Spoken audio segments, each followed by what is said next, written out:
that's owing to the House.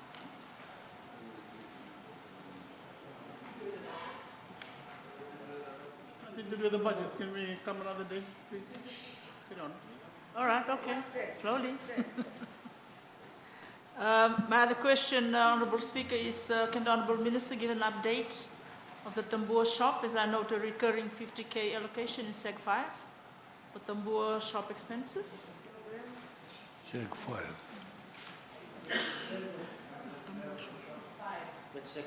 Seg 5? Activity 1, Seg 5. Tambua shop, expenses 50,000.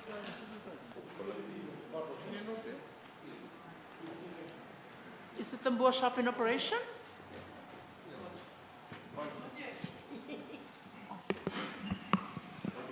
Thank you, Chair. Chair, to support the Tambua Shop's mission to protect and promote the Fijian cultural heritage, particularly in Tambua, while promoting sustainable development in terms of monitoring, we have $50,000. Completion of one consultation was done. Consultation with government stakeholders was done. Finalizing of policy paper on opening of Tambua shop, let's state later on. And then, of course, we have confiscated 130 Tambua, so that 50,000 chair is for the Tambua shop expenses. Honourable Speaker, I'm sorry I didn't quite hear the Honourable Prime Minister and Minister for Fijian Affairs. Sorry. Tokyo Affairs. Say Tokyo Affairs. My understanding is Fijian Affairs, anyway, Tokyo Affairs. Is the shop in operation, the Tambua shop in operation? If you don't say Tokyo Affairs, I won't answer your question. Tokyo Affairs, Kimini. Good. Yes, it's in operation. Thank you. So it's being, anyone can come up and buy Tambua? Or do we have to make a booking or? Oh, you have to apply in person. What are the criteria to be able to buy a Tambua? You have to be a citizen of Fiji. Are you? No. Thank you, Honourable Speaker. I'd like to move on to Honourable Chair, Nivasotya Sak. I'm listening. Don't listen to the fellow beside you, whoever he is. I'd like to move on to Seg 6, sir. This is one of my favorite topics, the Tarangi-Koro allowance. We'd like to move that this be increased, the Tarangi-Koro allowance. We note that it's currently sitting at 1.43 million, and it has been decreased from 1.48 million in the COVID-19 supplementary budget. Would the Minister explain the decrease while I consider my motion to increase this allowance, please? Funding is provided for the... Chair, the decrease is because there is no funding provided for the training component of Tarangi-Koro allowance. The Tarangi-Koro allowance vote consists of two components, the monthly of 100 to each Tarangi-Koro and training expenses. The allowance will remain same as 100 times 1,173 Tarangi-Koro. So it comes to 1,407, sorry, 1.4 per year. The training allocation component, which previously had a budget of provision of $53,000, is temporarily suspended to support this economic recovery that we're going through. Honourable Chair, I thank the Honourable Minister We'll bring it back again. for that explanation. Thank you. We'd like to move a motion to increase the Tarangi-Koro allowance. I said it will come back again. We note the allowance is not decreased. explanation by the Honourable Prime Minister that the component on the Tarangi-Koro allowance It has not decreased. been reduced. No. It has not decreased. Allowance is still the No, same. just can I explain myself? I note what the Honorable floor. Prime Minister said, that the allocation has been reduced by so much that covers the training of the Turangani Koro. We accept that. But I'd like to move for the component of the Turangani Koro allowance, that should be increased. Why? Can I move the motion first, get it seconded, and talk on that?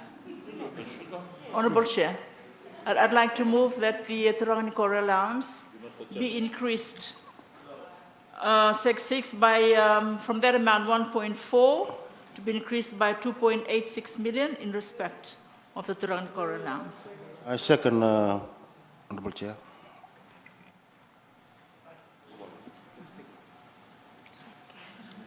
Honorable Chair, the Turangani Koro receive $100 monthly allowance, when we all know that they work around the clock in the village. This is below the minimum wage of $2.68 an hour. Order, Not a wage, not a wage. order. It's an allowance. It is an allowance, but Yes. I'm just saying, you know, even for the lowest paid employees, You don't $2.68. compare it with anybody that's working. In fact, they receive $25 a week, sir, which is barely enough to feed their families, given that they do not have time to go fishing or farming. Order. Chair, $25 a week means that they'd receive about $4 a day. It's an allowance, agree. But that $4 a day works out to about 52 cents an hour if we were to treat them like employees. It's not wages, it's an allowance. They are human beings. They are providing a lot of service. This is a very sad situation that the official of the village, the Turangani Koro, whom we all go through, they coordinate all government visitations. They coordinate all non-government visitations to the village. And they have their own work to coordinate the activities in the village to ensure their good government and well-being. This is our basis of requesting that they be paid allowance from $100 that they currently receive to $300. You know, that's, it may sound much, but it's hardly, in Fijian we call it never kaya nga ninaradadak.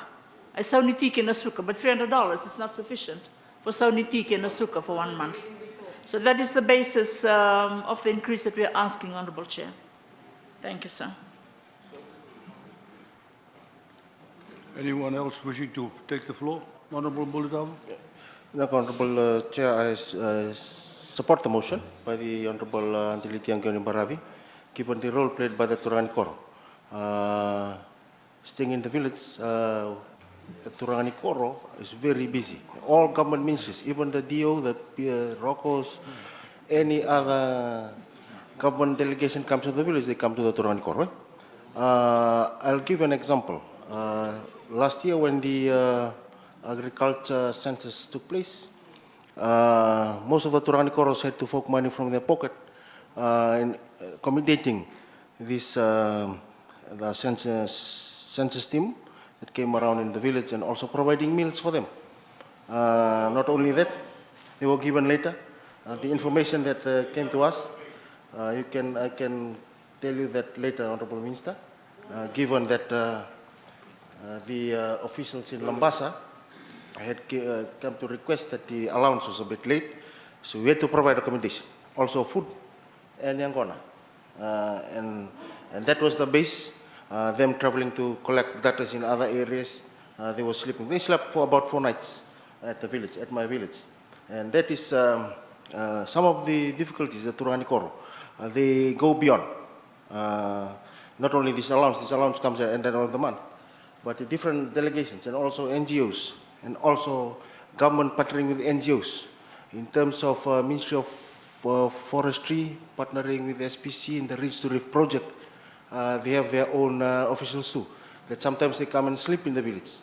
And the Turangani Koro also has a lot to do and work out with the village households in providing these government workers who stay in the village, carry out projects for a few days, And there are good Turanikoros who are able to afford, some are not.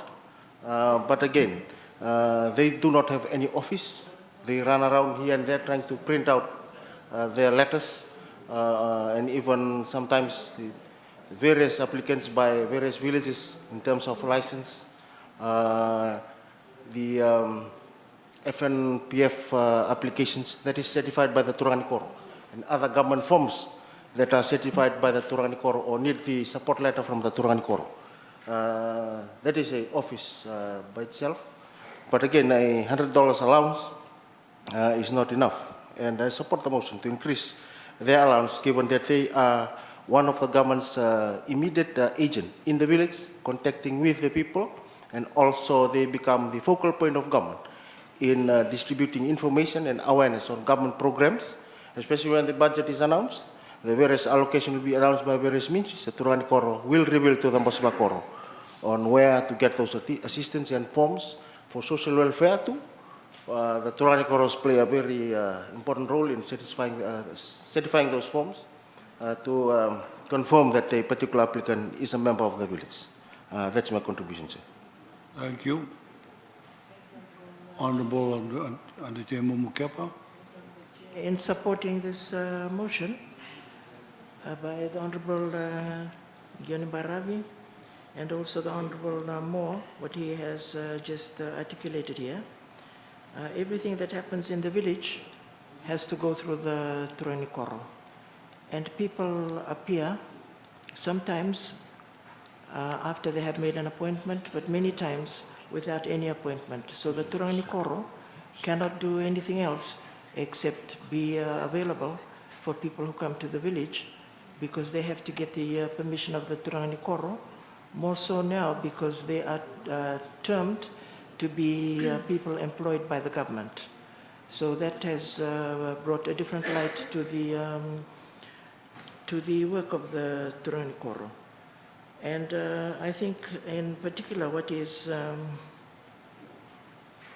brings about an issue to the Turanikoro is that in every village there is a Turanikoro and a Nasinikoro.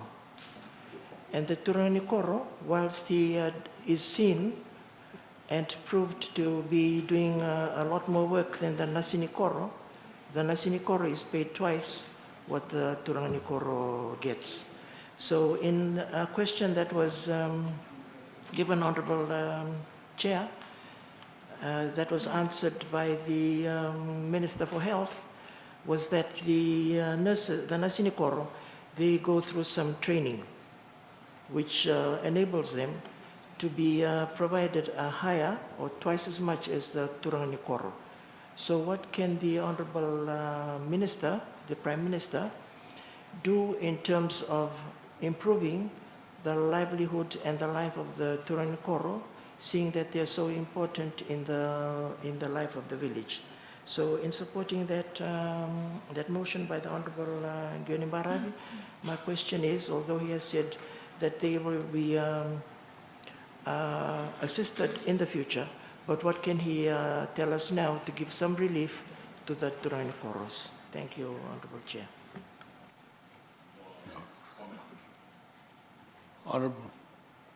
Honorable Philip Tuisao. Thank you. In support of the motion, in addition to what has already been mentioned, I believe that this position needs to be reviewed. If you look at it from a HR perspective, it is essentially close to a full-time position. So the ministry should seriously look at incorporating that as part of the provincial administration. And Order. Let those who understand the situation explain. Let me explain that, as mentioned by Honorable Mbulitabo, you know, they are engaged daily, nearly every time of, even at night, in the middle of the night, etc. And the other issue is that they are using their funds after finishing their allowance for transport, everything. So the way I'm looking at it, it should be incorporated into the structure of the provincial council as one of the provincial council officers. and a proper assessment should be done, whether it is a full-time position or three-quarter or half-time, and then you assess the position accordingly and place them in the proper salary structure. That's the proper way to do it, for them to be compensated accordingly. Thank you.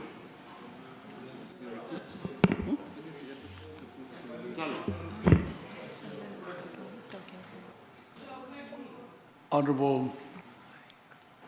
I would like, thank you, Mr. Chair. I would like to contribute into this, since they are harping about it, especially Honorable Multav. This Turungani Koro, they are not working for full time. It's just a partial of their time. So any stakeholders who come to the village, they'll bring their sip, whatever, the ngono or the grog. It's not there, they are not giving this from their pockets. And to tell you the fact, Honorable Multavu, everything is done by the ministry. They are paid $200 just for a partial of their time. It's not a full-time job. So because it's their allowance. So whatever, any stakeholders who arrive in the village, they'll visit them coming with their service. So according to what you've said, I'm against it. Please, can you come to the right point? Just don't try to beat around the bush. Thank you. Thank you. We'll move on to the next, your next motion. There's no vote. You have a second motion here, Yes, sir. right? But there's been no vote on the motion, sir? No? Oh. Thank you, sir. Do you wish to have a second motion? Yes, sir. Right, move it. Which one? This one? The second one, okay. Mr. Chairman, we note that under Sec 7, there's an allocation of 45,000 for the village bylaws in the original budget last year. This was removed this year in the COVID-19 response budget. However, we note there's another 30,000 allocation for review of village guidelines. I wondered whether this is the same as the village bylaws. Is it on the same subject? If so, then we do not support this review of the village guidelines, and I'd like to move a motion for the removal of that allocation, if it's the same, because it was originally village bylaws and now it says review of village guidelines. If it's the same thing as the village bylaws, we'd like to move that it be removed. Is there a seconder? Honorable Chair. Thank you.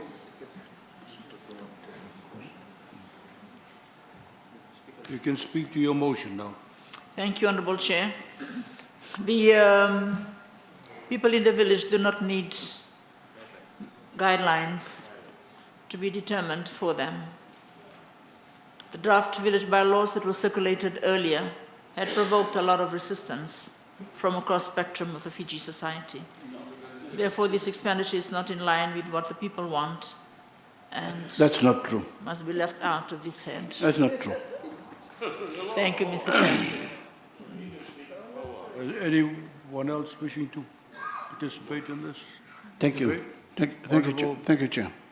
Chair, Prime Minister? Chair, this is a review of village guidelines, and the village regulation guideline, undertaking consultation with relevant stakeholders, the Manua, and to raise awareness on new village guidelines. To provide, the new village guidelines is really to provide awareness to guide and protect Itaukei traditional leadership at the community village level. Everybody wants that. And it's to preserve tradition and culture, to ensure that hygiene, sanitation, and environment standard is maintained, and to maintain order and peaceful living in the village. Who doesn't want that? Right.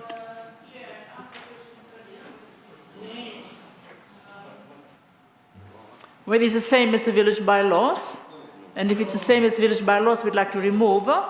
Now, after listening to the response from the Honourable Prime Minister, it is another program, and I will withdraw that motion, but it'll be good to just find out what is happening on the proposed village bylaws, what is the current situation, and we welcome this review of village guidelines that will ensure the promotion that people in the village understand what they should do in the village in respect village leadership, the Rangikoro leadership, and the maintenance of a clean village, respect for the village, etc., etc.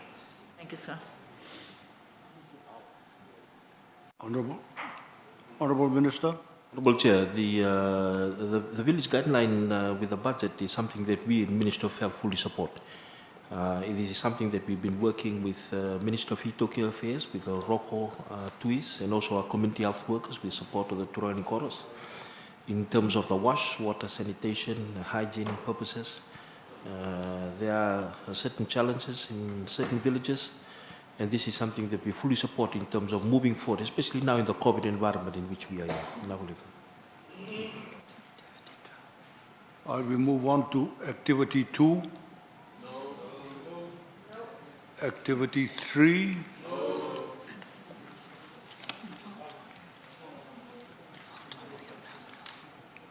All right, honorable members, we now vote on activity 1, seg 6, with respect to Turanganikoro allowance.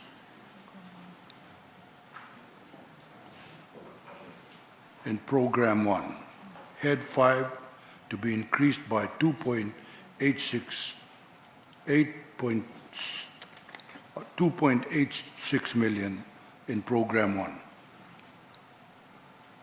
Those in favor say aye. Aye. Those against say nay. Nay. The nays have it.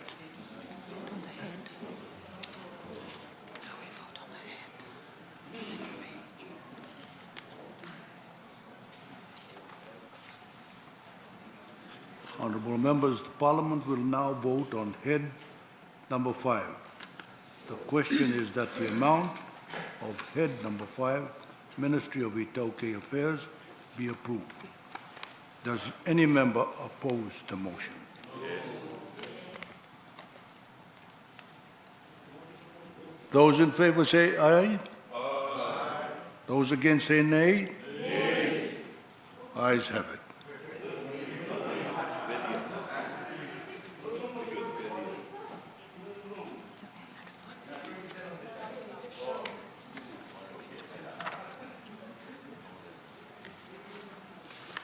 Secretary General. Head number 6, Ministry of Defence, National Security and Policing. Honorable members, the floor is open. Program 1, Activity 1. Honorable Tigadondwa. Mr. Chair, under Sec 2, there is an allowance item for 15K. It is an increase from 5,000 that was allocated last year. Can we please get an update on that? Thank you. Activity 2, Activity 1, Seg 2, allowance of 15,000. Page 45.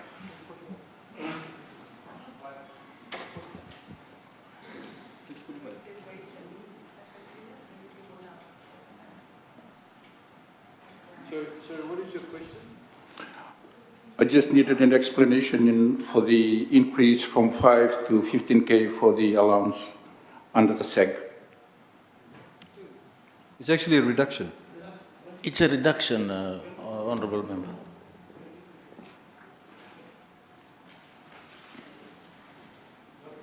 It's increased from last year from 5K to 15K this year. That's Activity 1, Seg 2. You're talking about allowance? I'm talking about allowance, yes. Yeah. So the allowance in the revised 2019-2020 was $20,886. And now it's $15,000, so there's a reduction of $5,800.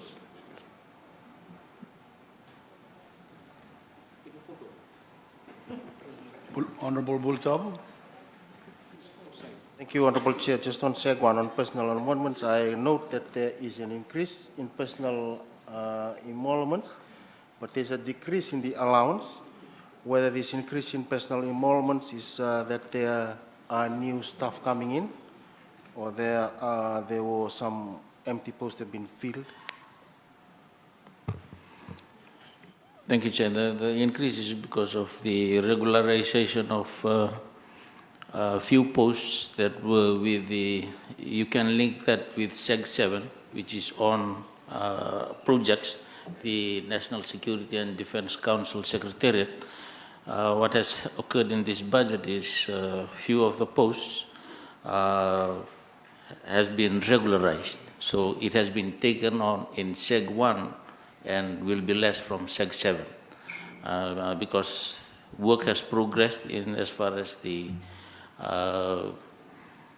work undertaken by the National Security and Defense Council Secretariat, and this post therefore has been transferred into the ministry and regularized. So that's the increase, and that includes all the FNPF and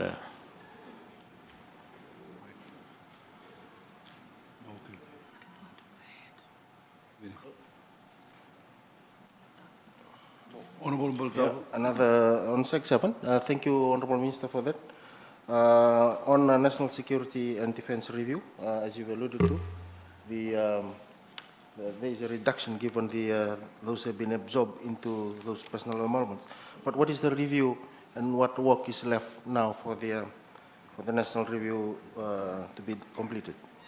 Thank you, Mr. Chair. The national security strategy has been endorsed in principle by Cabinet, and of course, but subject to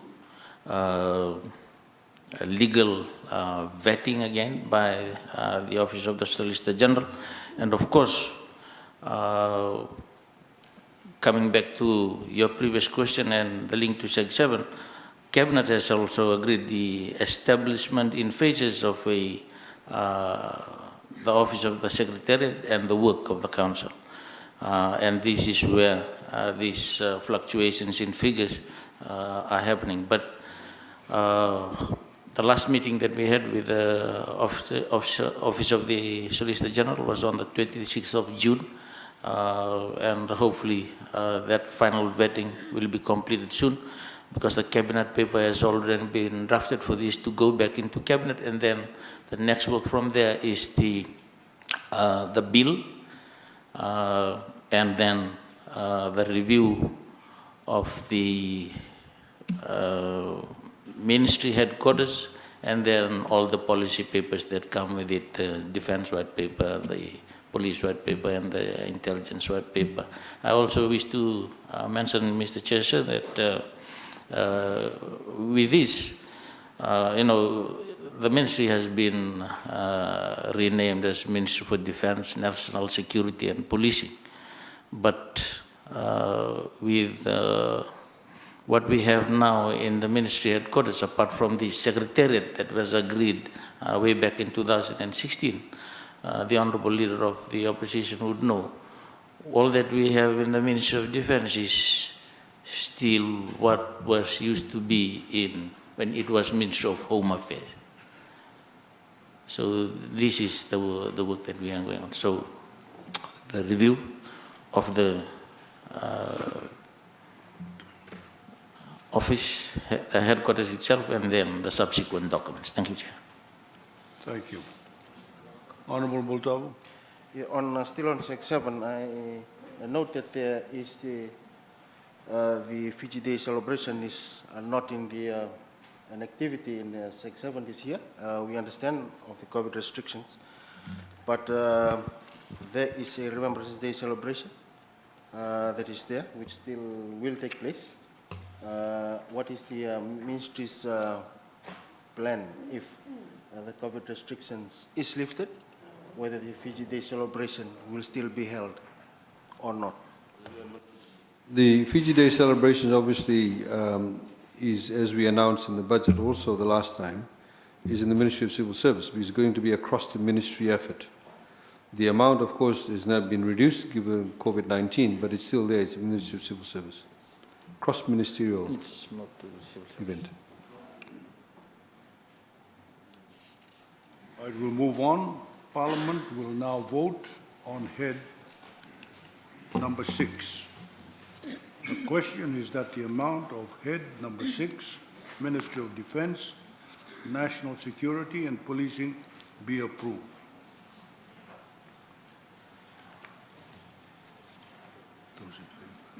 Those in favor, say aye. Aye. Those against, say nay. The ayes have it.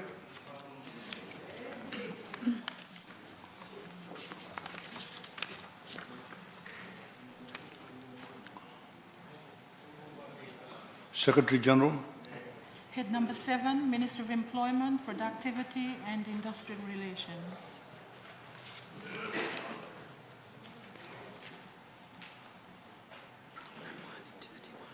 Head 7, Program 1, Activity 1.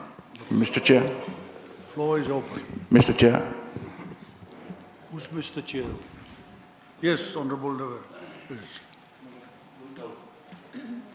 Honorable Dever. Mr. Chair, on Seg 5, there are two items that I would like to ask for clarifications from the Honorable Minister. And they are on the apprentice scheme, which in other industries is about 180,000, plus the training expenses of 20,000. Can we have some elaborations on those two items, please? Seg 5, Activity 1.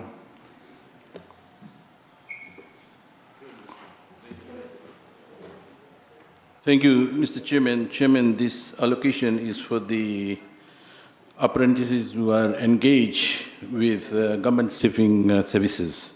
So this is the payment for them. Anything else? Anything else?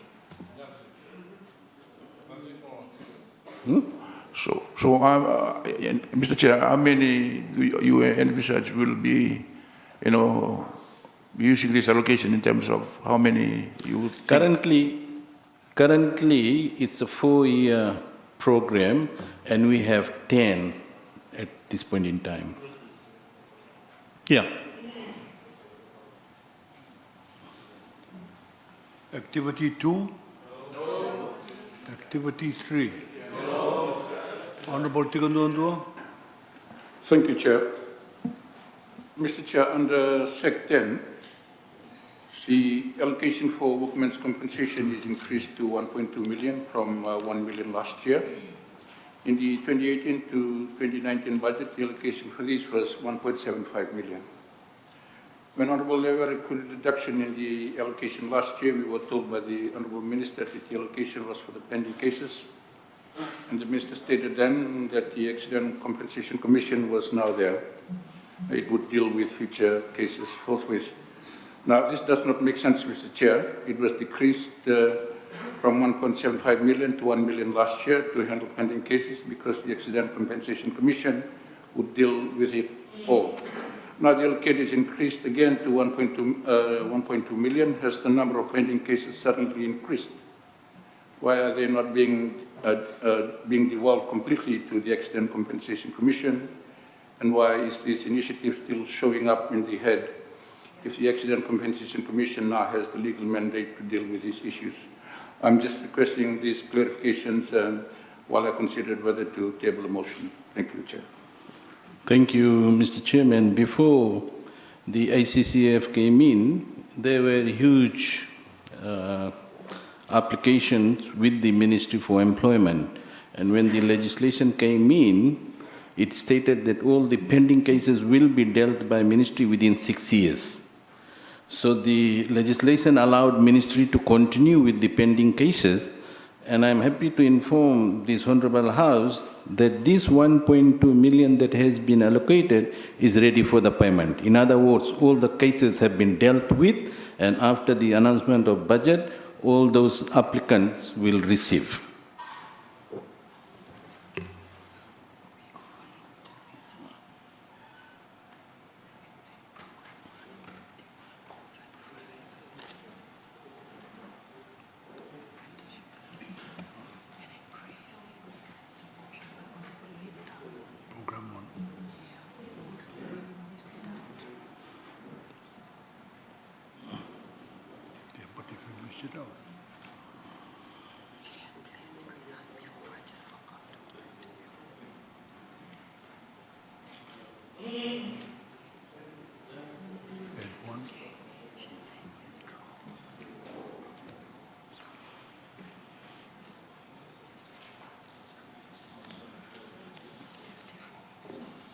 Activity 4? Honorable Chikundondua. Thank you, Chair. Mr. Chair, under Sec 7, the allocation for foreign employment services is 300K, which is a reduction from the 712,000 allocation that it was given in the previous budget. The Honourable Lever queried this allocation. The Minister said that this is for the engagement of work attaches, specifically for those who have graduated with certificate, diploma and degree to gain work experience, and that his ministry paid work attaches $120 weekly to those who have qualified with diploma, degree, and $100 for those who have certificate holders. Now, Mr. Chair, how many attaches does this 300K cater for? What geographical regions do these attaches come from? And what is the recruitment process and recruitment dates? Better still, when can the Minister table a report on how this allocation has been used to help graduates seeking work experience, and what has been the success rate of these beneficiaries in terms of long-term job security? Thank you, Chair. Chair, just to assist the honourable member, he keeps on quoting wrong figures. The reason why he's doing that is because he's looking at not looking at the revised 1920 figures. You are looking at the 1920 figures. So the budget, the COVID-19 budget response, revised the figures for 1920. This is why you are claiming that there's a huge disparity, when actually there isn't. So if you look at the figures, for example, in Seg 7, activity, Program 1, Activity 4, the amount that you're looking at there, the 1.3 million, that's the revised estimate. Look at the column on top, the heading. What you are claiming is the 1920 budget that was actually delivered last year. So this is why I think whoever's written it for you has got it all wrong. They are quoting figures from the original budget when those figures were actually revised. So that's why you're claiming there's a huge disparity when actually there isn't. These figures were revised. Minister. Thank you. So I'll go back to the foreign employment services, that is the attachment allowance, and as stated by the Honourable Minister of Economy, that we need to refer to the revised budget that was COVID budget. Then you'll have the actual figure. For the foreign employment services, this is for the toll post project that is based in our divisional office in Western, Northern, and here in Central. These funds will also be provided for the medical and fitness test for the seasonal workers pre-departure. So that is what this allocation is for. Activity 5? No. Activity 6? No.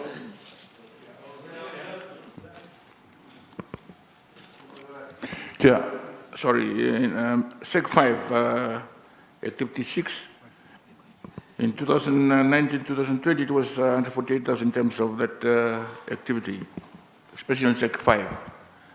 It has increased to 160,000. What would be the reason for this increase? Sec 5, Activity 6. ILO subscriptions. Eh? $20,000? ILO subscription at Seg 6. Sec 5, Sec 5.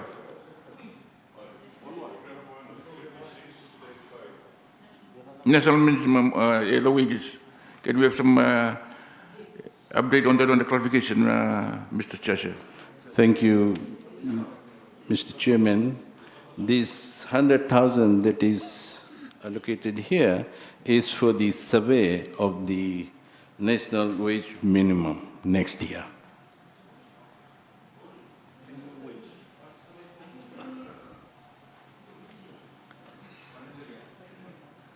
Yes.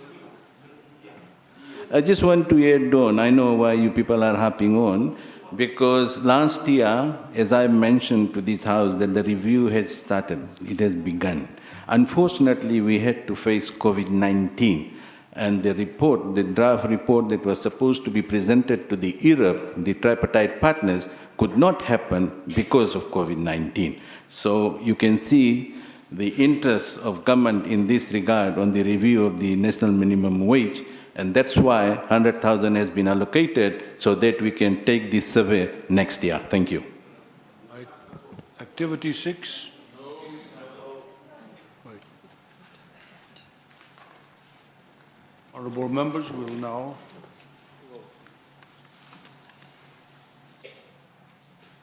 Parliament will now vote on head number 7. The question is that the amount of head number 7, Ministry of Employment, Productivity and Industrial Relations be approved. Those in favor say aye. Aye. Those against say nay.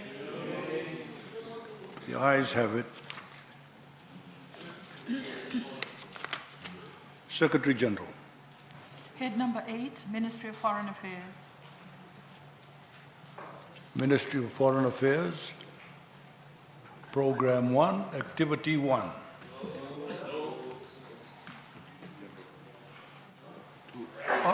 Honorable Charlie. I'll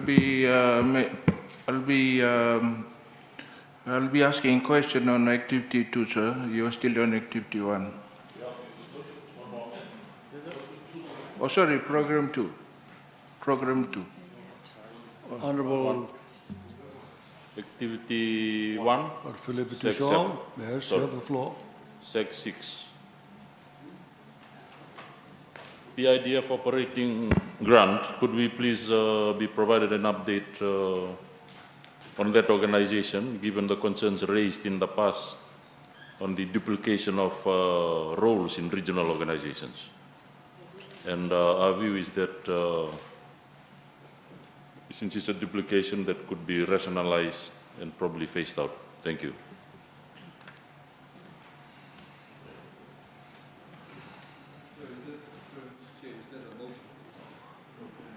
No, it's a question.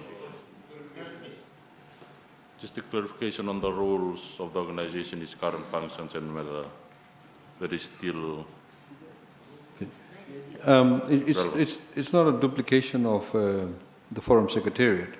As you know, that the PIDF, in fact, has a number of NGO participation. It has a huge proclivity or focus towards the green and blue Pacific economies. And of course, it helps with a lot of the PCIDS countries in that respect. So Fiji has continued with the grant. There's been no change in the grant allocation, and that grant of $1.2 million continues.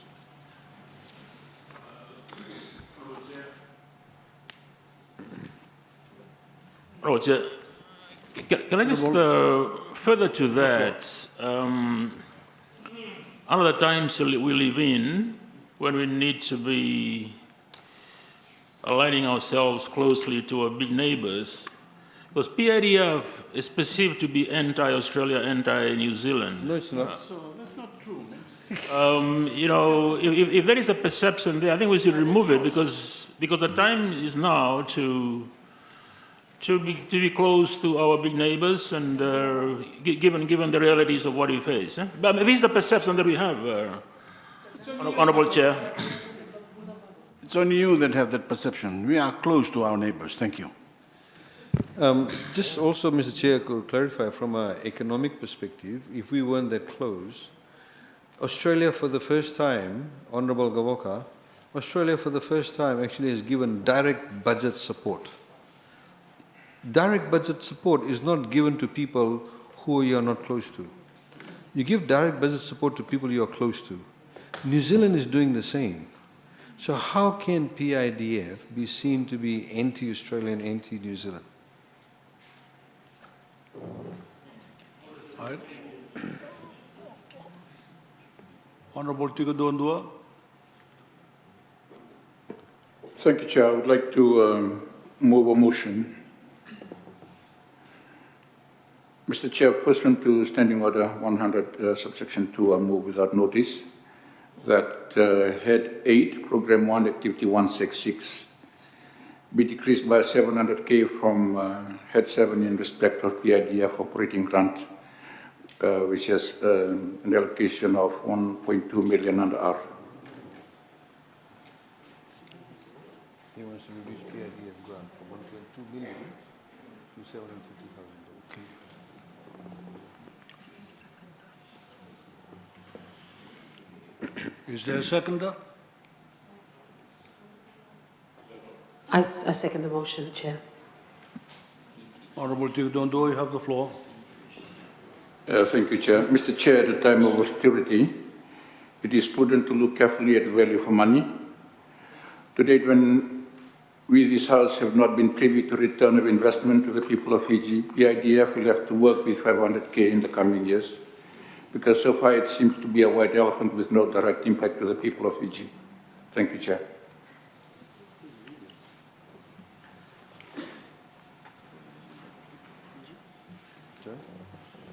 Any further member wishing to participate in this motion?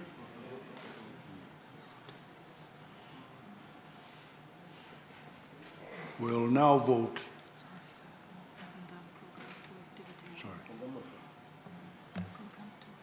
We'll do Program 2, Activity 1, and then we'll come to the vote on this. Program 2, Activity 1. Yeah. Honorable Honorable Charlie. I would like to move a motion, Mr. Chairman. Proposing an increase to head number 8.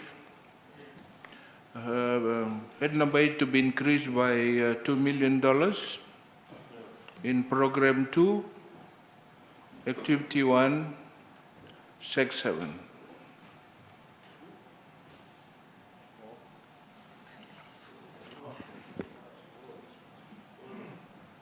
For what?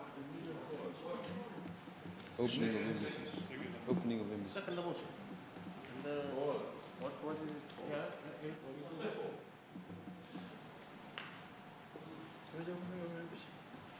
No, he wants to put the money back in so we don't close it. He wants to put the money back in so we don't close it.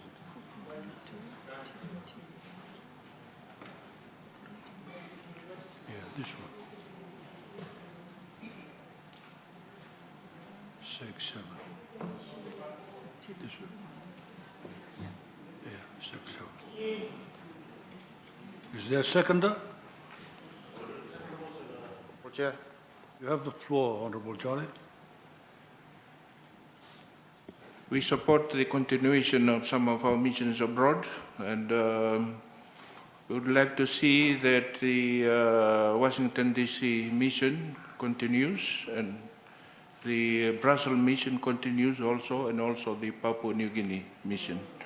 So the 2 million that has been moved is to cater for the continuation of those missions. I do understand that in that particular SEC there is a provision to close up missions. So if we have it our way to continue to have the missions operating, that means the additional 2 million that has been allocated to closure can also be used to see the additional cost that may be required to continue the 3 missions. We have already emphasized the importance of having the mission, and I will not labor on that anymore, but I feel that those missions are very important for our diplomatic relationship.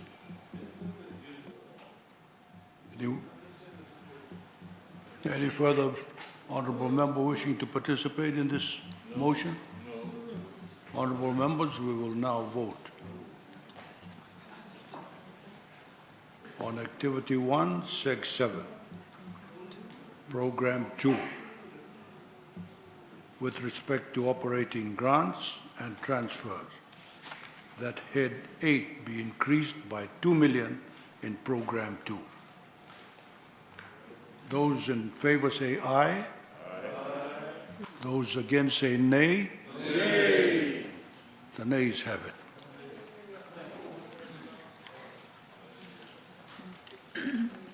We now go to the motion by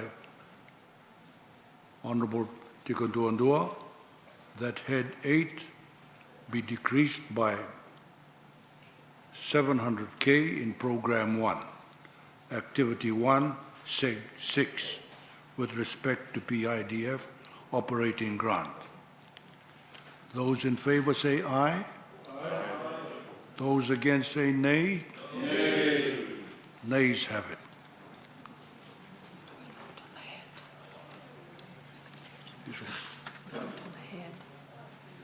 Honorable members, Parliament will now vote on Head 8. The question is that the amount of Head 8, Ministry of Foreign Affairs, be approved. Those in favor say aye. Aye. Those against say nay. Nay. The ayes have it.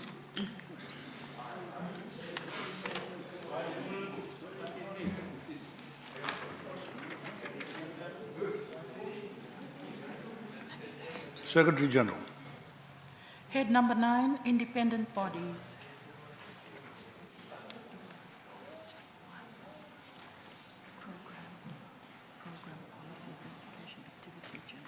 Program, Policy and Administration, Activity, General Administration.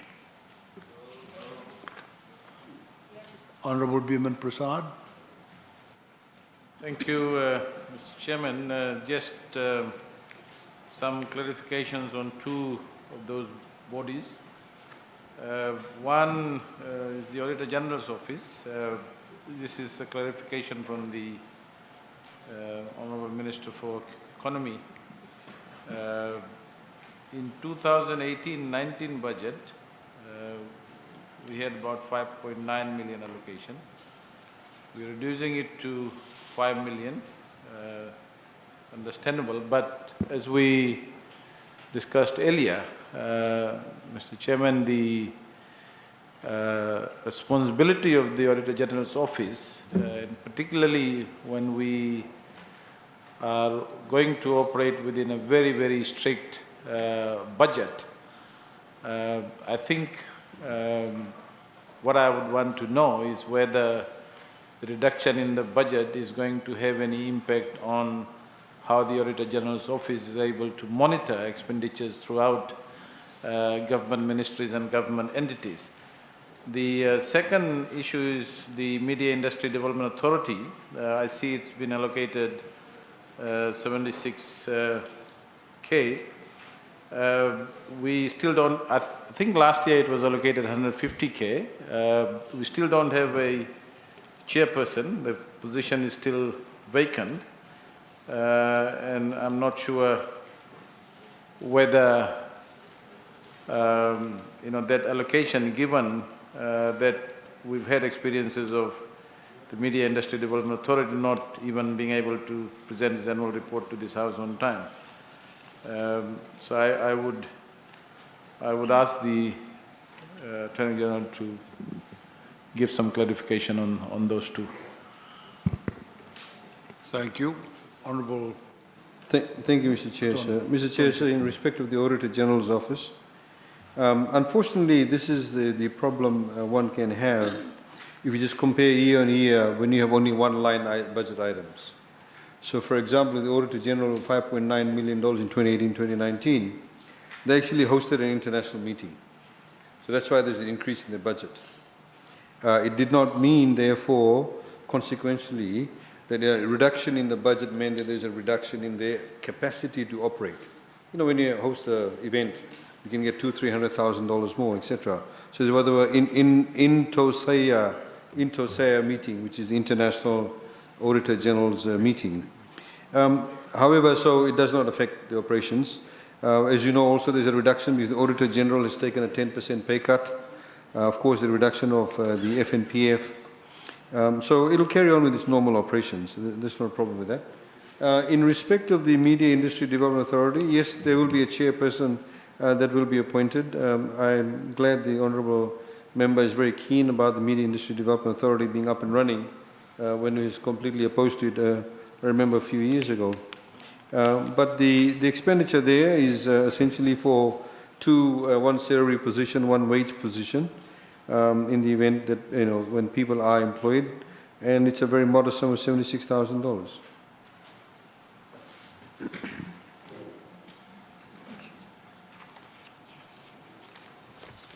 Honorable Tikonderoga to move your motion. You have the floor. Yeah, thank you, Chair. Mr. Chairperson, to Standing Order 100, subsection 2, I move without notice that Head 9, Program 1, Activity 166, be increased by $1 million for Head 9 in respect of the Office of the Auditor General. Is there a seconder? I second the motion, Honorable Chair. Thank you. Honorable Tikonderoga, you have the floor.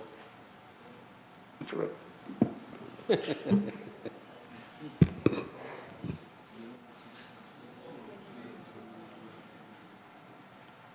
My apology, Mr. Chair, I'm withdrawing the motion. Thank you.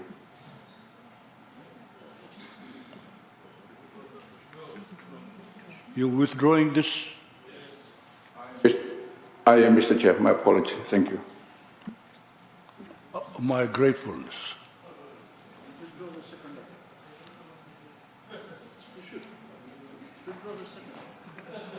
Honorable Ngavoka. Yes, Honorable Chair, I wish to move a motion without notice that the allocation for the judiciary be increased by $250,000.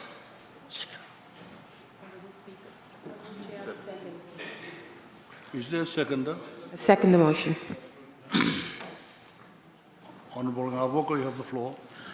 Thank you, Honorable Chair. Honorable Chair, the allocation I'm recommending is to accommodate, is to take in an integrity commissioner under the judiciary. In other jurisdictions, Honorable Speaker, Honorable Chair, this is a part-time position on a need basis without a permanent office, and it normally has a retired judge who acts as a commissioner. We saw this, Honorable Chair, in our visit to Canada in 2015. Honorable Sereratu, Honorable VM Pillay, and Honorable Selva Nanovo. In the Parliament of Ontario, they set up this commissioner in 1988. And in New Brunswick, we actually met the commissioner. I think Honorable Sereratu had returned to Fiji at the time. Honorable Pillay and Nanovo met with this gentleman, the retired judge. His role, Honorable Speaker, is to advise and direct on conflict of interest to a broad range of public servants, and also prepare resources for members of parliament and ministers about gift rules they must follow. Honorable Chair, if you look at the Ontario Parliament, that was started in 1866. And they only created this position in 1988 because of the need by parliamentarians to have a commissioner who they can go to advise them on complex issues regarding their role as parliaments and their personal interests and the like. I say this, Honorable Speaker, as we sit here today, 12 of our colleagues are being investigated by FICAC. It is very unfair for these parliaments, for us, to do this to them without the benefit of a commissioner they could have gone to advise them on what they are being investigated on. A parliamentarian's duties can be very complex. Based on the way we evolve with our roles, there could be changing circumstances. You are based somewhere and you have relocated somewhere else, and some of them have done that, and for which the belief is that they need to be investigated. But as I said, things have changed for most of them. And if they had the benefit of this commissioner, he could have advised them, this is how you go about it, you're allowed to do this, or you're not allowed to do it. That Honorable Speaker, is very important. If they have this for the Canadians who are very well educated, with 100 years of parliamentary tradition behind them, we should also have it in Fiji. We are a new parliament. We are a new people in this kind of work. We need advice like that from commissioners to guide us in our work. We could be asked to serve in boards, to buy shares in some companies. Before you do that, you should go to some other commissioner to advise you whether that is in keeping with your role as a parliamentarian. So, Honorable Chair, it is unfortunate that the connotation is always about money and that it's dishonest, but we cannot say that. We must provide support for our parliamentarians. And I just wish that we could look at the whole situation and lend a helping hand to our 12. You know what it's like. The pictures are on the full front page of the daily newspaper. You can imagine what they're going through right now. So we cannot just throw them to the wolves, so to speak. We must do something to help them. And I believe the creation of an integrity commissioner will help us in our roles and to ensure that we are always behaving ethically and above board.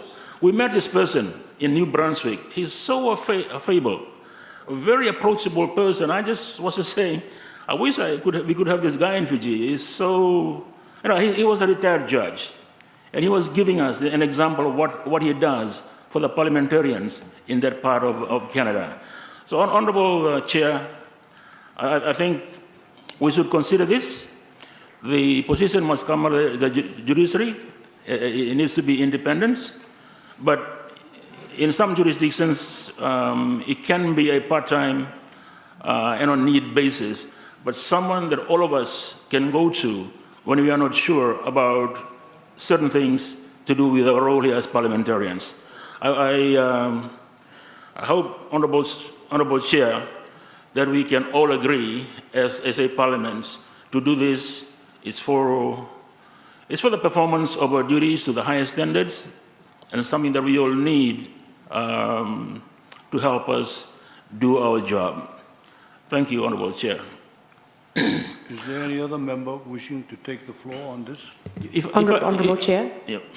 Thank you, Honorable Chair. I speak in support of the motion. As the whip of the opposition in SADALPA, in support of that is the importance of us seeing that, what affects one parliamentarian affects us all, either side of the House that we're on, and it is the integrity of the whole of Parliament. It is the perception of the public. In support of that, we do need an independent person that they can go to. Unfortunately, it would have been beneficial to go through an internal Parliament process before this matter was taken out directly. It would have been beneficial to have that, sir. However, we are talking about supporting this motion and having this independent person, and I do support it to benefit us all, not just for now, but also in the future for all parliamentarians. Thank you, sir. Honourable Attorney General, you have the floor. If I could, sir, just mention a couple of things, how legally it's not possible. You can't have a so-called independent commission linked to the judiciary. Independent commission would be created under statute. The judiciary has specific powers under the Constitution. It is one of the arms of the state.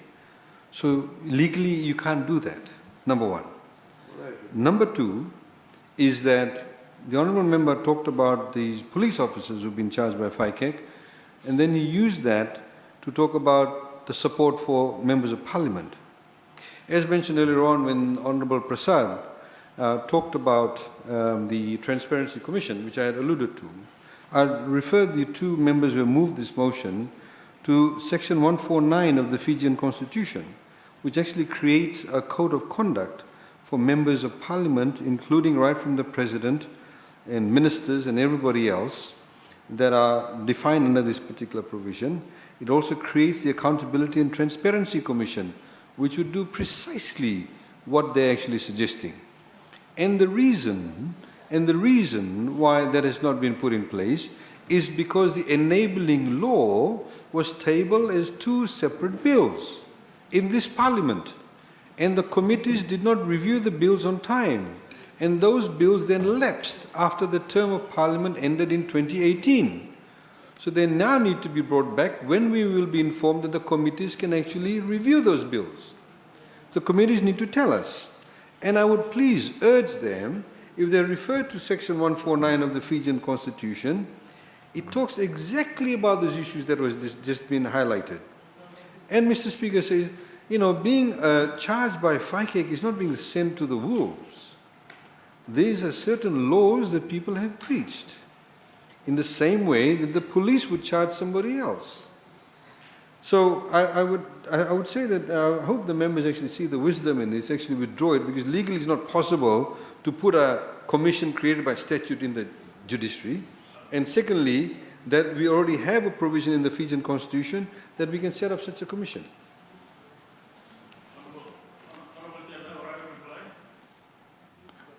It's my motion, I have the right to reply. Honorable Chair, it's not a commission. It is a specific person under the judiciary.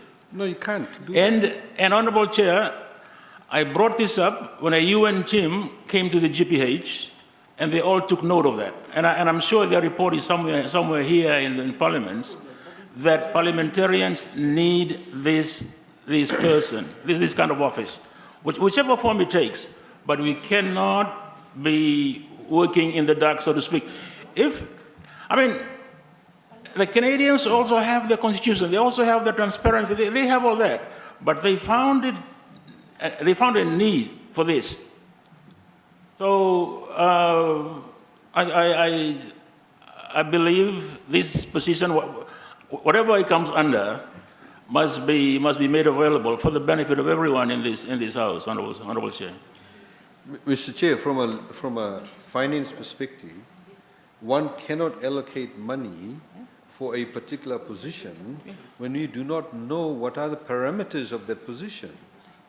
Even if Honorable Gavoka is now saying it won't be with the judiciary, but be under Head 9, which is about independent bodies. So what are the parameters? Where's the law? Where's the law that's going to give this particular person or individual or commission, whatever you may call it, the legal boundaries? What are its parameters? You cannot allocate funding in the ether by just saying, we'll give $1 million now, or whatever it is, when you don't actually have the law. Honorable Chair, we in most parliaments have a parliamentary council. We don't even have it here.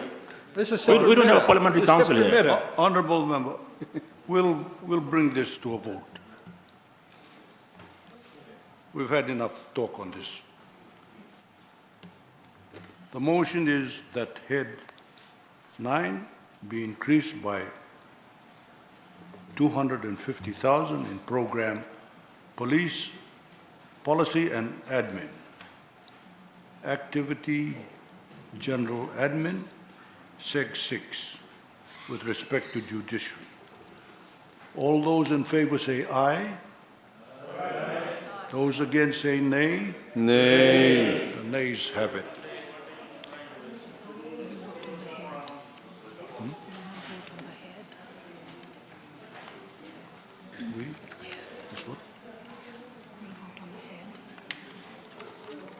Parliament will now vote on Head 9. The question is that the amount of Head number 9, independent bodies, be approved. Does any member oppose the motion?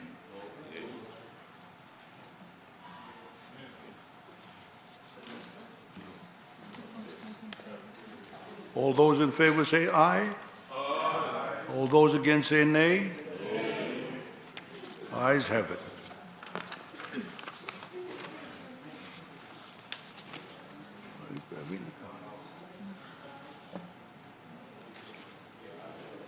Secretary General. Head number 13, Independent Commissions.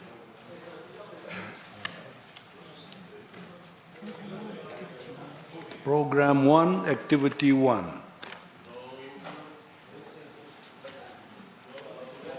Honorable Mulitavu. Yeah, just check one, Mr. Chair. Sir. On personal emoluments, I think there is a decrease from the revised budget. And on, what you call this? Sorry. Sorry.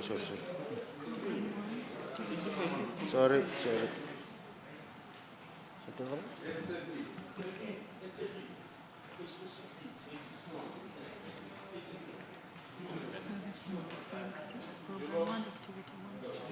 Seg 6, page 61.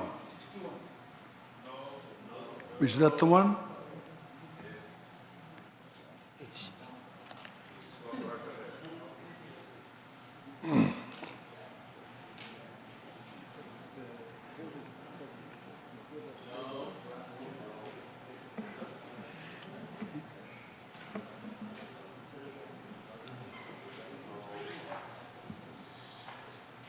At 13. 1-3. At 13. Yes.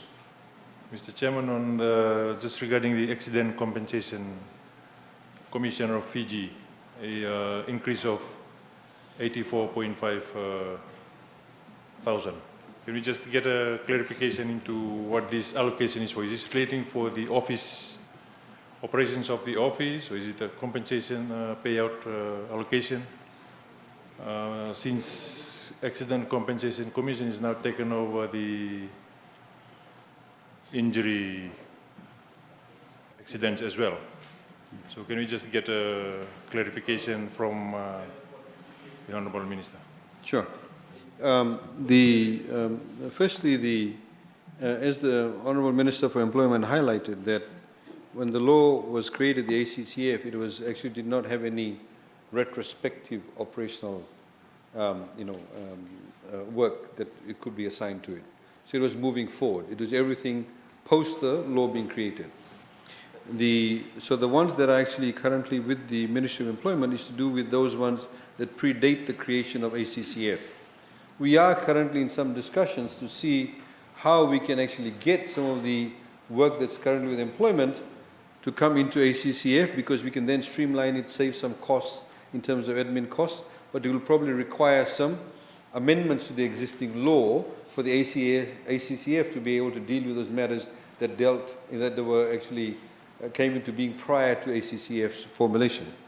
In respect of the actual ACCF, the payment from the ACCF does not come from this budgetary allocation. It comes from the levy that's paid by people who use motor vehicles. As announced in the budget, we've now reduced the levy by 50% to give some relief to people so they don't pay the same amount of relief. Again, this is helping ordinary Fijians, which you did not mention in your budget addresses. But the point being that there has obviously been a decrease in the salary of the CEO, obviously reduction in F&PF. There has been an increase in the service provider cost. And in fact, ACCF now, it does not only deal with motor vehicle injuries and also deaths by motor vehicles, but also schoolyard injuries. We also now have employment matters that also comes before the ACCF, which is therefore meant that there has been a slight increase in the funding of $84,050 compared to what it was. A clarification on this ACCF. Can we just get clarification too from the Honourable Minister whether the disbursement of these funds to ACCF, are they subject to any criteria, condition in terms of provision of annual report that they need to submit? No, obviously there are requitos that they do provide, and then the requitos are provided, and then the funds are disbursed like with all the other agencies that we do provide. Acquittals, I should say, not requitos, acquittals. Honorable Philippe. Thank you, Mr. Chairman. Just a query on FCCC. Regarding their role, could you please clarify whether, their decisions the rationale behind the decision. Is this accessible to the public? Can it be queried in detail? And the other one is, can their decisions be challenged in a court of law? Thank you. Sorry, can you repeat the first question? I didn't hear the first part. Their decisions, Yes. can we seek clarifications on that, the rationale behind it, and formulas they use? For example, on the fuel, how they set the fuel prices, and also whether their decisions can be challenged in a court of law, and if yes or no, the reasons. Thank you. The templates that you're referring to, for example, the price control items like fuel, and various other price control items, whether it's flour, biscuits, bread, etc., all those templates are very transparent. The templates are set by FCCC, working in conjunction with the respective suppliers of those goods, and indeed services, whether it's electricity, water, etc., or where there are monopolistic situations. So, for example, with the ports, because it's the sole provider of that particular service, any increase in the fees by the port operator will have to be approved by the FCCC because of anti-competitive behavior that could exist as a result of them being a monopoly. So those templates are made public. The people who actually have those the templates that are applied to them, obviously they know about it. In respect of the decisions, of course, people can be prosecuted by FCCC. They can be taken to court. People can appeal those decisions. So that's before the courts in itself. I would also be, as announced in the budget, be tabling hopefully tomorrow a particular bill in respect of some of the powers for the FCCC to be able to ensure, at the very least, that there is some form of passing down of the reduction in the duties in various items. Because as you know, and Honourable Member, you may be interested to know, in Fiji, if you go to a supermarket, there's only about 70% of all the goods you see in the supermarket, there's only 6 or 7 suppliers of those goods. So they have a very good control. And a number of times, as we've highlighted previously, even when we've reduced or zero-rated duty, for example, at one point in time on baby products, we have a young population, people buy baby products, baby wipes, etc. When it was reduced from 32% to 5% or 0%, there was not a commensurate reduction in the price of those goods. The reason being, in one particular instance, you had only one agent for Johnson & Johnson in the entire Pacific. So he essentially ate up all the duty reduction. You had one of the lawyers from NFP having a go at me on social media saying that by doing this for FCCC, we don't understand the market. We very well understand the market. And the market is when you have a monopolistic position, duopolistic position, or when you have price gouging, you need third-party intervention. And this is what FCCC plays a very pivotal role in that respect. And I hope you support the bill when we bring the amendment. Thank you. We'll move on. Honourable Rondrondo, you have the floor. Richard, your speechwriter. Richard. Honourable Rondrondo, you have the floor. Yeah, Chair, just a clarification too on in terms of the allocations for the commissions. Can we get a confirmation from the Honourable Minister on the operations for Moshi commissions? Are they in one of these commissions? Sorry, say that again? The Moshi commissions. Yeah. They are not listed also in this. So do they come under one of the? No, because they don't get any money. The way the Mercy Commission operates, you don't have a independent secretariat as such, a full-time secretariat, I should say. All of these commissions have independent and full-time secretariats or CEOs, etc. And sorry, yeah. And all of these people are actually paid money, CEOs, etc. Mercy Commission is made up of commissioners that are chosen. It's chaired by the Attorney General. We receive then submissions from the individual prisoners. We have certain guidelines, and then we give our recommendations to His Excellency the President, who then gives the pardon. Thank you. Yes. Honourable members, Parliament will now vote on head number 13. The question is that the amount of head number 13, independent commissions be approved. Those in favor say aye. Aye. Those against say nay. Nay. The ayes have it. Secretary General. Head number 15, Ministry of Justice.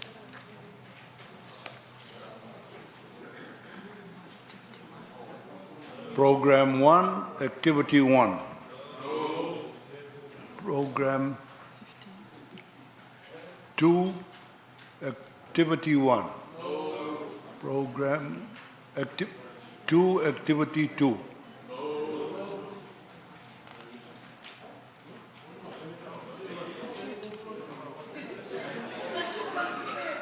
We have to vote on the head now.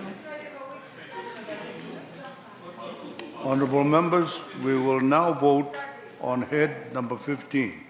The question is that the amount of head number 15, Ministry of Justice, be approved. All those in favor say aye. Aye. Those against say nay. Nay. The ayes have it. Secretary General. Head number 16, Ministry of Communications.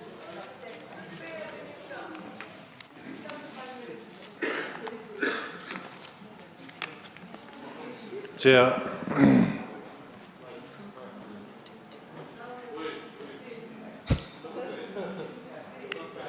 Head number 16, okay. Program 1, Activity 1.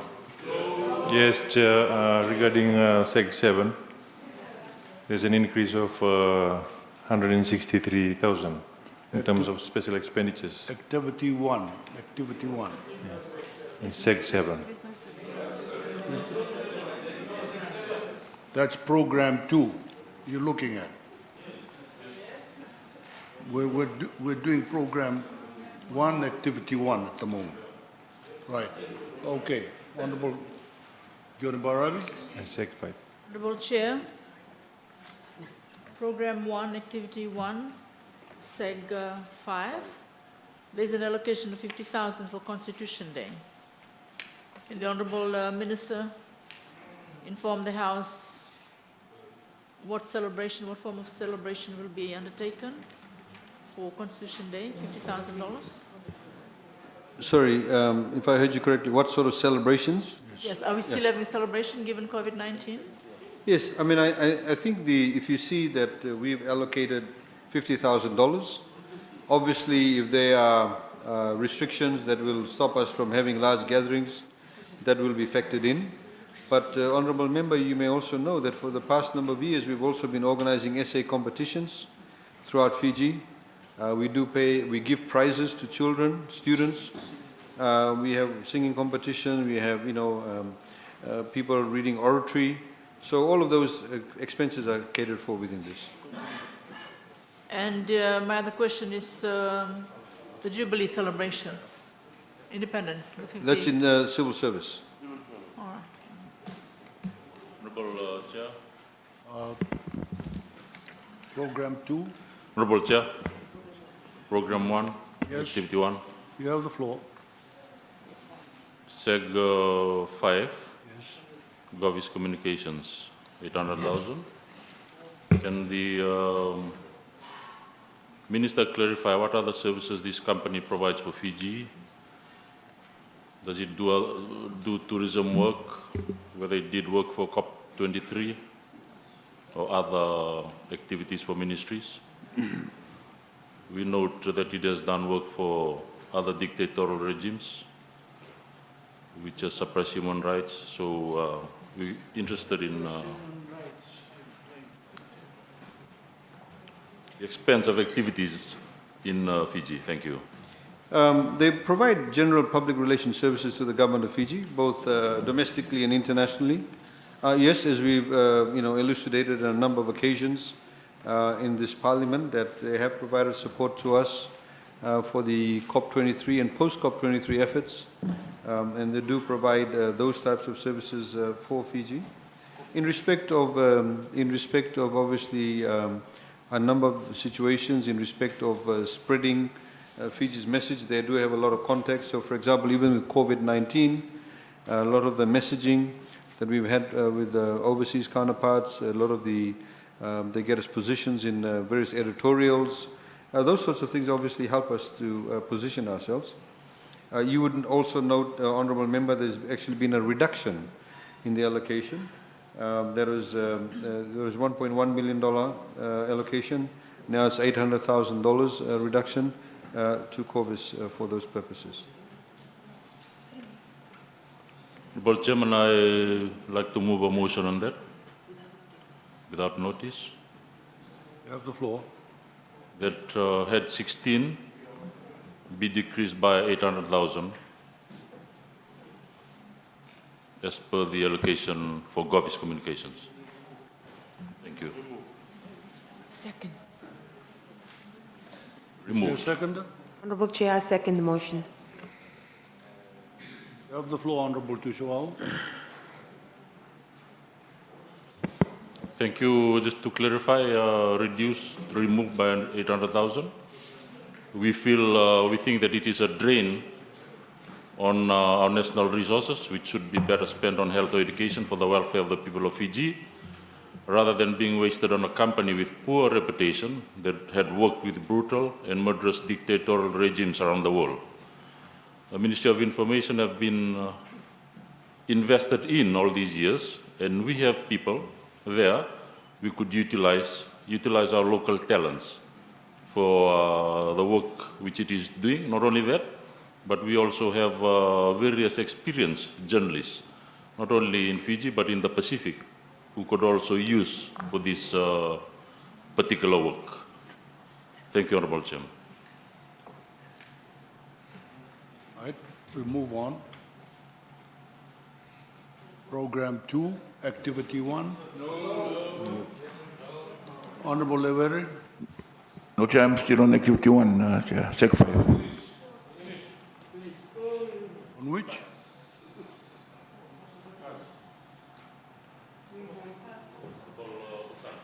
We're on Program 2. Honourable Bimin Prasad. Thank you, Chair. Program 2, Activity 1, Sec 7. It's a new allocation of 15 million for online business construction licensing system and Digital Fiji. Can the Minister explain what does that involve?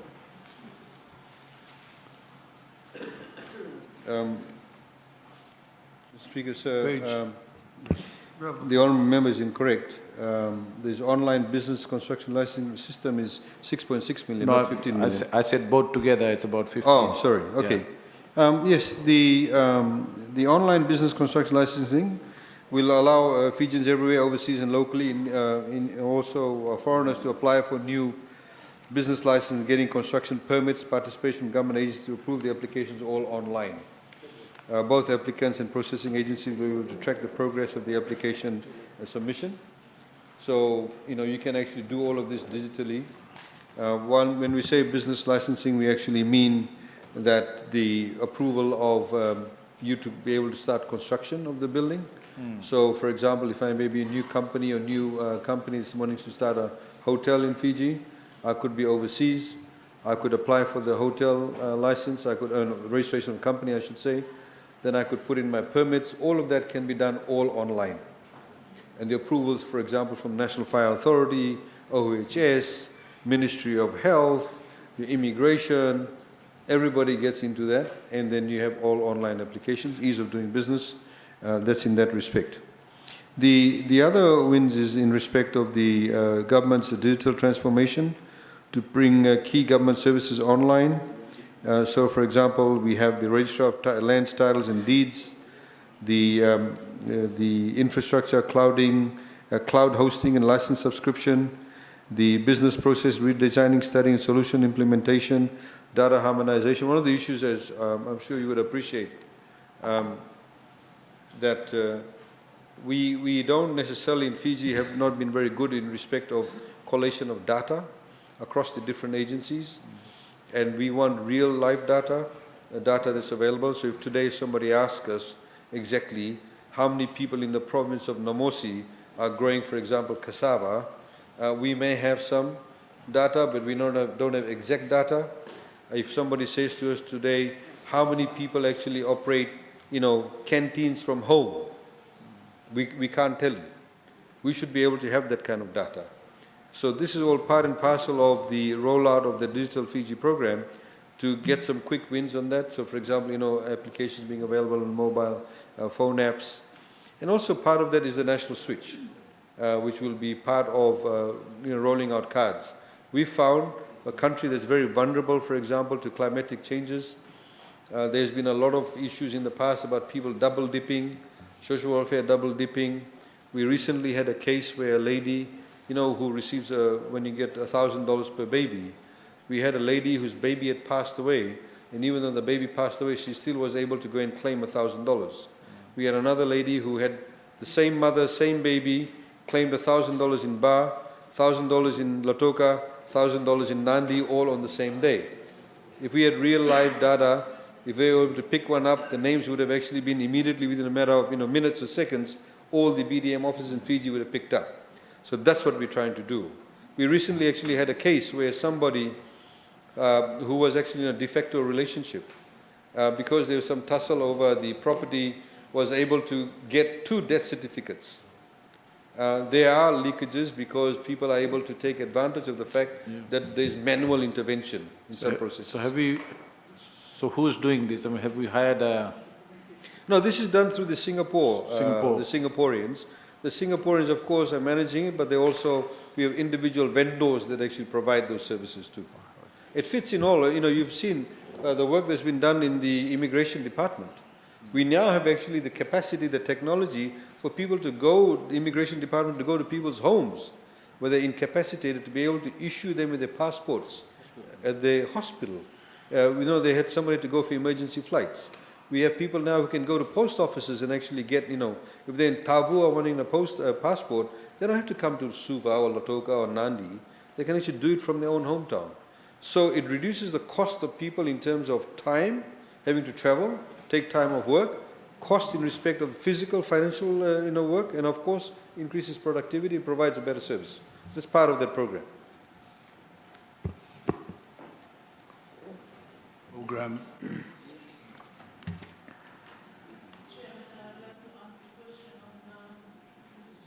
Head 16, Program 3, Activity 1. SIG.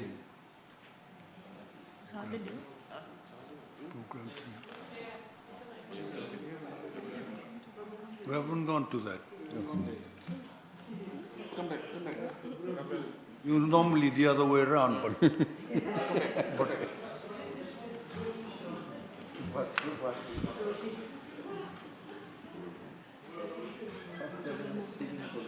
We'll move there now for your sake. Program 3, Activity 1. Thank you, sir. My question is to the Honourable Minister to please explain why Fiji cannot have just one emergency number, and whether an investigation has been carried out into how many homes were destroyed because victims did not know the National Fire Authority number. On communication, Activity 1. Communication. Sorry, which SEG are you referring to? SEG 1. No. I'm just asking a general question on communication. It's to do with emergency number. Yes. I'm asking as to why Fiji cannot have just one emergency number. Okay. And whether investigation has been carried out into how many homes have been destroyed because people did not know the emergency number for the National Fire Authority. Honourable Member, the reason I asked you which SEG, if you look at Program 3, Activity 1, SEG 7. SEG 7, you say? Yeah. Sorry? Yeah. Thank you. It says National Emergency Telecommunication Plan. That's what we are doing. That's precisely what we are doing. Is that are you moving towards just one number for emergency? Yes, one or Thank two, you. but one or two, it depends. This is why we have a plan. You have to work it out to see the Good to have a plan. capacity. So if you can let me finish.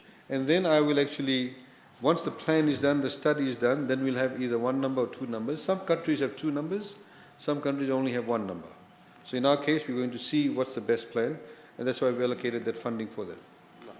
Thank you. I have another question, sir, on Sec 7 as well. You have the It's- floor. Thank you, sir. It's the last item on Sec 7, connecting the unconnected. Yes. Can the Honourable Minister just inform the House as what does this mean, connecting the unconnected? To connect you to the, is to connect you to the unconnected. You. Connecting to you. Obviously, we need some. Obviously, we need some connection. Honourable member, you are blushing. Honourable, honourable members, this is obviously not a marriage bureau.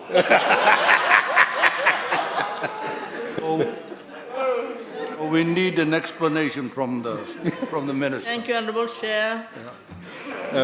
Thank you, Mr. Speaker, Mr. Chair, sir. Mr. Chair, sir, if you look at the connecting the unconnected, just below that you'll see in Seg 10, Northern Connectivity World Bank $1.5 million. This is overall part and parcel of the connecting the unconnected. What do we mean by that? Is connecting them to actually, in particular, internet services, telecommunication services. You may recall that we landed the cable on Vanuatu, connecting it to the Southern Cross cable in Savu-Savu. The Honourable Prime Minister had opened that, and we had been provided funding by the World Bank. There is a leftover $1.5 million which is underutilized, and the World Bank actually wanted us to utilize that for telecommunications purposes. So that $1.5 million will essentially, we've identified, I think, over 40 different locations throughout Vanuatu, where certain schools, villages, rural areas that have absolutely no connectivity.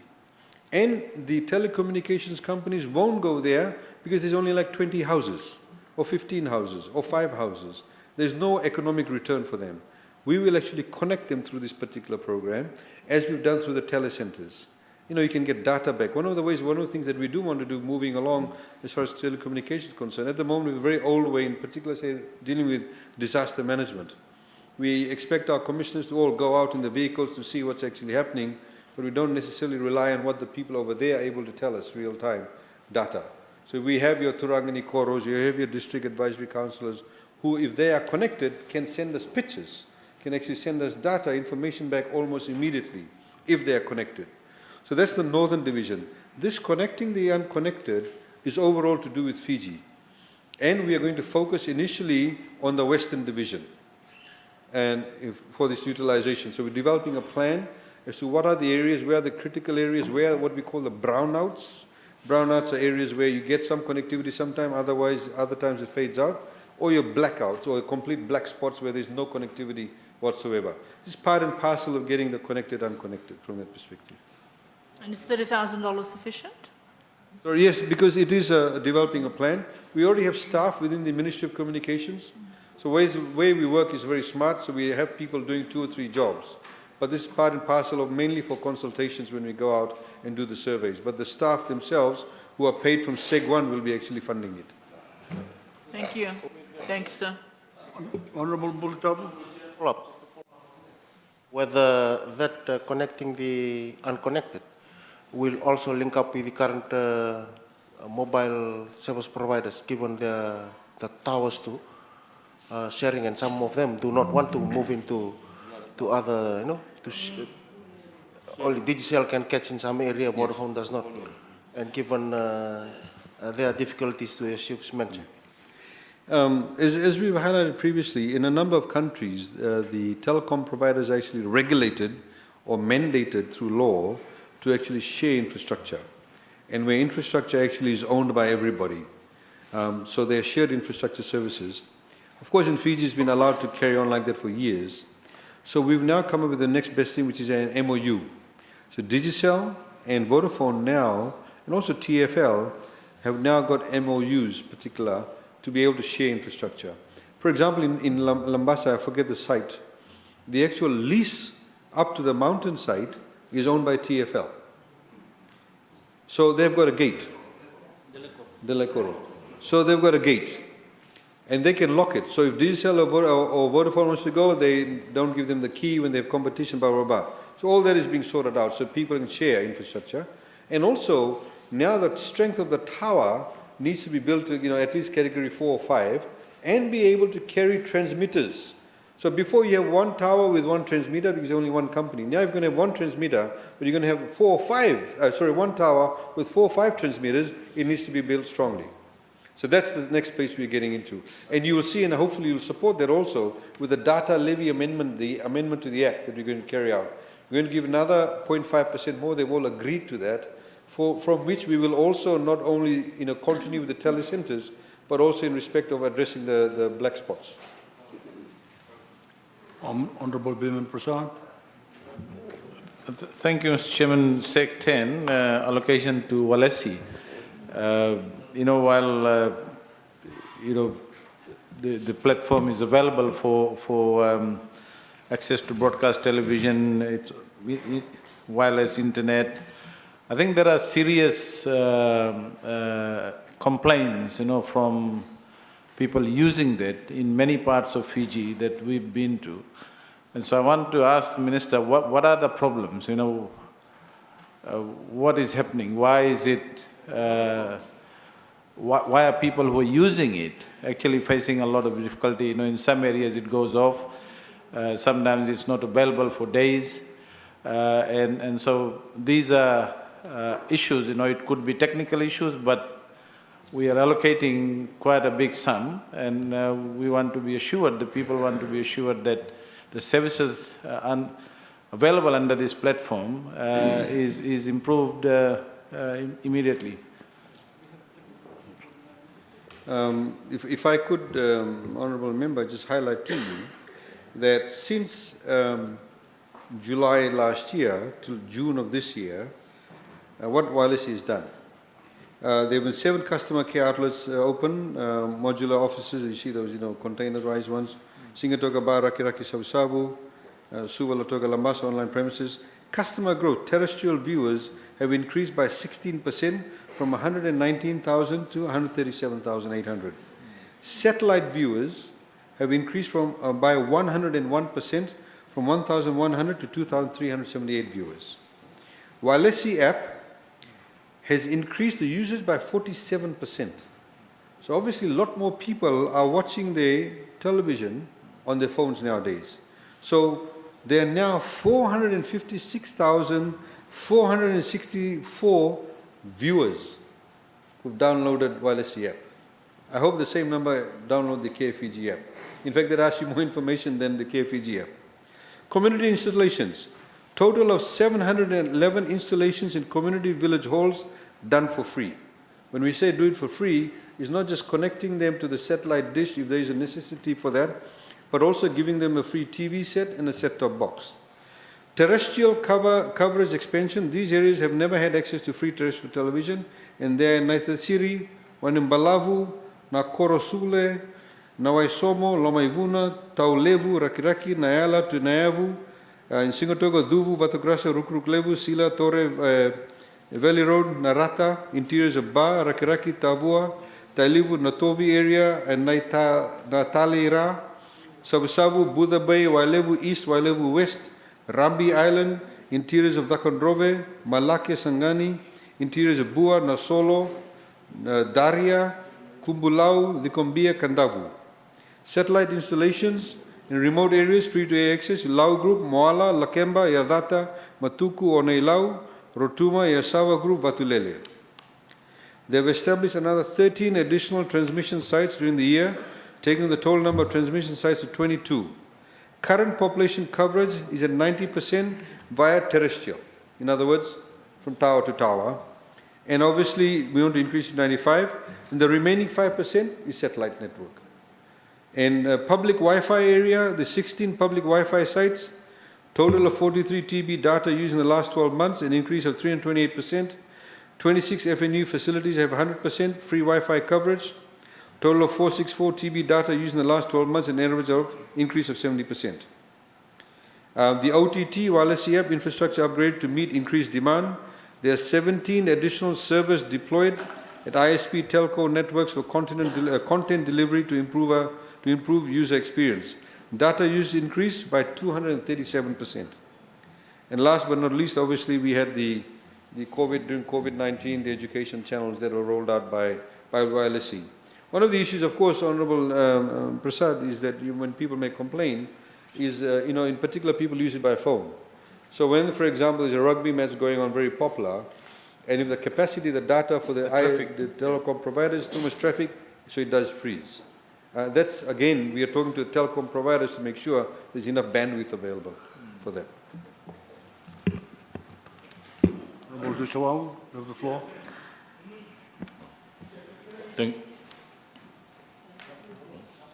Thank you, Honorable Chair.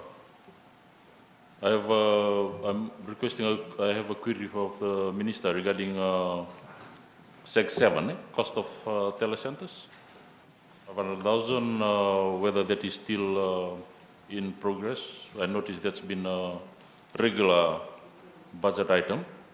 I noticed there has been no public opening of telecenters lately. And in addition to what Honorable Prasad has stated on Walesi,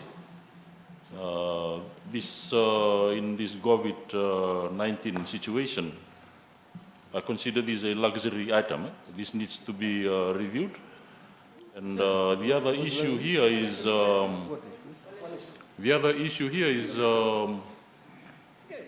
what is the status of this company? Is it a state-owned enterprise or partly owned government enterprise? Because in the website I noticed that they're saying it's a government-owned company, but it's not listed here in the supplement to the budget. Public enterprise, partly owned government shares or whatever. It's not listed here. Fiji Foods is listed here, FBC, but not Walesi. So given that situation, and also they haven't submitted any annual reports, and that we have provided grants, I think for the last 2-3 years, there needs to be a proper audit of this Walesi company. In particular, the amounts which have been given, which are quite substantial, as to the cost effectiveness of this and proper reports provided, annual reports, etc.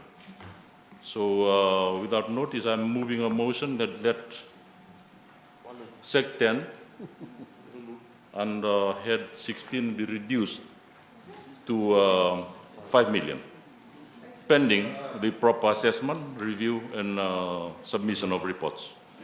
Thank you. Hey, explain to me.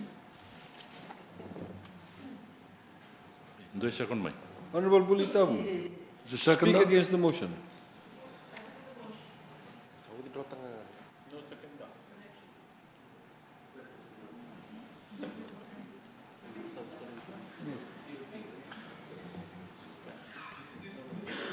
You have the floor.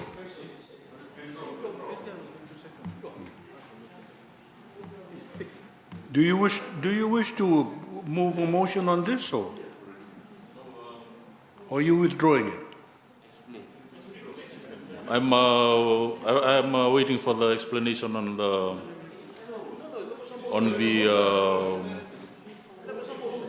telecenters, and then I'll make the decision. Thank you. I thought that the Honorable Attorney General has just explained that a few minutes ago. All that. Mr. Chair, I've explained everything about Walesi. I don't think there needs to be said anything more on that. Regarding the telecenters, the way the telecenters operate is that we started off the telecenters by a few years ago when a lot of people used to use, for example, voice quite a lot. And now people use data and use Viber, etc. We used to charge a small levy for incoming international calls, which we, Honourable Member, you interested, or shall I stop?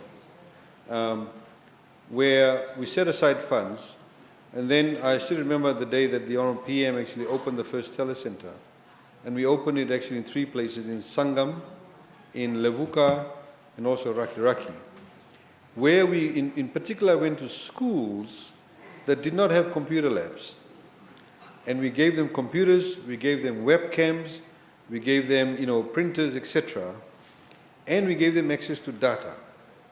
which we still continue to pay till today. A lot of these remote places, the telecenters are maintained by government. Some of the equipment has become obsolete. We have now, we had 30 telecenters, of which 26 are still operational. 4 had been deactivated, but now we hope to revive that again. Some of the places we used to pay for the security guards because the school said, because our condition was, if we're going to give you these telecenters, we want the people in that locality to have access to the telecenters after school. So a farmer or somebody living in that area could go and use that computer to make a phone call or learn about certain things. And in fact, the moment you tell people you can make free Skype phone calls, people get interested.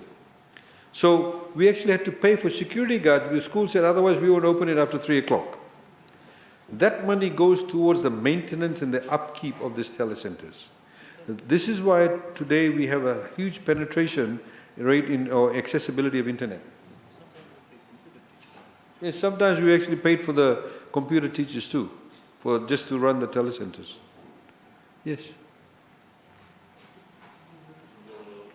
Mr. Chairman, so I thank the Minister for the explanations and also for the clarifications on Govis and the assurance, on Walesi and the assurances that reports will be provided to this House, and I withdraw that motion. Thank you. On Walesi. Thank you. Honorable Ngavoka, you have the floor.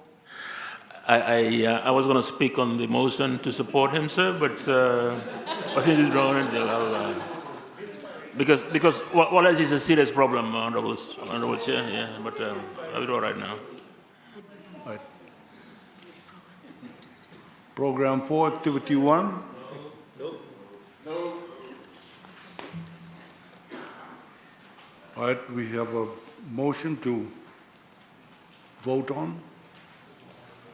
And the motion is that 800,000 be left out of Head 16, Govis Comms in respect of Program 1, Activity 1, Seg 5.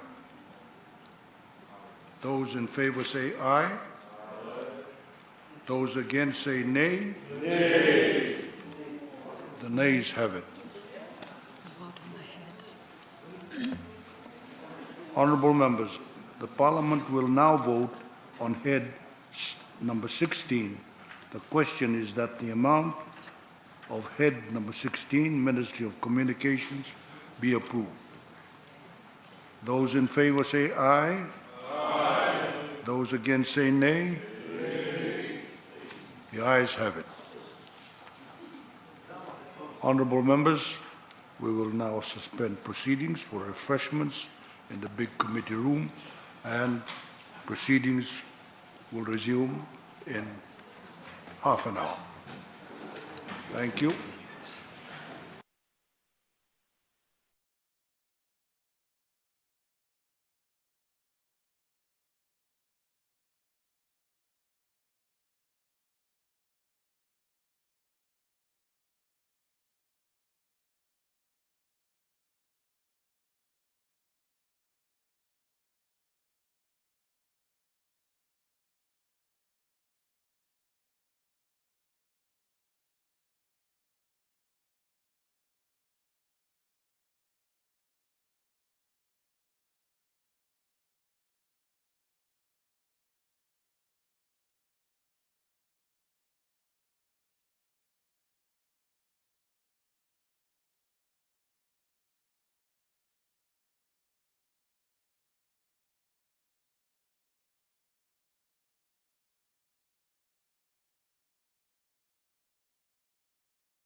Head number 17, Ministry of Civil Service.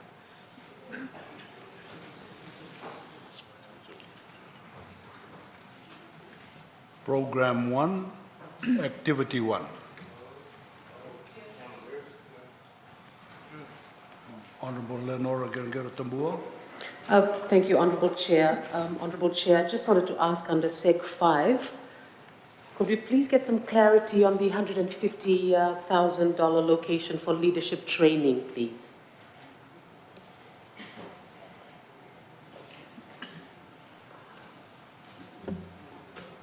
Seg 5. Thank you, Mr. Chair, sir. Mr. Chair, sir, this is essentially for core skill training for senior civil servants to improve service delivery to Fijian people through leadership training and to drive those changes down through the ministries themselves. So it's for senior civil servants. Thank you. Honorable Charlie. Can the Minister clarify the allocation of Customer Care Center? There's been an increase of about 151,000 in that. What is that program about? So we're looking at SEG 5? Yes, we're looking at SEG sorry, 5. SEG 4. SEG 4. Seg 4. Custom Care Yes, this is, we have two ministries where you can actually call in for complaints. So it's like a call center through Vodafone. So the two ministries are Ministry of Health and Medical Services and Ministry of Employment, Productivity, and Industrial Relations. So people can call directly these helplines, and their problems get attended to. It's actually been maintained, we've outsourced this to Vodafone. So we pay for them for those services. So they obviously in turn employ a lot of young people who provide the services. It's also a good way of tracking, where the complaints are, when it was made, when it was resolved, etc. Program.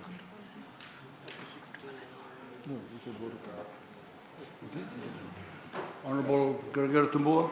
Thank you, Honorable Chair. Another question on under Seg 5 about the $52,500 location for contractual service, other contractual services. Just seeking clarification from the Honourable Minister. Thank you. Sure. These, pertain to security services, cleaning services, to obtain government, various office premises of Government Referral Centre and the Centre for Training and Development. Thank you. Honorable Pio Chikadondua. Chair, a question is on Seg 7. There's an allocation of 49K for cadetship program. The question is there any synergy with the Ministry of Employment, Attaché and Volunteer Scheme under the National Employment Centre? This was, Mr. Chair, a cadetship within the civil service itself. And so it's not to do with the Ministry of Employment per se. It's Ministry of Civil Service going out and trying to get bright people to join the civil service. And as we have announced that we've got, get top graduates and do a rotation of them around the different ministries. And eventually then they end up in one of the ministries that they want to end up in. And so at the moment we have an allocation for 2 cadets only at this point in time. And that's what that $49,563 is for. Thank you. Honorable Leonora Gergera-Tambua.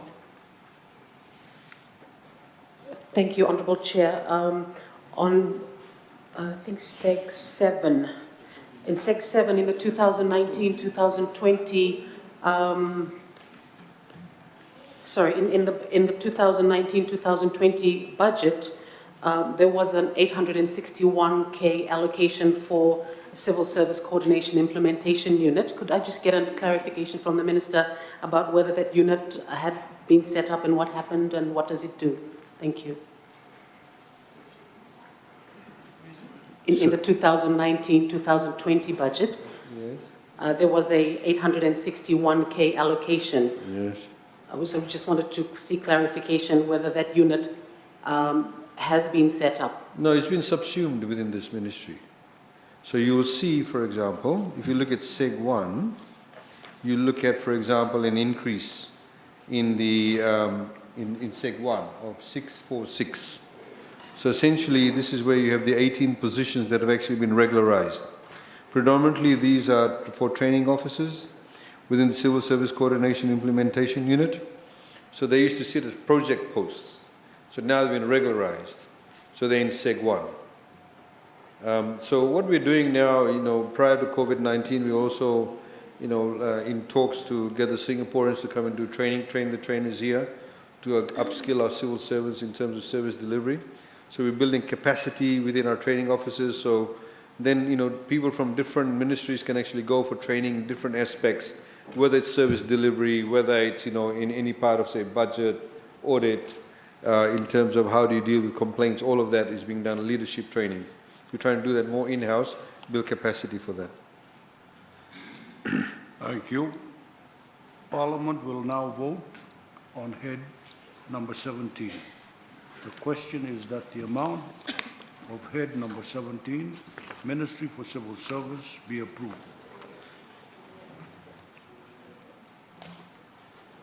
Does any member oppose the motion? No. Those in favor say aye. Aye. Those against say nay. It's approved.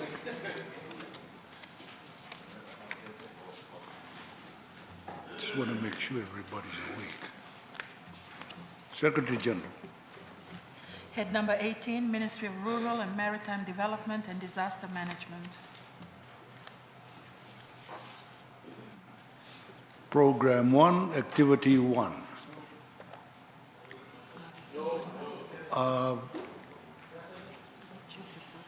Honorable Sokuru, you have the floor. Thank you, Chairman. I just need a clarification from the Honorable Minister on Sec 6, District Advisory Council allowance, 600,000. On how much are they paid and how many of them district advisory councillors? The district advisory councillors, how many of them and how much are they paid?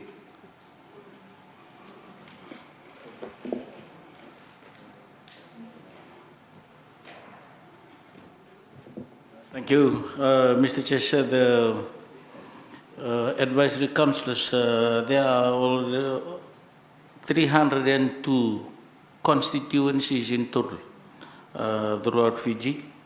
Currently, there are 279 filled, and the rest are vacant. And in terms of the allowance, they are paid $170 per month for the advisory councillors.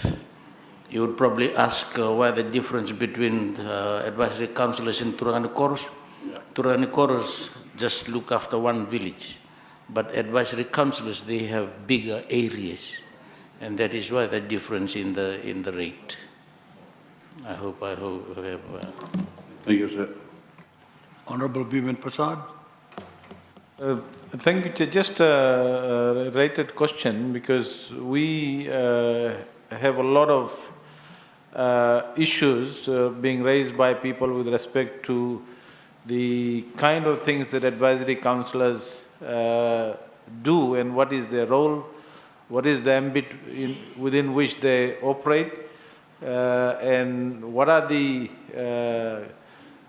type of direct government link and the services that they are expected to deliver to the people. Because I think there is a lot of dispute. Whenever you see, for example, when I raised this with the Honorable Minister of Agriculture some time back, because there are people who are saying, okay, advisory councillors have certain preferences. They do this, they do that. So I'm just asking Minister whether you have some kind of supervisory mechanism through which you ensure that the advisory councillors, because they are supposed to be politically neutral, they are supposed to be working within the government mechanisms to serve the people in the area. Thank you. Thank you, Chair. And thank you, Honourable Member, for the question. In fact, there are always issues with advisory councils, and they have a lot of differences in the communities as well.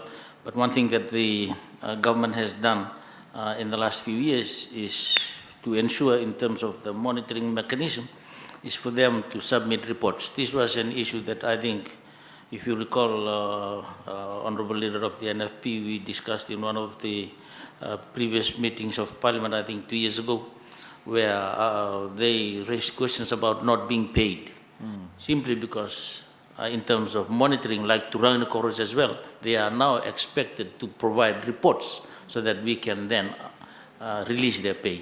So the number of visits that they do, so the monitoring is done by district offices and the provincial administrators. The other thing that I would probably add to that in terms of monitoring, now what the ministry is doing is we are doing, developing SOPs for all the programs and including the monitoring mechanism so that we can also improve the customer services. I have seen the first draft of all the SOPs that are developed by the ministries, the policy team in headquarters. But when it comes to issues again in the areas in which they operate, usually when it's referred to HQ, we will always refer it back to the divisional commissioner and down to the district level so that they do thorough investigations and then submit reports. And of course, they have to be nominated by, if there is a need for them to be changed, to be nominated by the respective committees, and we endorse. So we are trying to strengthen that through these new SOPs that we are developing. Thank you, Chair. Thank you. Honourable Walker. Thank you, Chair. Honourable Minister, if SEG8, excuse me, the construction of government stations in Wainikoro, Kumbulau, Nomarai, and Kavala, $1.5 million. Given the time that we face today and the need to put money into the hands of our people, would you consider moving that to rural infrastructure program 2, activity 4, Seg 10, the grant to self-help projects, which has $1 million. So essentially holding the construction of those premises and putting more money into self-help projects. No. A matter of priority given the times we live under. Chair, if I may clarify, these are rollover projects. They have already started. Out of the 4, Wainikoro, Kavala, Kumbulau, Kavala, if all goes according to schedule, should be completed by this August. And the rest, we are targeting because contracts have already been signed. All these will be completed in the next financial year. But there is also a difference between these projects and self-help. Self-help is about socio-economic projects. It's nothing to do with infrastructure. So if, say for example, they want improvement in their village sanitation for flush toilets, that's where the self-help in terms of a social project. Economic projects, if they are not funded through ROE, say if someone wants to have start with apiculture with a few boxes for bees, that's the economic empowerment component under self-help. So it's a social and economic empowerment project, whereas this capital construction under SEG8 is about, because government is decentralizing, Honourable Member, and these are the communities that used to not to get this access for Wainikoro, Tui Namuka Udagri, and Tiki Nandongo Tuki and Tiki Naundu. They have to come all the way to Lambasa to get to the DO's office. So now we are moving closer to the area, so that that's why these capital programs. Thank you, Chair. Honorable Rasova.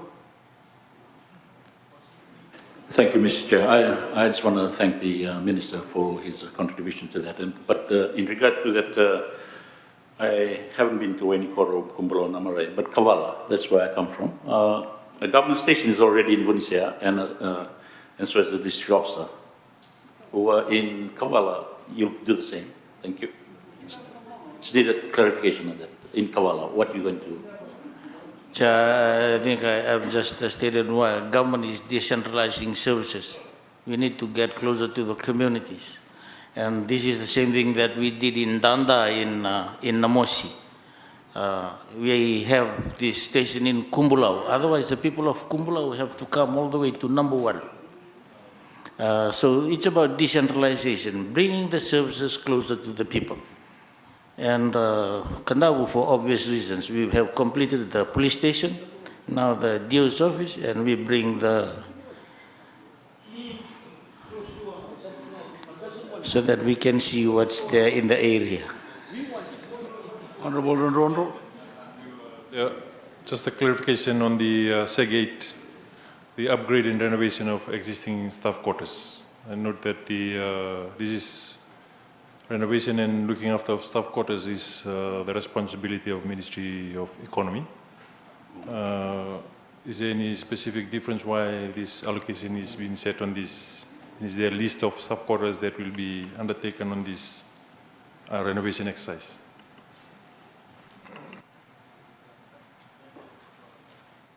Thank you, Honorable Chair. In fact, this is a new allocation under SEG8 to the Ministry for this year.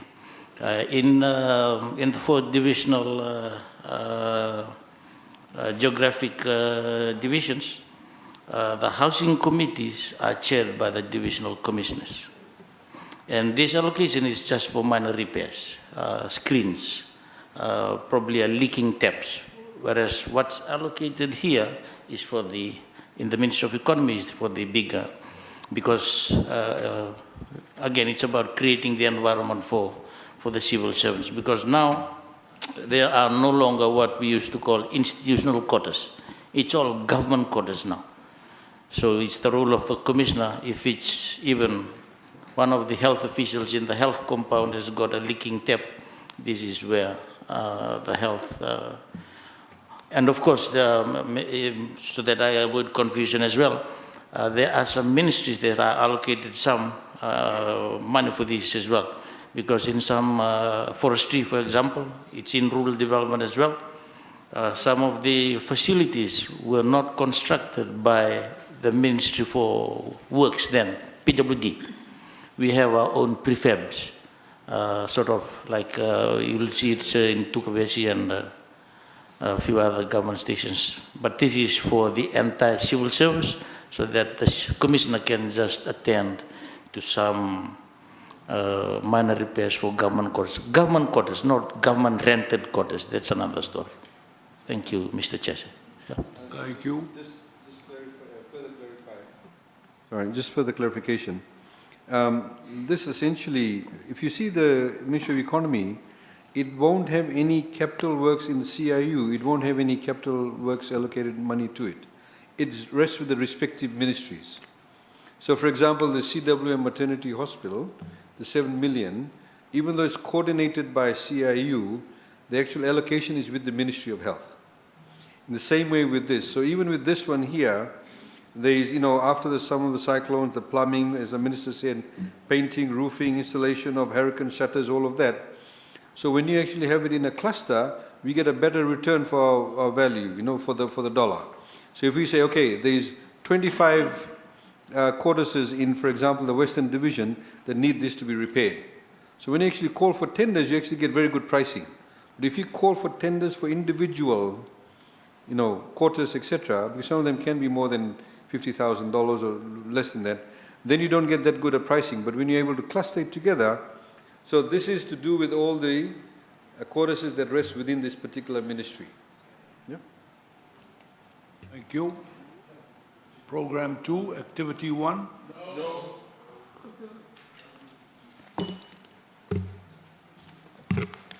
Program 2, Activity 2. No. Program 2, Activity 3. Program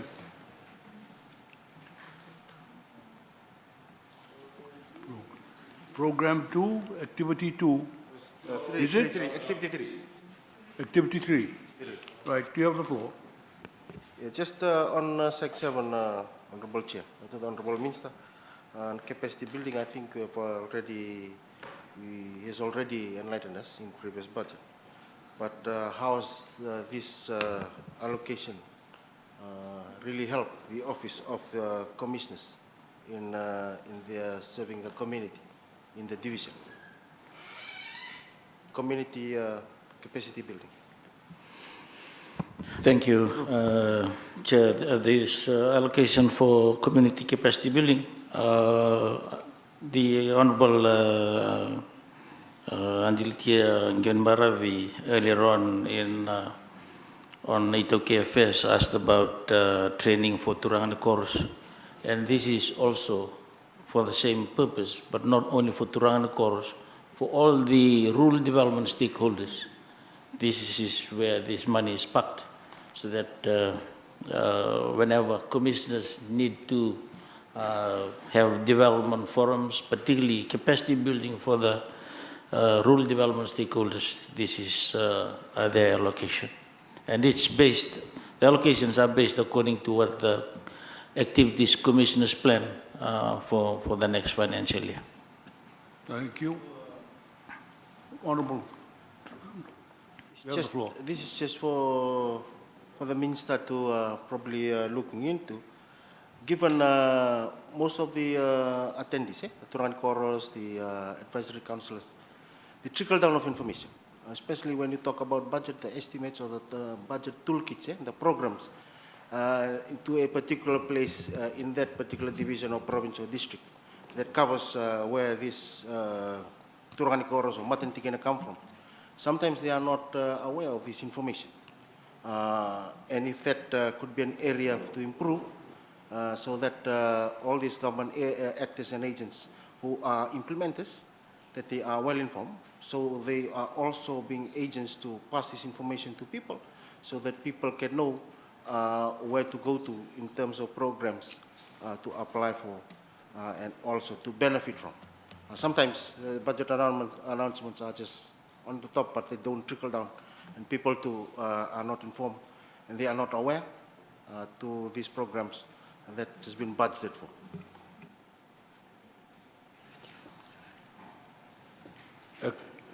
Activity 4. No. Program 3. Activity 1. No.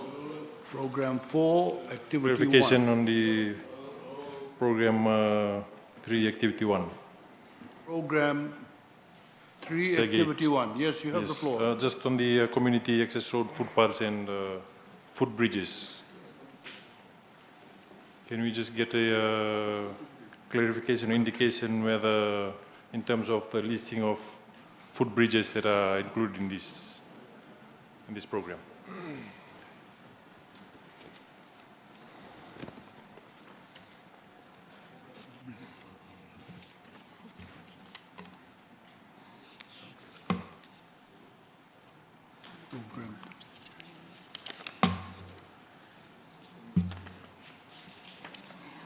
Sorry, Mr. Chair, I have the list of footbridges that are already considered for the next financial year. I'm just trying to go through the. I think we have Ngawia, Sarava, and sorry.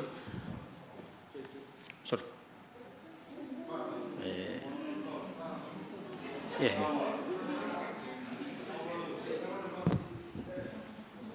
Yes.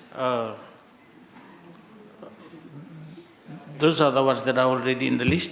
And then when I say already in the list, these are the ones that have already been scoped and ready for. And then because for those two, we probably just need an amount of about 43,000 or so to complete those. But then there will be other requests that are already there so awaiting this funding so that then the finalization and the reprioritization will take place within the ministry. Thank you. Honorable Tigadondua. Yes, thank you, Chair. This is related to the question by the Honorable Rondon to the Minister.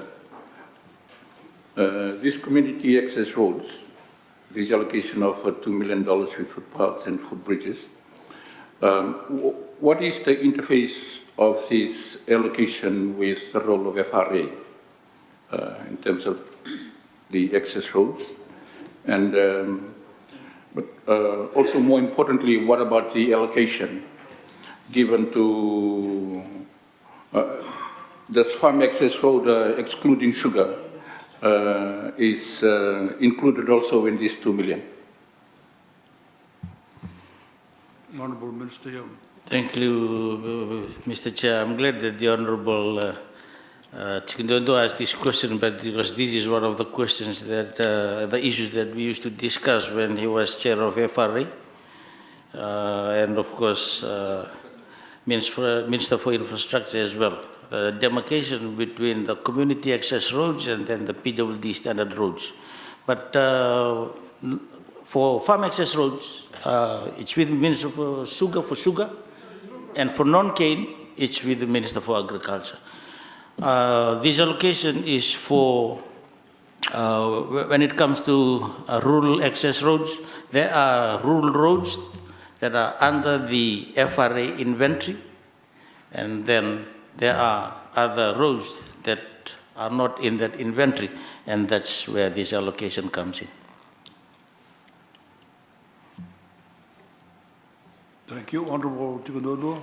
Yeah, thank you, Chair. I'm not sure whether whether it has changed since I left. Probably it has changed since I left in terms of trying to harmonize all the works for roads under one roof. And I can understand what you said, because back then there was a lot of discussion and debate about whether this road should really be under FRA.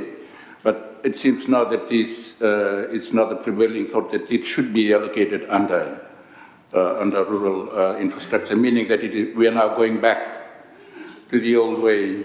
It's the old way of doing it instead of having it under one roof. Anyway, I just sort of want to clear that. And but I also want to move a motion, Mr. Chair, for under the same head, Program 3, Activity 1.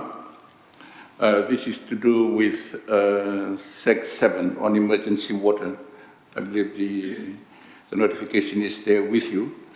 And I would like to move that Head 18, Program 3, Activity 1, Sec 7, Emergency Water Supplies, be increased by 700K in respect of emergency water supplies. Thank you, Chair. Thank you. Is there a second? Chair. Is there a seconder? Second the motion, Honourable Chair. Thank you. Floor is open. Honorable Tigadondua, to speak to your motion. Yeah, thank you, Chair. Mr. Chair, in this COVID-19 world, running water and the ability to keep washing hands at homes as well as in the rural schools is critical. This allocation should be increased to ensure that that happens. We should avoid community transmission of COVID at all costs. Thank you, Chair. Chair, if I may just clarify, and maybe the Honourable Member can reconsider his motion. On roads, one thing that I forgot to mention as well on rural roads is the good thing now that FRA is revisiting some of the old road depots. The old depots, I think they are cleaning up Tukavesi as we speak, and they will be, so that assures us the commitment that FRA has in improving the condition of rural roads. On emergency water, this is for emergency purposes, but one new initiative again in this year's budget, and we are thankful to the Minister for Economy for accepting the proposal from the Ministry of Rural Development, but that allocation is not here. But that allocation is with the Ministry for Infrastructure and Utilities. We made a submission to the Honorable Minister on water and sanitation in rural Fiji, and that allocation is now covered in another. So this is just purely for emergency purposes. But if we improve the current water systems, whether it's gravity-fed, rain-fed, or borehole systems or whatever, that's the new allocation that is now, not in this ministry, but we made the submission. It's now with the Water Authority, I believe, Minister. So that's another allocation. So I feel that emergency water allocation is sufficient because of the increase now in that allocation, that new allocation to improve rural water projects. Thank you, Mr. Chair. Thank you. Honorable, yes, Minister. You have the floor. Sir, just to clarify, two things. We're not going back regarding the FRA. Honorable Tikundu, as you know, that when you were there was a lot of talk about what will we do, where do we draw the boundaries. So there's no definite answer that had been formulated, so we're not going back per se. So the position is not changed. But regarding what the Honorable Minister said about the water supplies, he's absolutely correct, that the Water Authority Fiji actually has been allocated a substantial amount of money for carting of water in terms of emergency, and also what we call emergency water too. This is on top of that. This gives the particular Ministry of Rural and Maritime Development a bit more latitude in the case that they feel there's something that needs to be done like now, and Water Authority Fiji is not able to do that. Then they step in and they've been allocated $300,000. But if you see, there's been a concerted effort through the WEF program to have emergency water and also carting of water, and then increment has been given for that too. Honorable Tikundu. Thank you, Chair. I'm going to withdraw that motion on the basis of on the explanation by the Honorable Minister for Rural and Maritime, and also the clarification by the Minister for Economy in terms of this additional allocation under Ministry of Infrastructure on water. But the point I would like to, I'm sorry, this is sort of outside of the Head 18 Program 3 Activity 1, but because it's being brought up about FRA, I think there was a good idea in the first place that the national assets are grouped under one page. And I know it's been a subject, a lot of debate, because it actually, we can keep track of value for money when disbursements are done in different places, particularly where road was involved in the last time. We didn't really know what work was going on in different ministries because they had their own different priorities. But along those lines, we accepted, depending on the need.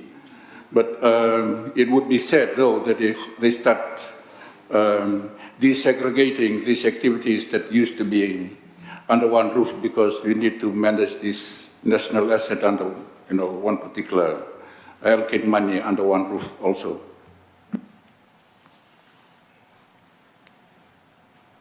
Program 4, Activity 1.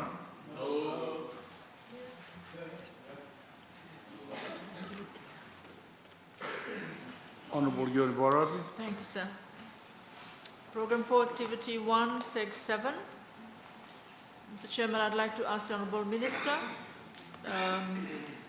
Well, I've noted the reappearance of the allocation for disaster risk reduction policy, allocation of 30K. Can the Honourable Minister please clarify whether this is a continuation of the consultation from the previous years?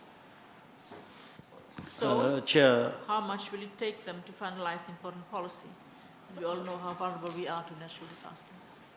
sorry, Chair. You have the floor. The DRR policy has already been endorsed by the government. It's now, so this allocation is for the awareness. We want to do aggressive awareness on the DRR policy. So the policy has been, it's already in place. Cabinet has endorsed it in 2019.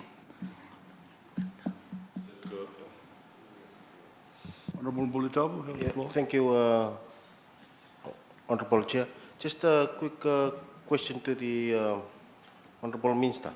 General question in this whole program, Activity 1, in regards to evacuation centers. Where does that fall into? Given some of our communities are also dependent on, and some are bridging into village hall / evacuation center.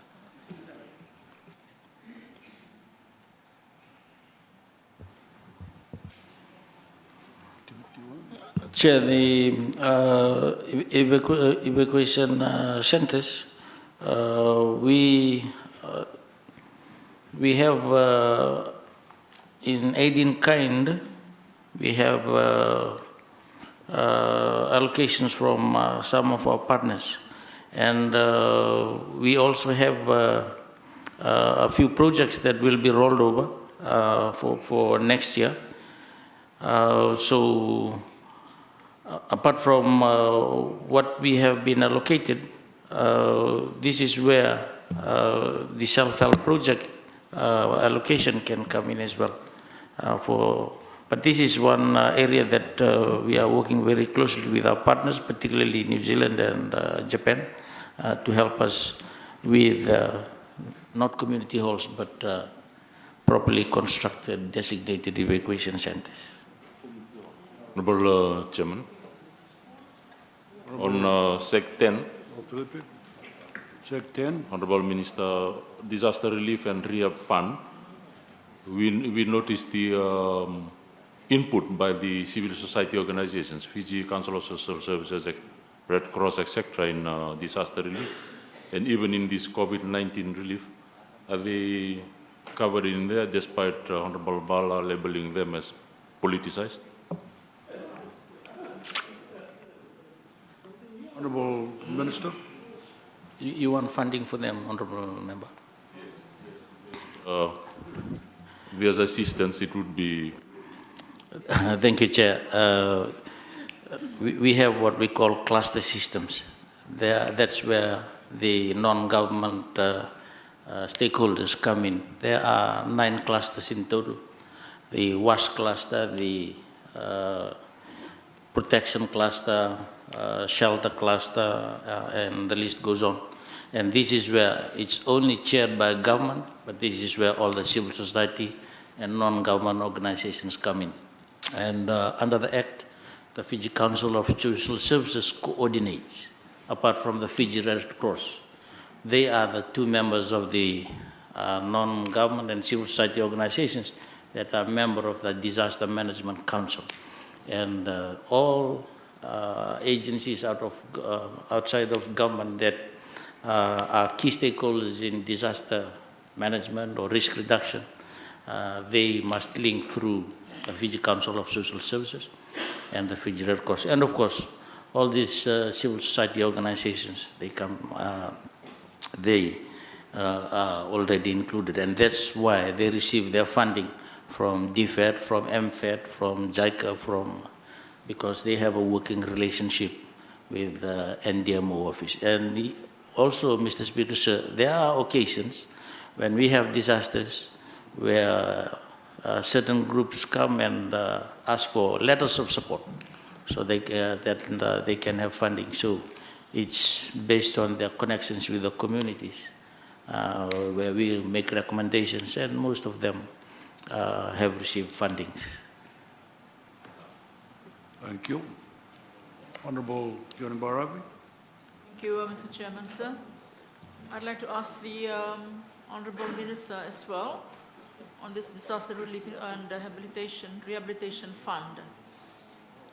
In 2019, I had raised the question on whether government would be changing its policy in repairing churches, community halls that were damaged during Cyclone Winston. The answer I was given is that for Tailevu, there will be 5 evacuation centers built. I'd like to just inform the House that in the recent cyclone Herald, a little community in Tailevu at Wainikabula They're just a few minutes away from Matadula village, which is one of the villages that was designated for an evacuation center to be built. They had to take shelter in their church, but alas, the church also collapsed that night. So they were all squeezed into the Vakatawa's house. My question is, my issue is the need for evacuation centers to be built or repairs be carried out in churches or community halls where people normally run into for shelter. There is a need to provide these community halls or for the repair of the halls or for the repair of the churches so that the people are assured of a shelter should they be at the receiving end of these cyclones. So the question is whether government will consider changing the policy to ensure that people do have shelters to run into during disasters. Thank you. Honorable Minister, you have the floor. Thank you, Chair. I think I've clarified this previously. It's not about community halls, it's about proper evacuation centers. And I think the two biggest lists that we have now in the ministry is request for seawalls, and that's referred to waterways, and request for evacuation centers. And it's just dealt with according to the years in which these submissions were made. But of course, evacuation centers, but government is no longer assisting on churches. It's on community evacuation centers, and of course, we have allocated resources on schools, and the focus is on individual homes. We need to look after our own households first, and thus the focus to look at building our homes to standard. If the homes are safe, then we can minimize these other costs in. So the focus now is on homes, Mr. Speaker, Mr. Chair. Add to that, what the Honourable Minister said is about focusing on homes. Out of the 206 schools we repaired after Cyclone Winston, there were 77 buildings at 63 schools that now act as evacuation centres. So those schools are now, you'll find some of the school buildings we built, they're actually concrete buildings, double-story with one roof. Some of them actually have generators, their water supply. So they double up both as a school and also as evacuation centres also. It makes a lot of sense. Centralization of resources, better utilization of resources, and much stronger too. Thank you. Honorable members, Parliament will now vote on head number 18. The question is that the amount of head number 18, Ministry of Rural and Maritime Development and Disaster Management, be approved. Does any member oppose?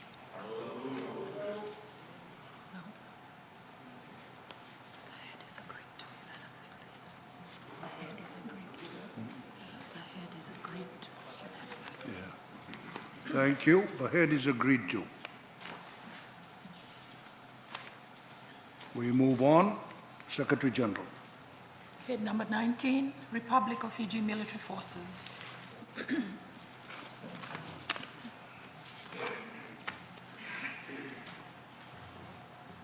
Program 1, Activity 1. Sec 5, sir. Just Sec 5, Honorable Chair, on the ban. Sec 5, yes. On the ban equipment, it's just a rollover. Whether this is a new musical instrument or it's a rollover project. This is for mandolin. Ban equipment, eh?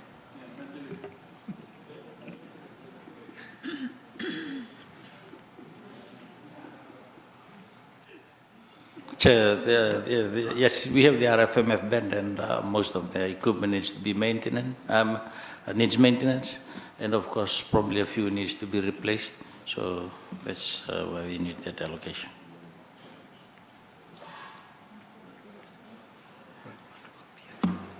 Honorable Beauty Kondondwa. Yeah, thank you, Chair. Chair, under Sec 7, which is for recurring or operating expenditure, there is a 400K allocation for VAT clearance charges. My question to the Minister is, what is this for? Because no other head has this in Sec 7, and nor was it in an activity in the 2018-2019 budget. Thank you. Thank you, Chair. So we have BlackRock, funded by the Australians, but whatever is brought into Fiji for BlackRock in Nandi, government, although it's tax exempted, but we still have to pay VAT, and that is why that allocation is parked here. Right. Thank you, Chair. Activity 2? No. Activity 3? No. Activity 4? No. Activity 5? No. Activity 6? No.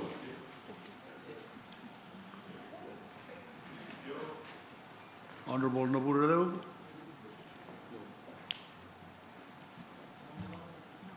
Activity 7? No.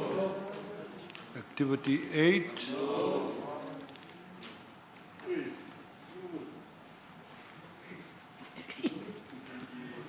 Seg 1. Activity 8, Seg 1.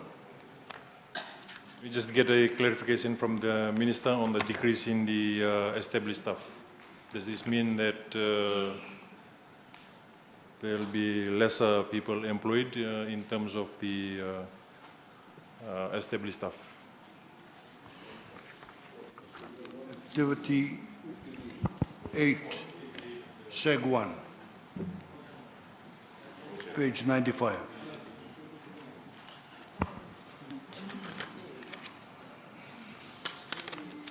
Let me just...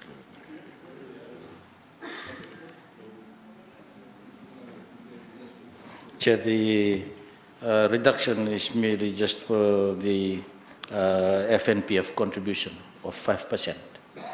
No loss in staff. They have an established staff of about 388 established positions. Thank you, Chair. Thank you. Activity 9.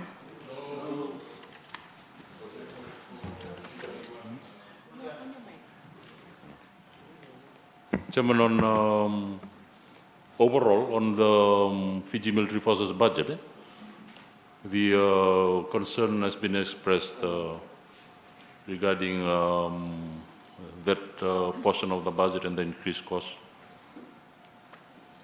as opposed to other sectors of the economy or the civil service. Are there any plans to look at the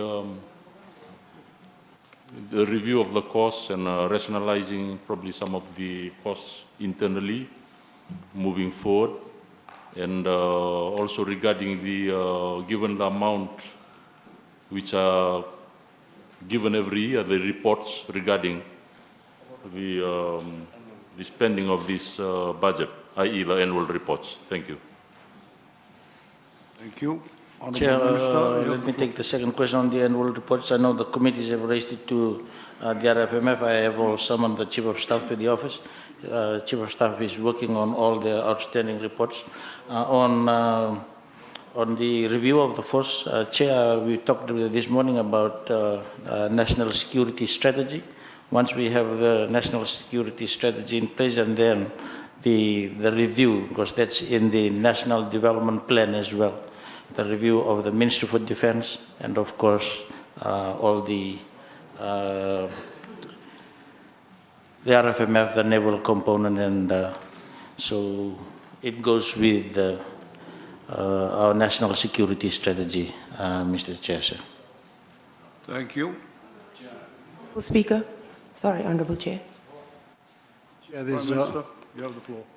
Thank you, Chair. There's also an understanding that job evaluation exercise will be coming up from the military. The last one that was done was about 2002. That will come through, of course, the Ministry of Defense. And when it comes, we will then talk about it. Thank you. Honorable Tumbuya, you have the floor. Thank you, Honourable Chair. Just a clarification from the Honourable Minister generally on the involvement of the Fiji military forces in COVID-19 quarantine operations. I understand that they are involved at the resorts or government allocated locations. Can you clarify about Army personnel that are now providing COVID-19 quarantine monitoring at residences? Because I've noticed that there are several setups around some central Suva neighborhoods of their sheds with Army officers in them, in the neighborhoods, and there's been no information about that to the public. So if you could just clarify that, please. I'll kindly ask the Minister for Health to respond. Thank you. And I can add if need be. Minister Wangrimbete, you have the floor. Chair, thank you very much. The question by the Honourable Member. There is no exemption to the quarantine. So the quarantine remains as it is. What happens is everybody coming back into Fiji must have their COVID-19 test. They're predominantly Fijian citizens. And when they come back into the country, for those, for example, there may be some that staying in the government-designated facilities may not be appropriate. For example, some coming back that are sick, some coming back after having treatment, and so they're brought back and an assessment is made, that is made by both the IMT COVID-19 team and also with the quarantine enforcement group, which is obviously the support staff, including the disciplinary forces. They examine the place where this person may be and where they live, and having agreed that they can be able to monitor them during the time of the quarantine, that is then become acceptable, it is passed, and then they moved into that facility. It could be back into their own home, for example. So then they have the disciplinary forces providing the quarantine enforcement around them till they complete their time of quarantine. Some of them have been, they moved out, say for example, in the instance of that case that was published in the Fiji Times at day 6 or day 7, some of them as soon as they arrive into the country. But again, these are cases that are not exempted from quarantine, but quarantine in another area which has been well thought out and assessed by those that are in the group providing the quarantine enforcement. Thank you. Honourable. Thank you. I pose a question, that clarification, because the members of the public are assured that they are at government chosen locations isolated from the public, but these are members of the public that are being quarantined in their homes, in neighborhoods. So there is one specific areas that I've seen where they're set up. You know, there's no information to the public as there is a guarantee that those people that are with, you know, in the public, in the residences, in the neighborhoods, are safe if they are being quarantined at their homes. Obviously. So it is a concern. It is a concern for the public. But I guess my other point is that are they coming out of your budget for RFMF, yes, or from Ministry for Health? It comes from the IMT COVID-19 budget. And again, it'll be, we'll talk about it in when it comes to Head 22, about the COVID-19 budget and what that entails. But I want to assure us today that there is no exemption to that quarantine. That quarantine, the protocols that we have in place, they are watertight. That is why we have no community transmission of COVID-19. And, you know, you're talking about singular cases. We've had more than 4,000 people coming back into Fiji, nearly 5,000 now. So what you're talking about here, Honourable Member, is only a few cases. And again, these are cases that have been well thought out. Assessments have been done. It is based on a compassionate basis. It is based, for example, we've you know, the... For example, we've had somebody come back with a heart attack, difficult to look after him because he needed rehabilitation, walking around. And as you know, in the government-designated facility, they stay in the hotel room all throughout that 14 days. So we're able to ascertain that this person's house was a well-quarantined place. It was about more than a quarter acre that he lived in, and that we have military personnel on hand to be able to ensure that he was able to do his rehabilitation without doctors coming to check on a regular basis. But again, Honourable Member, please, there's no exemption to the quarantine. No one is at risk, and it's all funded through the COVID-19 budget that's in place. Thank you. All right, we'll move on. Honourable Redondo, you have the floor. Thank you, Chair. Just a second clarification from the Minister regarding Activity 9, SEG 4, a docking of vessel. There's a docking of vessel on this, $50,000. But I don't see this in the Navy, Naval Division Activity 5, but there's a docking of vessel expenses for $50,000 under the hydrographic unit, SEG 4. Can we just clarification on this docking of vessel?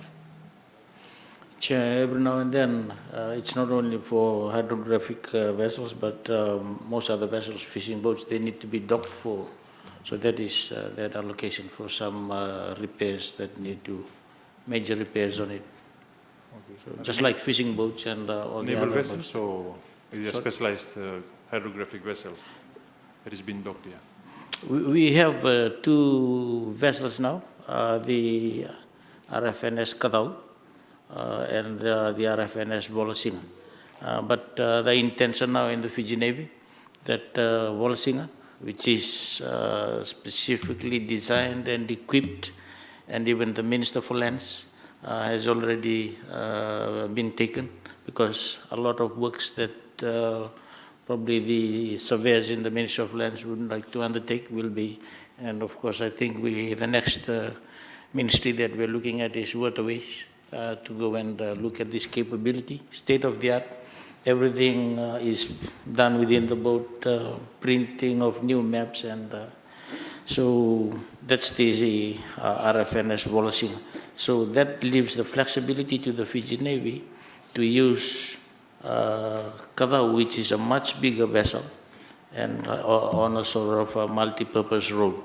And classic example, during this HADR exercise, because of the size of Kadau, we loaded a container at the back of the ship, and we took stores to the other islands.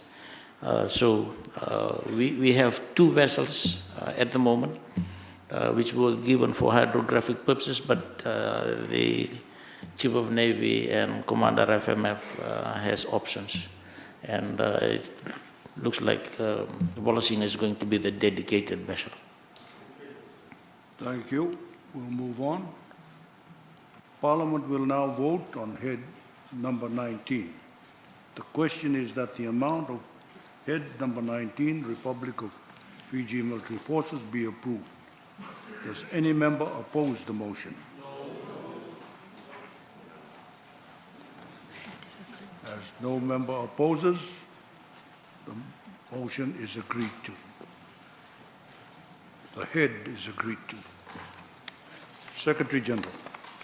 Head number 20, Fiji Police Force.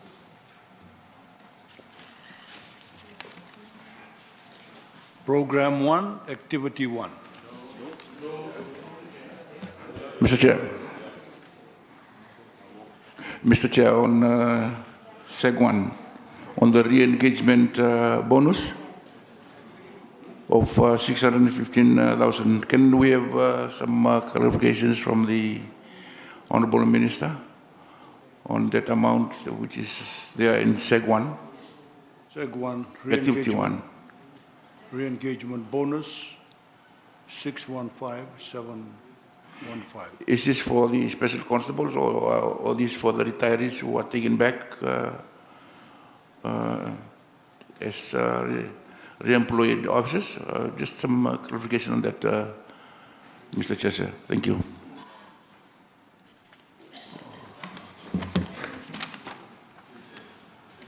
Thank you, Chair.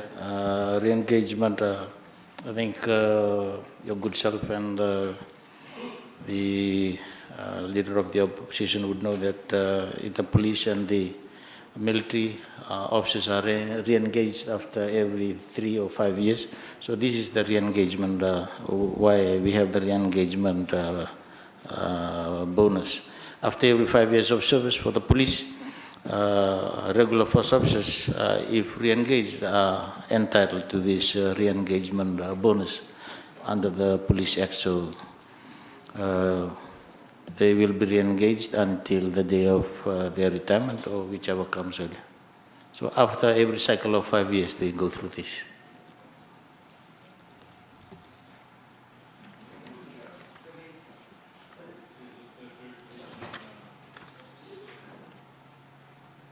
Honorable Johnny Barabi, you have the floor. Thank you, Bulutavu, then Mr. Chairperson. We are concerned that women in policing, 20,000 has been removed from the budget for the coming year. Yet the institutional strengthening. Thank you, Mr. Chair. We are concerned that the allocation for women in policing for 20,000 has been removed, yet the institutional strengthening has been increased from 300K to 350,000. The Minister, please explain. Which SEG? SEG 7, sir. Activity 1. Right. Can the Honourable Minister explain? Thank you, Chair. Women in policing, this is about women police officers, senior, not only senior, but they have their own organization and they have meetings. Now all meetings are on virtual. So they are not given this allocation for allowance and for the expenses for the meetings. So because all meetings now are through virtual. Thank you. And why Chair. is the need for the increase in institutional strengthening allocation? Chair, I think there's a lot of complaints from the public about the service of the Fiji Police Force. And we need to create the environment for them. And while we are not only focusing on police stations and whatever in the urban areas, but of course in the outer areas as well. And that's why we need this allocation on institutional strengthening, so that we can upgrade and create the environment for our police officers. Thank you. Honorable Bulutavu, Honorable Bulutavu. Honorable Chair, thank you very much. On SEG 8, on the announcement that was made, construction of new police station in Nakasi, Nandi, Lautoka, and Nalawa, $40 million. If the Minister can clarify and outline the distribution of this $40 million to these 1, 2, 3, 4 projects, and what phases will this $40 million cover? And if phase by phase, this particular allocation, what does it cover? Whether it also comes up to construction or just the phase 1 works? Chair, thank you. The floor. Nalawa, apart from the other three, the constructions have already started. I'll go into it. Nalawa, we have finalized the land, and now the consultancy works and the designing phase into it as well. But let me go through the allocations. For Nakasi,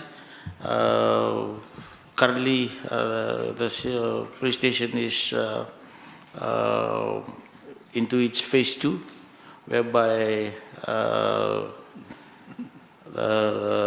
35 million is the total cost, and for this financial year, $4,994,141.99 is the allocation for the continuation of the work in Nakasi. For Nandi Police Station, Mr. Chair, the allocation for this year is $5,701,717. And as I stated, hopefully, if all goes well for Nandi, it will be completed by December or hopefully February next year. For Lautoka, we are allocating 6 million. For this year, the total cost for Lautoka is 28,843,000. So this year, the allocation will be $6,075,492.86. And of course, for Nalau, the survey has been completed, and now we are into the consultancy and the design phase for the new Nalau police station. Thank you. Honorable Lenora Gerger Tambua. Honorable Asere Rondrondo. Chair, just a clarification to the Minister on SEG 1, Program 1, Activity 1, there's an increase of about 33 million compared to the previous years. I think as compared to previous years, there was only an increase of 8 million for the regularization of some special constables. Can we just get a clarification and indication of how many people will be regularized in this increase in SEG 1 from, I think it's close to 100% increase? Thank you, Chair. The allocation, the increase, as stated in SEG 1,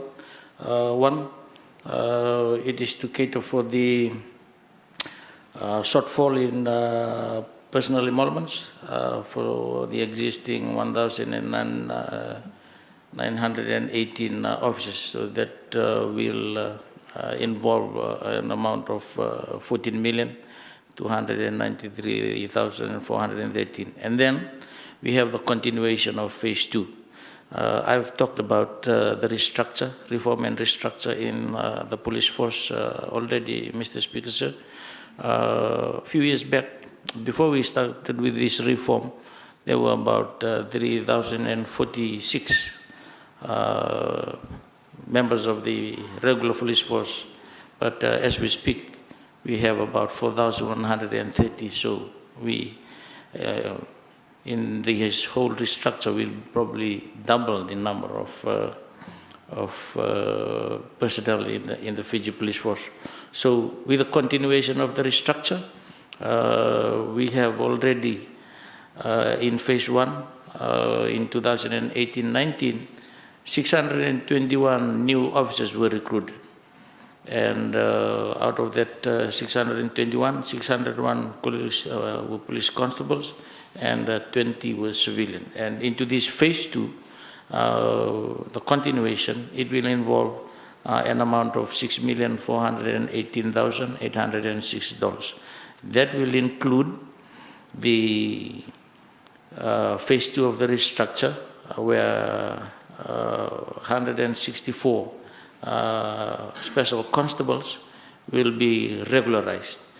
And of course, taking into consideration 9 months' salary of current special constables, we have about 255. But the number that will be regularized this year will be 164 of these special constables. And of course, there will be recruitment of 30 civilians as well, particularly technical, because they have a lot of electronic equipments, communication equipments, including boats and other gadgets that they have. And of course, the filling in of about 394 vacant positions that will involve about 2,717,318. So you will see that significant increase in SEG 1, and that's where it will be allocated. Again, we want to strengthen the police force so that they can do their work better.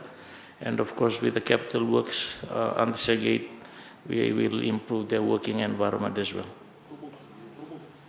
Thank you. Honorable Lewera, you have the floor. Thank you, Honorable Chair.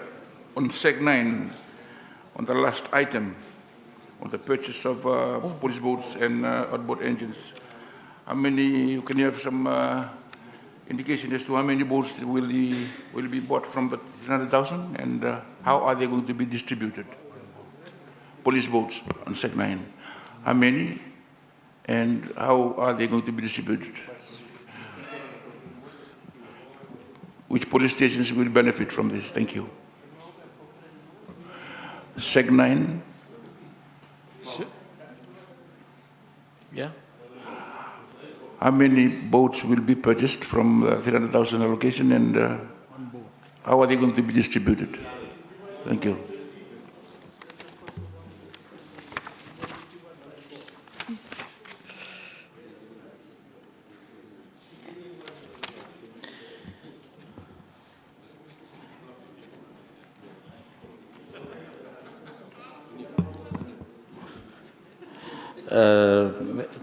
Thank you, Chair.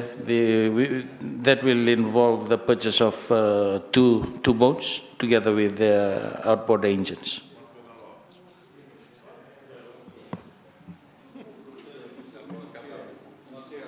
Just wanted to provide a clarification, you don't say the minister read out the wrong thing. The Honourable Minister was asked a question about the police stations, read about this year's figures. Sorry. But going into next year's figures, Nakasi Police Station will be allocated $13.9 million.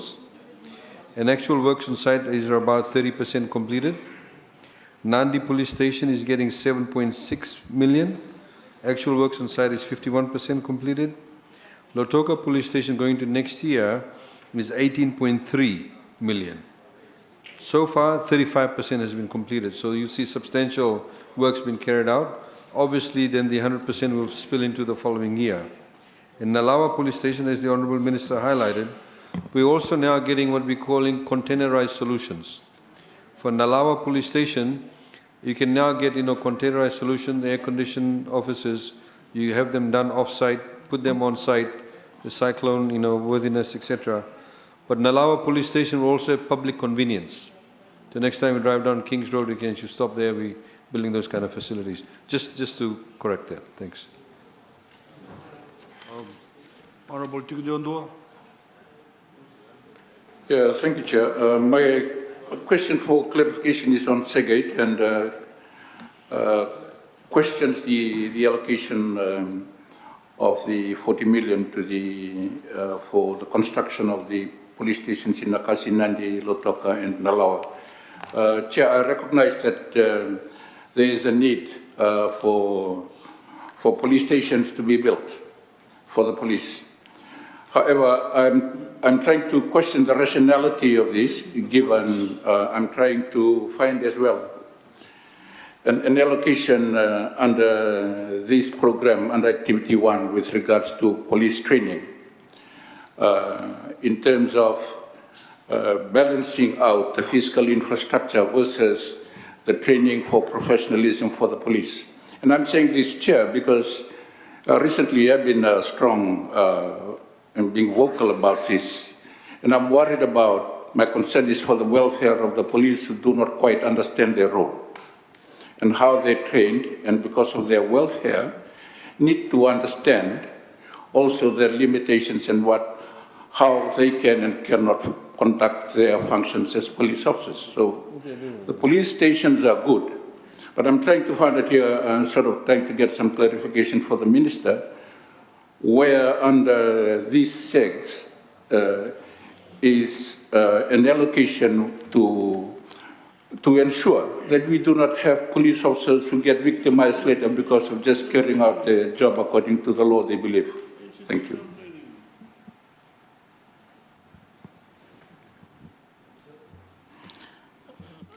So the Honourable Member, which training board are you referring to? Sorry, through you, Chair.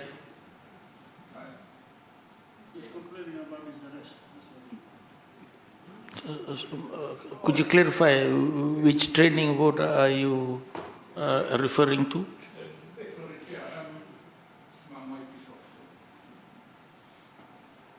Thank you.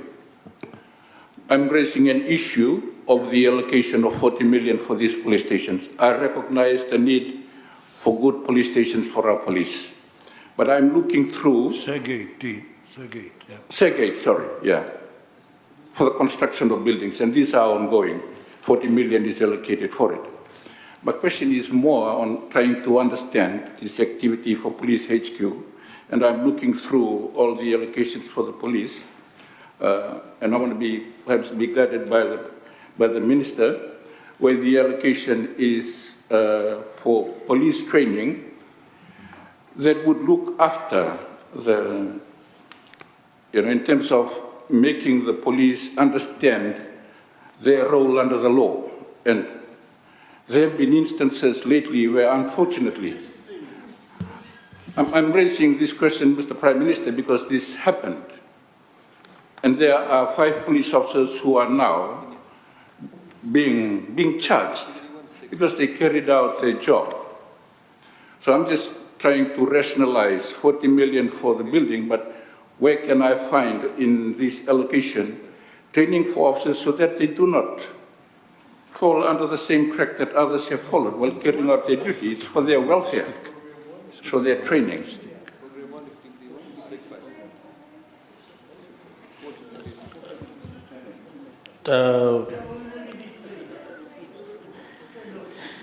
Honorable Chair, if I may respond to the query by the honorable member. One, I've talked about the training that the basic training that all police officers go through. And then the police force is very specialized as well in terms of the role that they, and of course, in the subsequent activities under this head, they undergo a lot of training with their own partners, particularly in, but of course, if you refer to Activity 1, Program 1, Activity 1, Seg 5, you have the allocation there for Force Education Program. That's additional to what the other departments within the Fiji Police Force are allocated to help them in their professional development. But I do emphasize the fact, Mr. Chair, sir, that a lot of the police training, now this year particularly, we managed to send one of our top investigators to the US.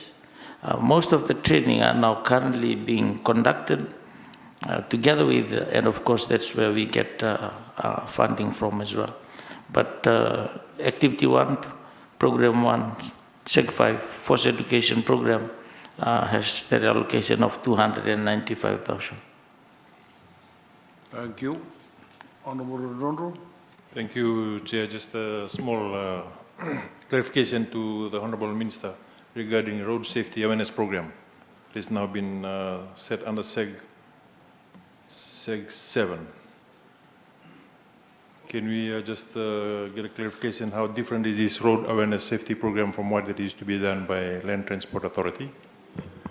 And also, women in policing is no longer entertained by the Fiji Police? Chair, I have already answered about women in policing. This is a regional body where our women do attend meetings, so all the meetings are virtual now, so there is no need for that allocation. On the traffic, we have a traffic unit within the Fiji Police Force, and if you even look at Seg 9, under the traffic management equipment, there's an allocation of $200,000. And we work closely with Land Transport Authority, but of course, the traffic unit, they do their own awareness as well. And this is where the allocation Thank you. comes in. Honorable Leader of the Opposition. Thank you, Mr. Chairman. The Honorable Minister mentioned something about a big summit or convention or a meeting that you're going to have about the restructure of defense. If we were to do the same for the police and bring in community participation, the expenditure going into infrastructure to support the police, instead of having those big expenditures, perhaps a cross-community training between the communities and the police. And if we were to have that sort of activity funded, where we are participating in raising the national morale, which will probably should reduce lawlessness, and all these things perhaps will help reduce the police budget, have a very friendly atmosphere between the police and the policed, and just a thought, general observation. Thank you. Thank you. Thank you, Chair. I'll just thank you, Honourable Leader of the Opposition. In fact, we have community policing, and they work very closely with our communities. The drug units, they have their own awareness work as well. If I may also add that within the overall restructure of the ministry and how on the engagement of our communities, we have in fact completed the training in the West on the Turangani corridors from the West. In fact, last month we were supposed to come to Wonoleu. But that has been put on hold because of two things that we want to do together. One is the old divisional intelligence and district intelligence setup, because it's all part of this, together with the community engagement. And this community engagement is not only in terms of crime, but in terms of search and rescue as well. So the Turangani corridors in the West have already been given their kits to help in search and rescue. And once this training, and of course, there's a lot of plans in place for the involvement of the community. So we would kindly appreciate the assistance of all honourable members in this. Thank you, Chair. Thank you. Program 1, Activity 2. Honourable Raju Tevitan, Nagur Level. Thank you, Honourable Chair. I need to move a motion without notice. You have the floor. Thank you, sir. We had 20, Program 1, Activity 2, Sec 7, be increased by 92,000 in respect of Transitional Crime Unit, to be increased to 100K and for the current 8K allocation. Thank you, sir. Is there a seconder?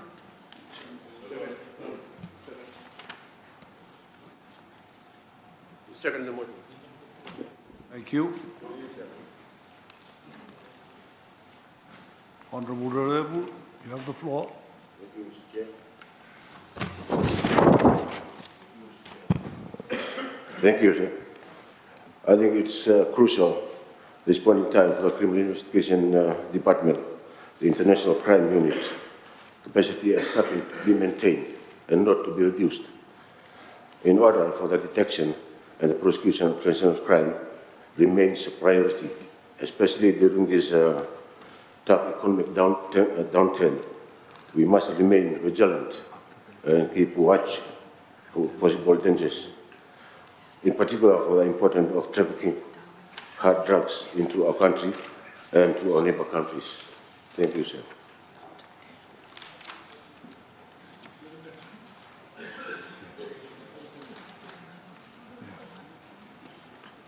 Thank you. Anyone else want to contribute to that motion? You can move your second motion.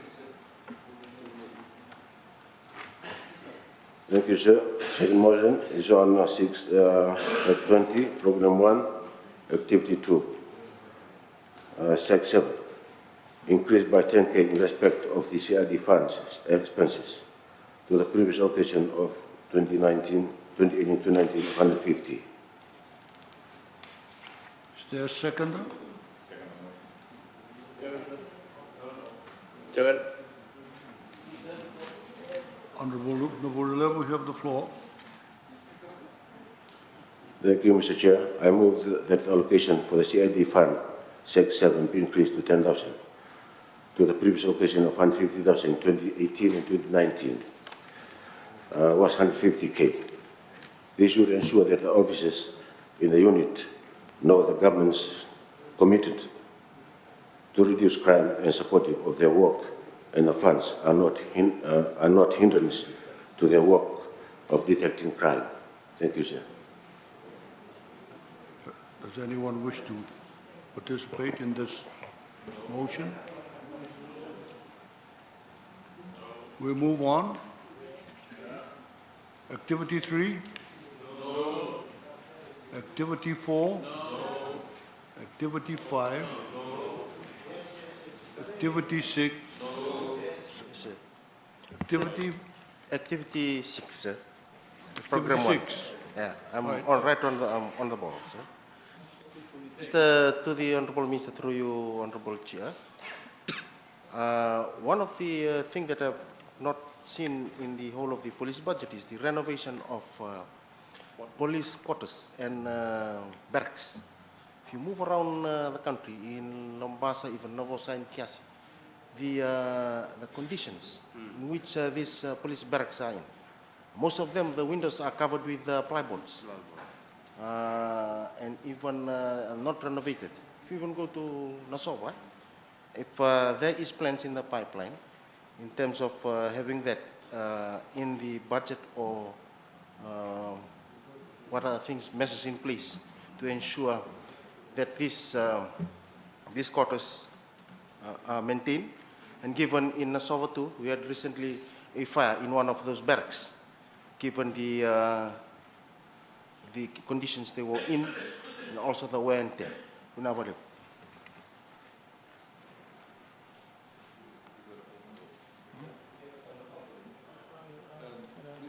We have overall, we've had discussions with the police force. What you say in respect of the many of the police barracks, most of these barracks were built during the colonial times. In fact, there's been no strengthening done. Some of these police quarters actually have got concrete decay. So we've done some studies of that. And those of you, for example, know Lotoka, like in Vomo Street, you see those wooden barracks there on the left-hand side as you go up below Jasper High School. Now, that's all prime land. So at the moment, one of the issues that, as you know, that we announced in the budget is working with the private sector in respect of developing housing.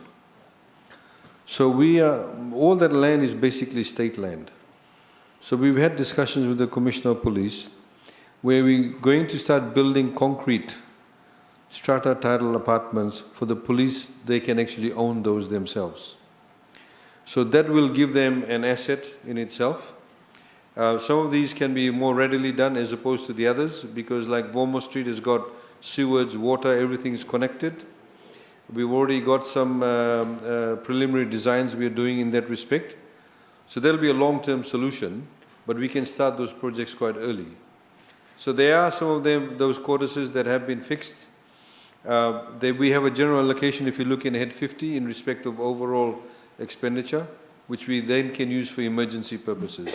So for this year's budget, what we have done is focus on, for example, the projects that are already going. Any general maintenance can come from Head 50 if there's any need to do that immediately. But the long-term goal is that. And we hope to actually kickstart some of these projects, at least the design within this financial year for that. Thank you. Honorable John Usumati has the floor. There's also a sum of money that's provided for in Ministry of Works for some public buildings, which has been included some work that has been done for police quarters, for the sewer lines and toilets and things like that. So I think there's around 600,000 in the Ministry of Works that has been also, I think those ones in Lotoka, the sewers, the wastewater treatment that is being done also. A bit of work is done from the Ministry of Infrastructure. Thank you. Honorable Tikadondo. Thank you, Chair. I'm referring to Head 20, Program 1, Activity 60, Western Division. Chair, under Sec 5, the Southern and Eastern Division have allocation for crime prevention strategy, but the North and Western Divisions have no such allocation. Can we have some explanation by the Minister to understand this? Thank you.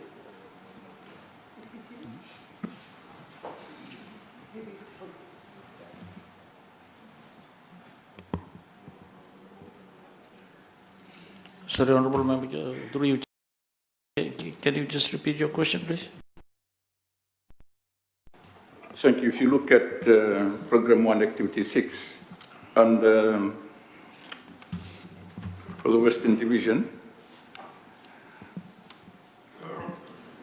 and compare that with Sec 5 for the Eastern Division, the Eastern Division has an allocation of crime prevention strategy, $15,000. And Southern Division also has that. But the other two divisions, Northern and Western, don't have them. So I just needed some clarification as to why.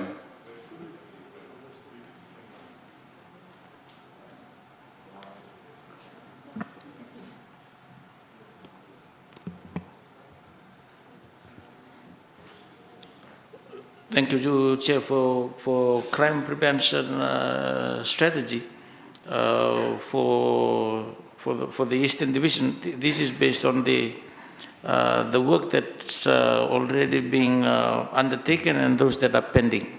So those that are being costed are the ones that the respective divisional heads intend to undertake in the current, because in some instances, the allocation is packed with the respective divisions, but there is a team from headquarters that comes to do this awareness in the respective districts. So that is why those that have already been undertaken have not been allocated these costs. Thank you, Chair. Thank you. Activity 7? No. Activity 8? No. Activity 9? No. Activity 10? No. Activity 10, Honorable Tikundondua. Yeah, thank you, Chair. Central Police Station, just a quick query on Sec 5, Chair. Witness and suspect meals.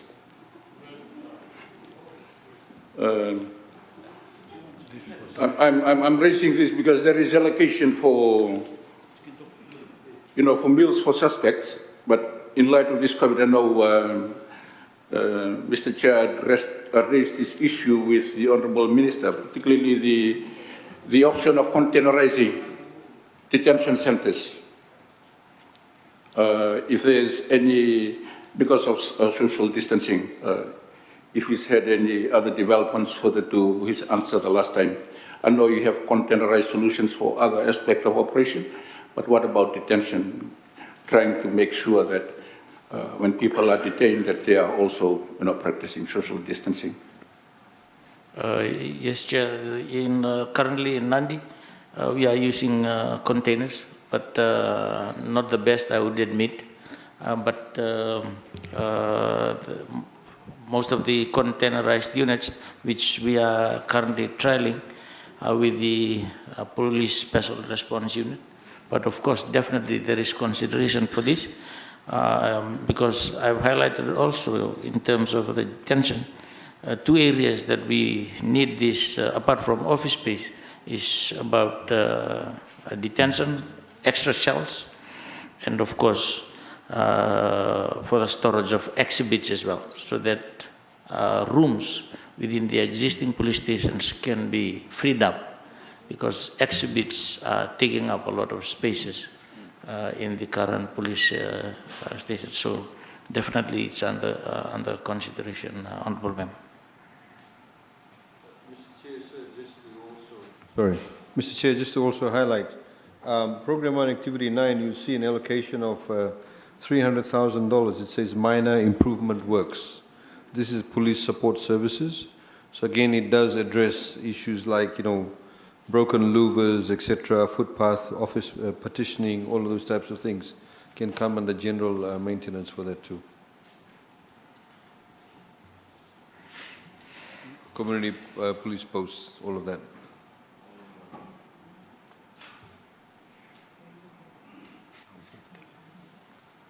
Thank you, honorable members. We have two motions. The first one is that head 20 be increased by 92,000 in program 1, activity 2, seg 7, with respect to transitional crime unit. Those in favor say aye. Aye.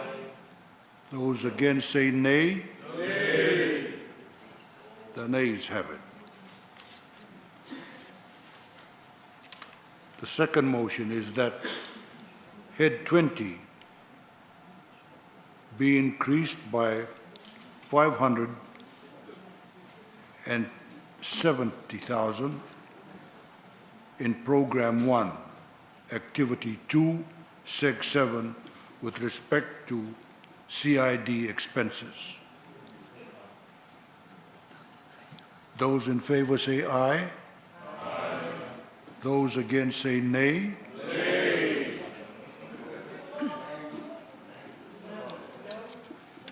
The motion is not carried.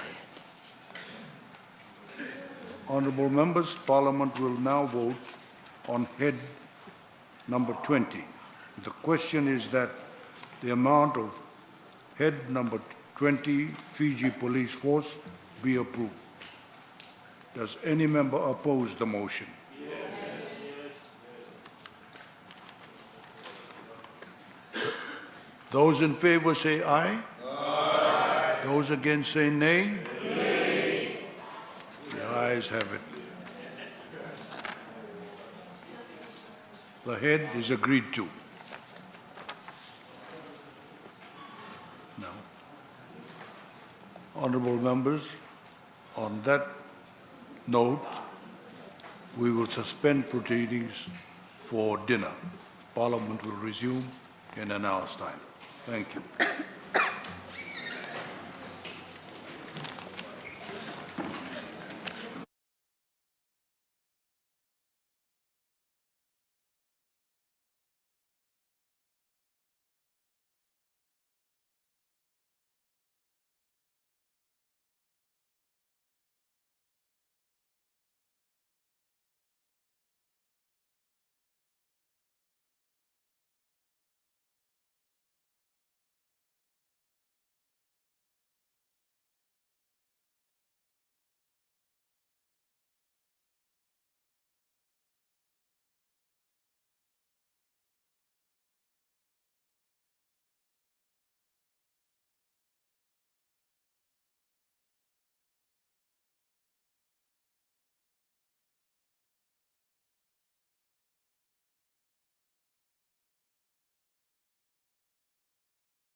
Ministry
of Education.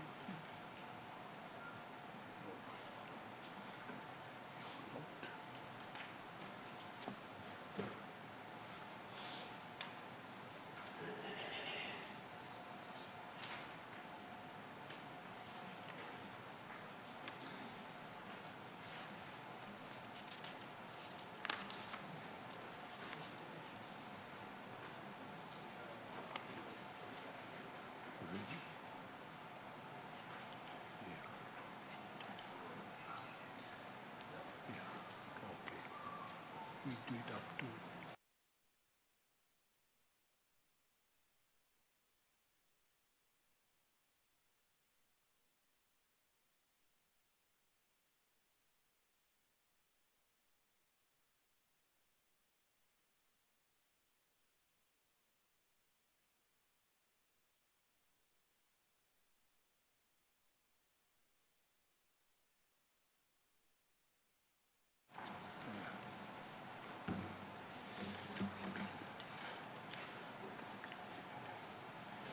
Secretary General. Head number 21, Ministry of Education, Heritage and Arts.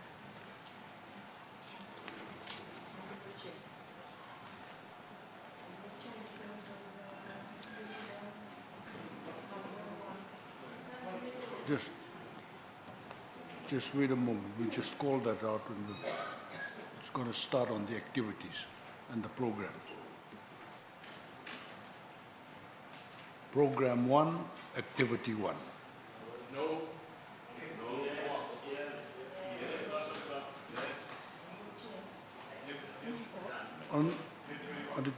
Honorable Aditya Mumu, Kepa. Thank you, have the Honorable floor. Chair. This is for Program 1, Activity 1, SEG 1, on personal emoluments. There is a reduction on this head of $22.264 million. My question to the Honorable Minister is, what does this imply for the established staff, since she has reassured that there will be no loss of staff personnel? There's a concern on that, Honorable Chair, if the Honorable Minister can give a response to that. Honorable you. Minister. You have the floor. Thank you, Mr. Chair. Yes, if I can give some numbers to the Honourable Member. This relates to the total number of teachers and headquarters staff. Obviously, there's no reduction in that. We have 1,422 AC teachers. They remain. Primary school, 6,185, and secondary schools, 5,567, with all our divisional and headquarters staff. The reduction is across the whole of the ministry's budget, and as we go along, we will be able to see the variance from last year's allocation to this year's allocation. Well, Chair, what the Minister is saying, that there will be no loss of staff, that they will retain their positions. Is that correct? Obviously, that's the whole Okay, idea. I just wanted a reassurance from you, Honourable Minister. And just a second question on that same SEG, where would the MIAP payments be made? Would it be made from this SEG, or will it come from Head 50, or where will it come from, Honourable Minister? Thank you, Chair. Mr. Chair, can the Honourable Member clarify which year's My APA she's talking about? This is for 2017 to 2018. We'll start with that one. 20. Can I just give me a minute? Thank you. The 70, we have already paid out 2017 and 2018. 18 and 19 is still in process. And as announced by the Attorney General, the rest was put on hold. The My APA payments, that is still in the assessment process for 2018 and 2019, will be paid from savings within. So 2017 to 2018 are already paid out? Yes. 2019, which years are still left to be paid, Honourable Minister? Yes. I mean, if I can clarify the My APA payment here. My APA payment was to be paid out to all those who qualified. It was not to be paid across the ministry. So this is done after the moderation committee moderates the performance and then identifies those officers who qualify for the payments. And this is mostly done from savings within the ministry. To be made? Obviously, if they qualify, they'll be paid. Okay, thank you. Thank you for that. Honourable Biman Prasad. Thank you, Mr. Chairman. This is not really a question, Minister, but perhaps a suggestion, because I'm not going to move a motion. I know 60 million has been allocated for free education, both for primary and secondary. Given the fact that there are many areas in the country, especially in the Western Division, where children are being served lunch, by religious organizations and others, does the ministry feel or have space within the budget that has been allocated? Because I know there are some organizations who are doing it, but they are saying that they may not be able to continue for a longer period of time. And whether the ministry has any plans to allocate, some funding to these organizations or through other NGOs, so that children in certain areas where they are affected could be served, lunch meals. Thank you. Thank you, Mr. Chairperson, through you. I think it's very important that I clarify the free education grant and allocation to schools. The FEG that we normally, free education is referred to as FEG, and it is distributed in percentage terms to schools. And this is based per child, depending on the level of your school. I'll give you some examples. So 30% of the FEG grant is given for administration and office. This actually includes the salaries and wages of all the ancillary staff and office administration. At one time, we had the school managements paying office staff. Now government is paying through the FEG, and that is 30%. Then we have building and compound maintenance, which is given 20%. Then we have IT, computer, and test material that amounts to 15%. Library and textbooks, 10%. Physical education, arts, music, and science, we give 10%. Teaching and learning materials, we give 15%. So that is for the teaching and learning and creating that environment for our students. I'll give you the allocation that we give to children. I think this would sort of clarify the information or clear the misinformation that was given to the House by Honorable Kepa. So if you have a school that is categorized as a small school and has a student of about 51 to 100 students in a primary school, we, apart from giving $230 per child, we also give a base grant of $5,300. If a secondary school is classified as small, we give Year 9 students $682 per year. Year 10 child gets $682 again. Year 11 gets $727 per capita per year. Year 12 gets $727, and year 13 gets $852. So there's variance in the number.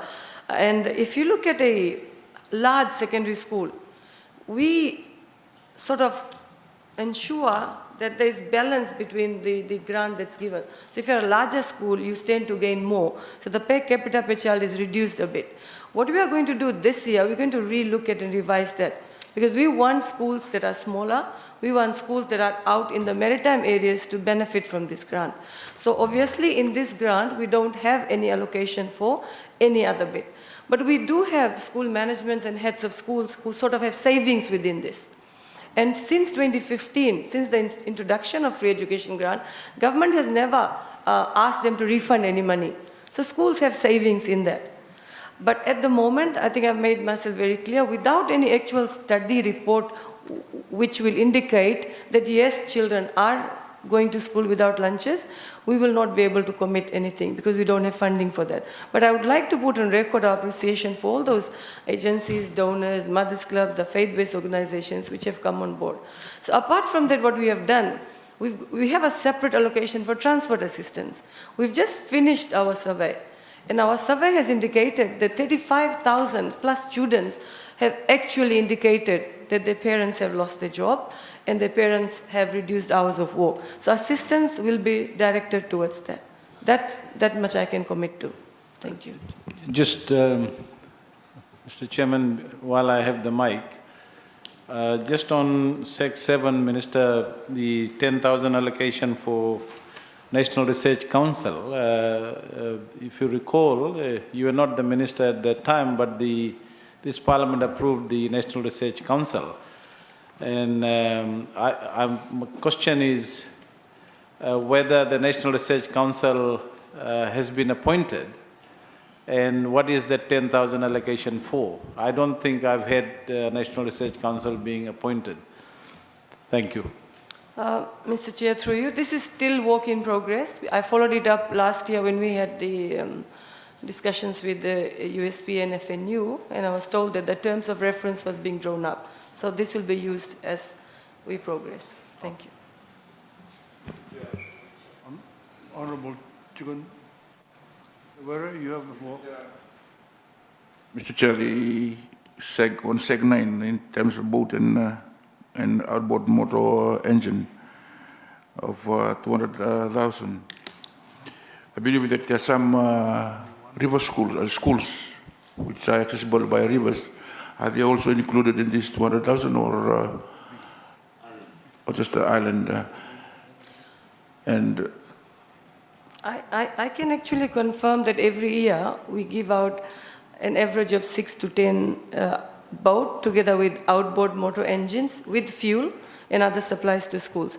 These are basically for those rural, deep maritime areas. We already have requests, 35. We have 35 requests so far. Yeah. And with the budget allocation we've got, $200,000, we intend to supply 6 schools that will be prioritized out of the 35 and 13 engines for schools that already have a boat. And this is a gradual distribution across the schools. yes, thank you for your comments, Honorable Minister. The other question is, Mr. Chair, is on some of the schools, they cross the river, like the one in the upper reaches of Namosi, like Salian Rao. They come, they cross and they come down to Nabunikambi, or maybe those are, will they also be accommodated in this? They are also included in this. Yes, all schools that need assistance, they apply to us through the managements, because the boats are given to the school managements, and these boats are supposed to offer free service to the children without charging any boat fare. But what we have found out, Honorable Member, is many a time these boats are used for community purposes as well. And this is where the wear and tear comes in. So we strictly advise school managements to use it for the purpose it's been given to. So if I can give an example, we have 13 schools that have requested for engines. The engines have gone, if I can use the word kaput. We need them to look after this. So when we hand them, we give them a set of instructions as to that is to be used solely for the transportation of our children. So thank you. Honorable Bulanotha. Thank you, Chair. Sir. Just a point of clarification on Sec 10, completion of New Mbao College, 689,000. Such a sudden drop from 2.7 million budgeted last year to only 680,000. Will that complete the college or why is it? Thank you, Chair. This is, I think, phase 3 of the completion of the Mbao College. It was 2.2 million, but we cut it down. We got rid of the 2 lifts and the 3 escalators.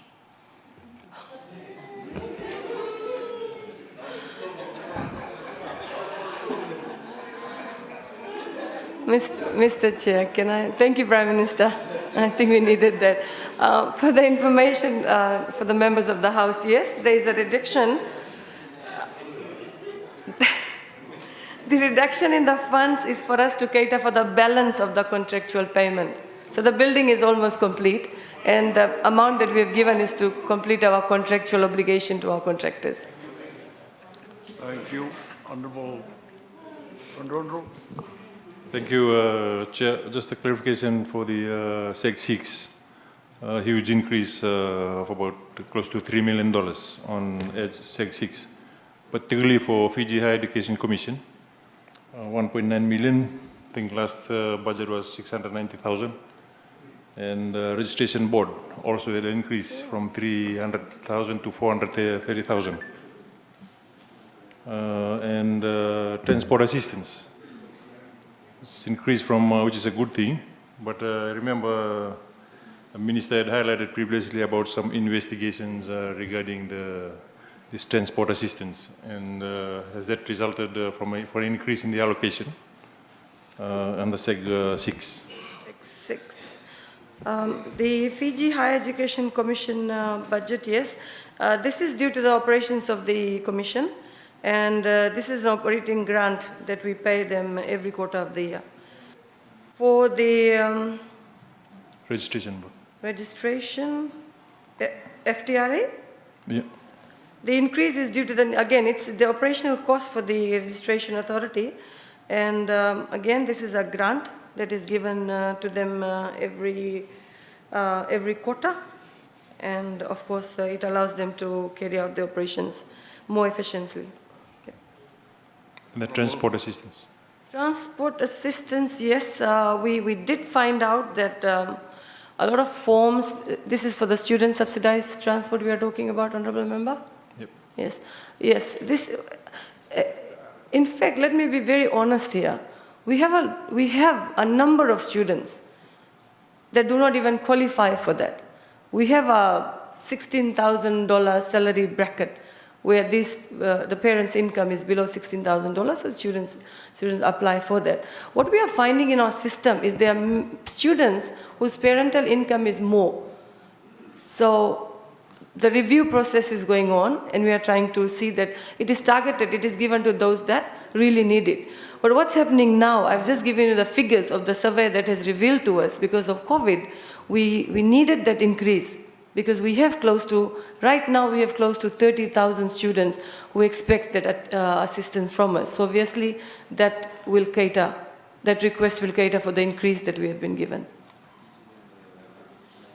Yes, we've advised our heads of schools, and we've also advised those that are, those that sign the statutory declaration for those parents who earn below 16,000 to be mindful of that. And we are really going to tighten up this to ensure that this assistance goes to those that actually need it. We've had issues, we agree with that. But we've also had issues with those that are trying to abuse the system. We have parents using their cards. The tracking system that we now have with Vodafone indicates that the student is not in school, but the card is being used. And sometimes the student is in school, but the amount is deducted from the card to show that somebody is using it. So, yes, that's why we logged the card, to see that it is only used from one particular time in the morning to the others. And we are working closely with Vodafone and the Bus Operators Association. I would say that when we had closure during COVID, minimum usage was done. So, I mean, we can save on that. And I think that's the whole idea of this revised budget, prudent financial management of whatever money we are given. So I'd like to advise the parents and the children as well to capitalize on this and not to abuse the card. Thank you. Thank you, Honorable Chair. Just on SEG 8, on upgrade and maintenance of government schools, 170,000. Can the Honorable Minister understand what government school are included in this allocation? If you've got a specific list that will be allocated per government school, or it's on needs base? It's a general maintenance scheme that we are going to do for 13 government schools, and it's going to be on need basis. We have the asset management team that has done the infrastructure audit of our government schools, and the audit has revealed some findings as to where we need to put the maintenance money on. So this will be utilized in the next financial year. Honorable Philip Tussoau. Yes, thank you. Honorable Anditemu Moeus. My question to the Minister, Honorable Chair, is that in terms of the 4 escalators that are going to go into Mbao College, my question is on SEG 7, and this is on the school farm competition. Yes. We know that food security is an issue. What kind of gardening are you encouraging students to do that will set them up in terms of early introduction to gardening? Because I know that schools that have that, they have a head start. But those without land, would you be thinking of hydroponic gardening, or if they're beside the sea, seaweed farming like in villages in Tailevu, Honorable Minister? Thank you, Honorable Member. Through Chair, we started this program last year, and we started it off with all our government schools. We want our government schools to produce enough to sustain the students in the boarding and provide them with more healthy and nutritious meals. And we took it down to the west. I mean, currently it's in very early stages, and I cannot confirm that we will be venturing out into hydroponics or seaweed farming. It's basic farming that we want to encourage our children to do, and almost all schools have garden spaces. So these children are encouraged to utilize whatever land is available, and we rely on our heads of schools to be innovative in this. We don't dictate to them what is going to work for them, they decide what works for them, and like I said, it's a very new program, and this budget continuation in this year will also help us to look at ways we can do it better. Thank you. Activity 2. No. Wanted to move a motion, sir. Is this activity 2? No, I wanted to move a motion on activity 1. Right. Right. My motion is this. Right. Move it. I would like to move the motion that that head 21 be increased by $1 million in program 1, activity 1, seg 8 on upgrade of maintenance of government schools.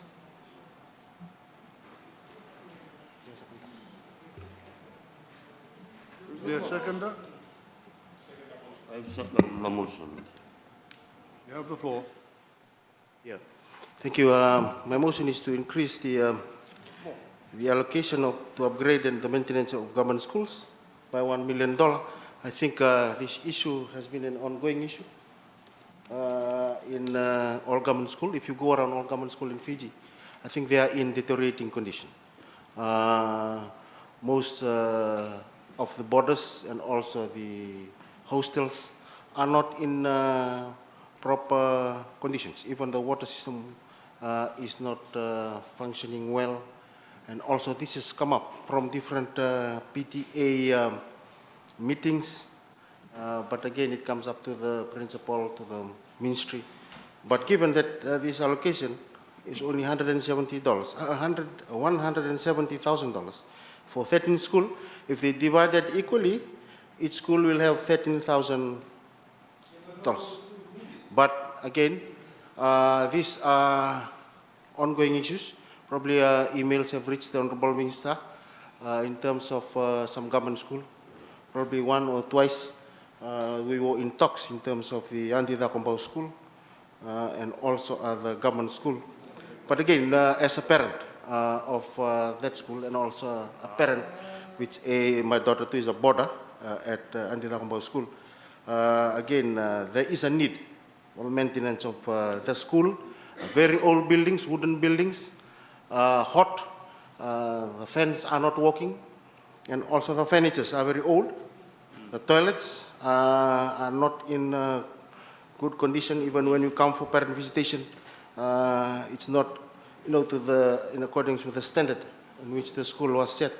And also the boarding facilities. When bad weather, I think the windows and the rain comes into the hostel, and also they have been sharing taps and also toilets, especially in some of the hostels when not enough pressure, they have to use other hostels, despite the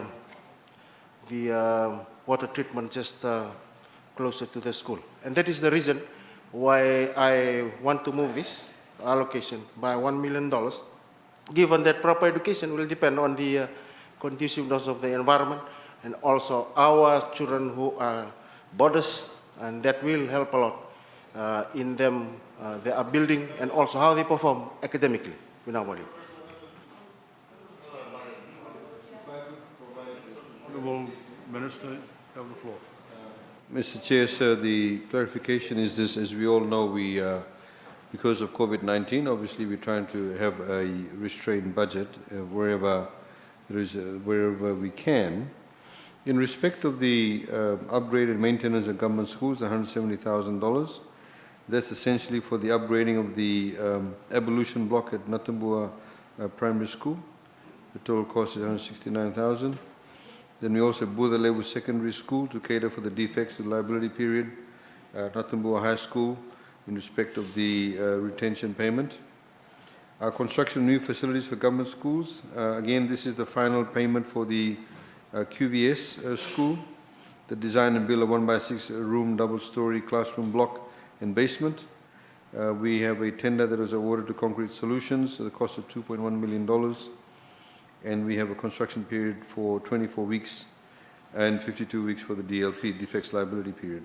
Payment to date we made is $1.9 million. So obviously all of these works are going on in respect of that. The honourable member may be obviously talking about schools, but as you also know that, yes, of course there are some schools that need works, but we can't do it all now. Just because you're going to allocate $1 million doesn't mean it'll get done. As you know that we have said we want to work on ready-to-shovel projects. And all the construction works that we have actually targeted are ready-to-shovel projects. So given the fact that we need to restrain our expenditure and the fact that we're still continuing with these works where there's already designs, etc., been done, that's the allocation based on that.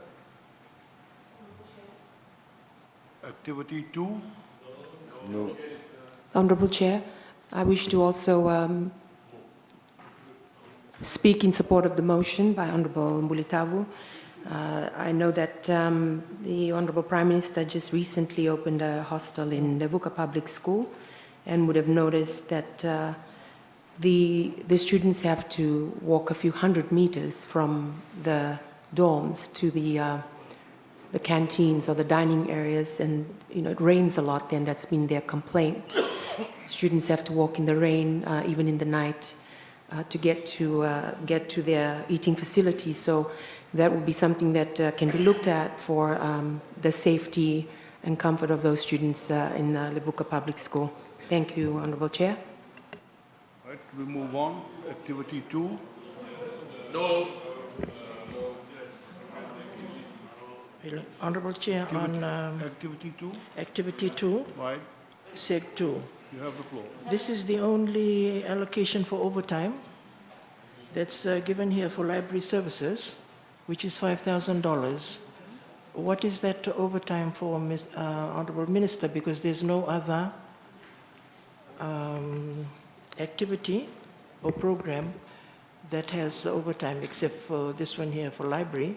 And I would think that there are other activities and segs that would need this overtime. So what is it in particular about this library? Community library.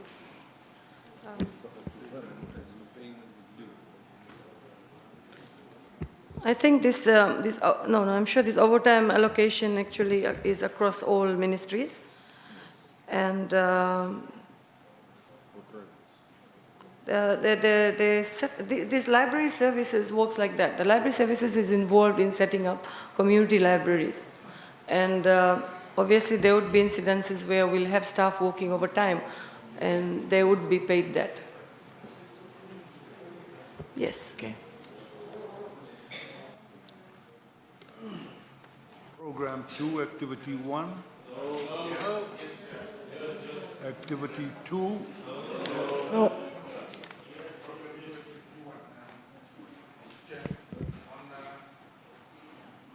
Sec 5, in terms of the education forum, I note that on Sec 7 and Program 1, Activity 1, there's an education forum reflected there.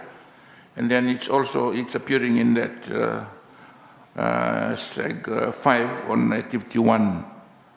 Can I have some clarification from the Honorable Minister? Are they different or are they the same? That's general administration and this is primary. Sorry, can we go back to the first one?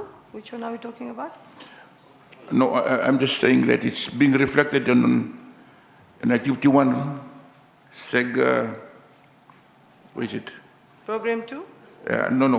Program 1, Activity 1, there's an education forum there, and it's appearing also here in Seg 5, Program 2, Activity 1. One is 20,000 and one is 10,000. Education forum. Can some clarification on that, please? The one in Seg 5, Activity 2, is the education forum. We haven't actually had this for a couple of years. And this year we intend to have an education forum with all our stakeholders. Madam Minister, and the other one is for the early childhood forum. We normally have it once per year. So that is the one that on Activity 1, Program 2. That's for education for early childhood. Is that correct? Hold on. Honourable Member, if you read Program 2, Activity 1, it says primary education.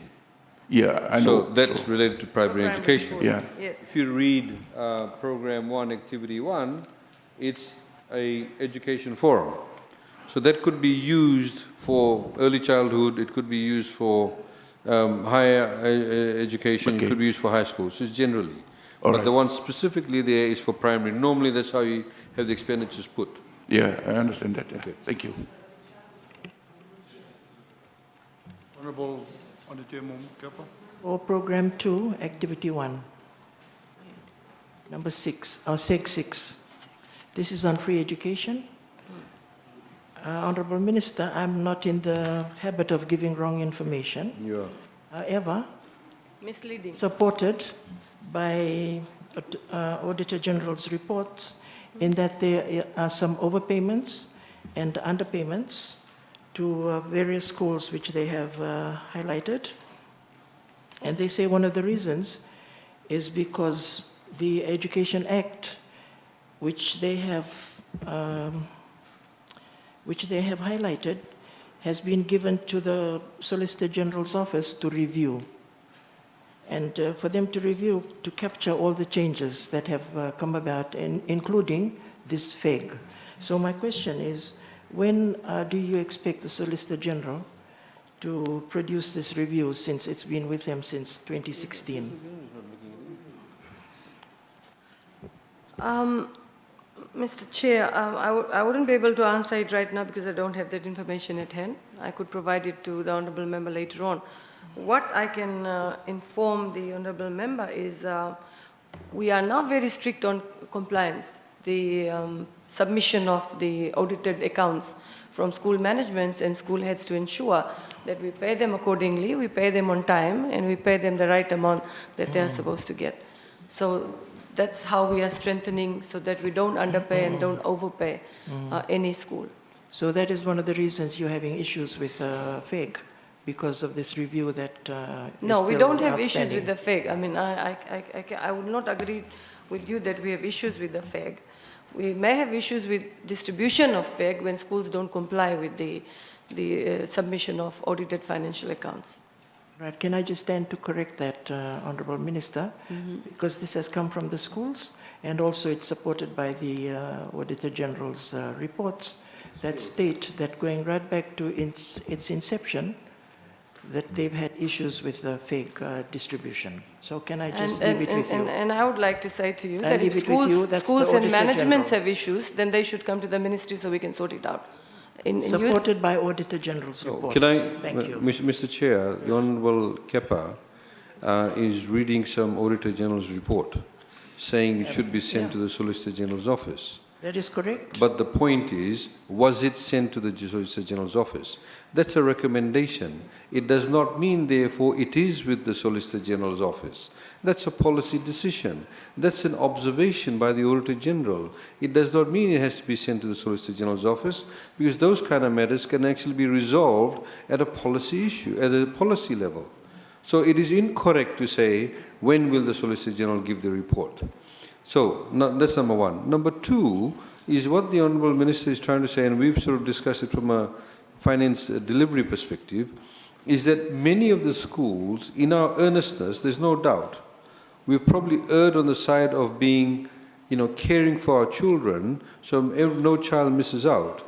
On the side of trying to get everybody free education, there may have been instances where the Ministry of Education in the past may have actually been giving money to school committees that have not been accountable themselves.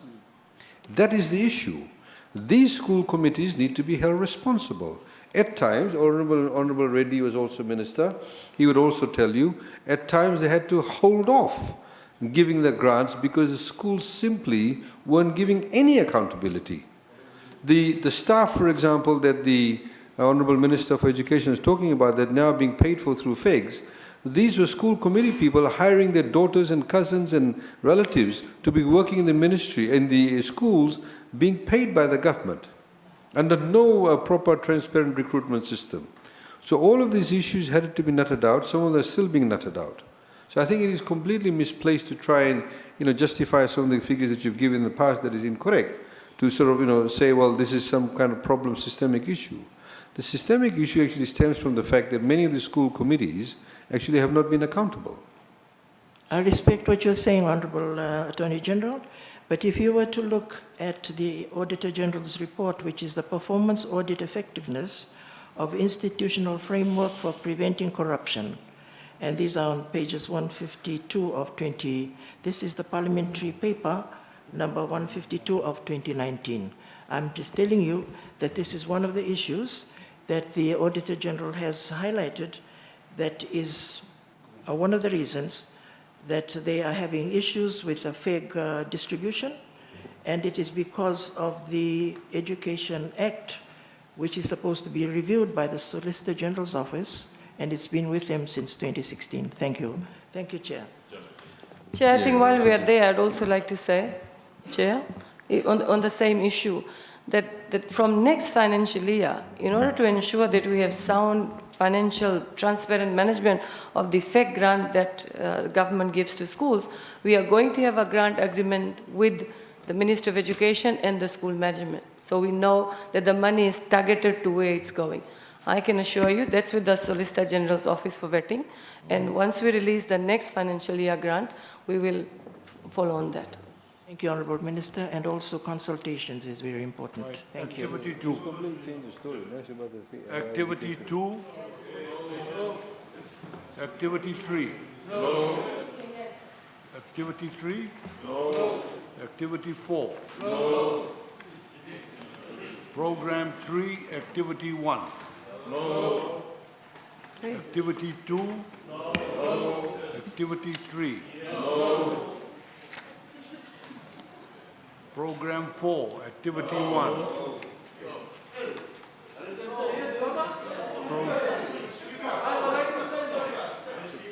Order. Order, order, order. Now, don't try and beat me. Don't try and beat me. I'll keep the time. Program 5, Activity 1.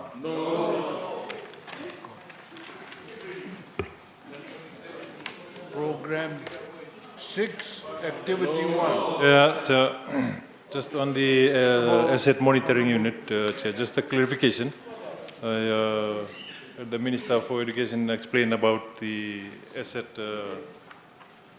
recording exercise that the ministry is doing. Is that, Honorable Minister, you have the floor. can the Minister advise whether the asset monitoring unit is looking after that exercise, or does it come under another unit? Thank you, Chair. Are you referring to any particular SEG or is just a general question? It's a general question. Mr. Chair, through you, the asset monitoring unit, the budget that's been given to the asset monitoring unit is mostly used for, what should I say, projects undertaken by the ministry. There's a separate allocation with the Head 50 that looks after major projects that is monitored by the construction implementation unit. So the budget that we are given is mostly committed for minor works within schools. That's what they do. Program 7, Activity 1. Just another clarification Honorable on SEG 5, the examination expenses of 1.4 million and the printing cost of 435,000. Sorry, Just a clarification, because what we, Program 7, Activity 1. Program 7, Activity 1.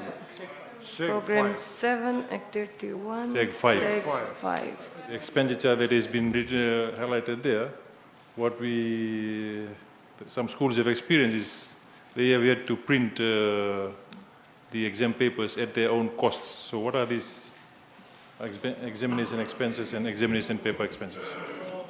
These are the expenses of examination. Actually, there is no variance in the amount that we are given from last year to this year.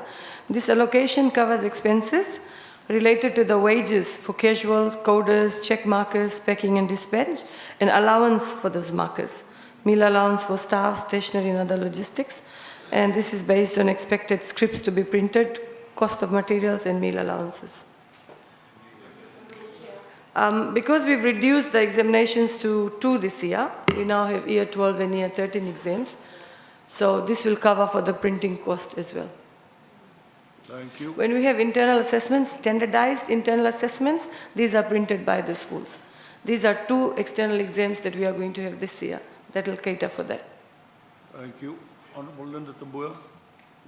Just a question to the Honourable Minister then, because you're reducing your external exams, shouldn't that amount be reduced?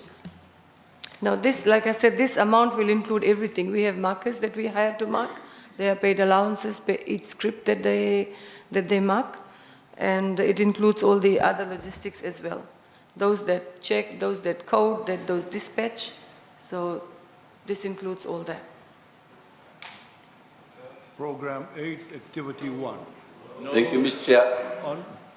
On Program 8. Honorable Linda Garangara Tambua, you have the floor.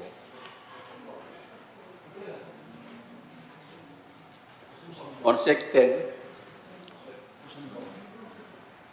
would the Minister... Bola, you have the floor. On Sec 10, would the Minister just elaborate on the Levuka World Heritage Structure rehabilitation?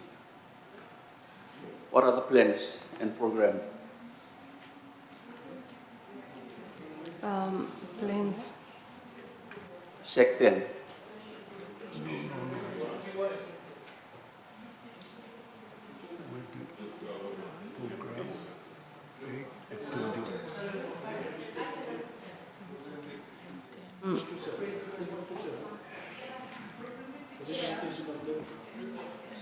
Where is the button? Program 8, Activity 1.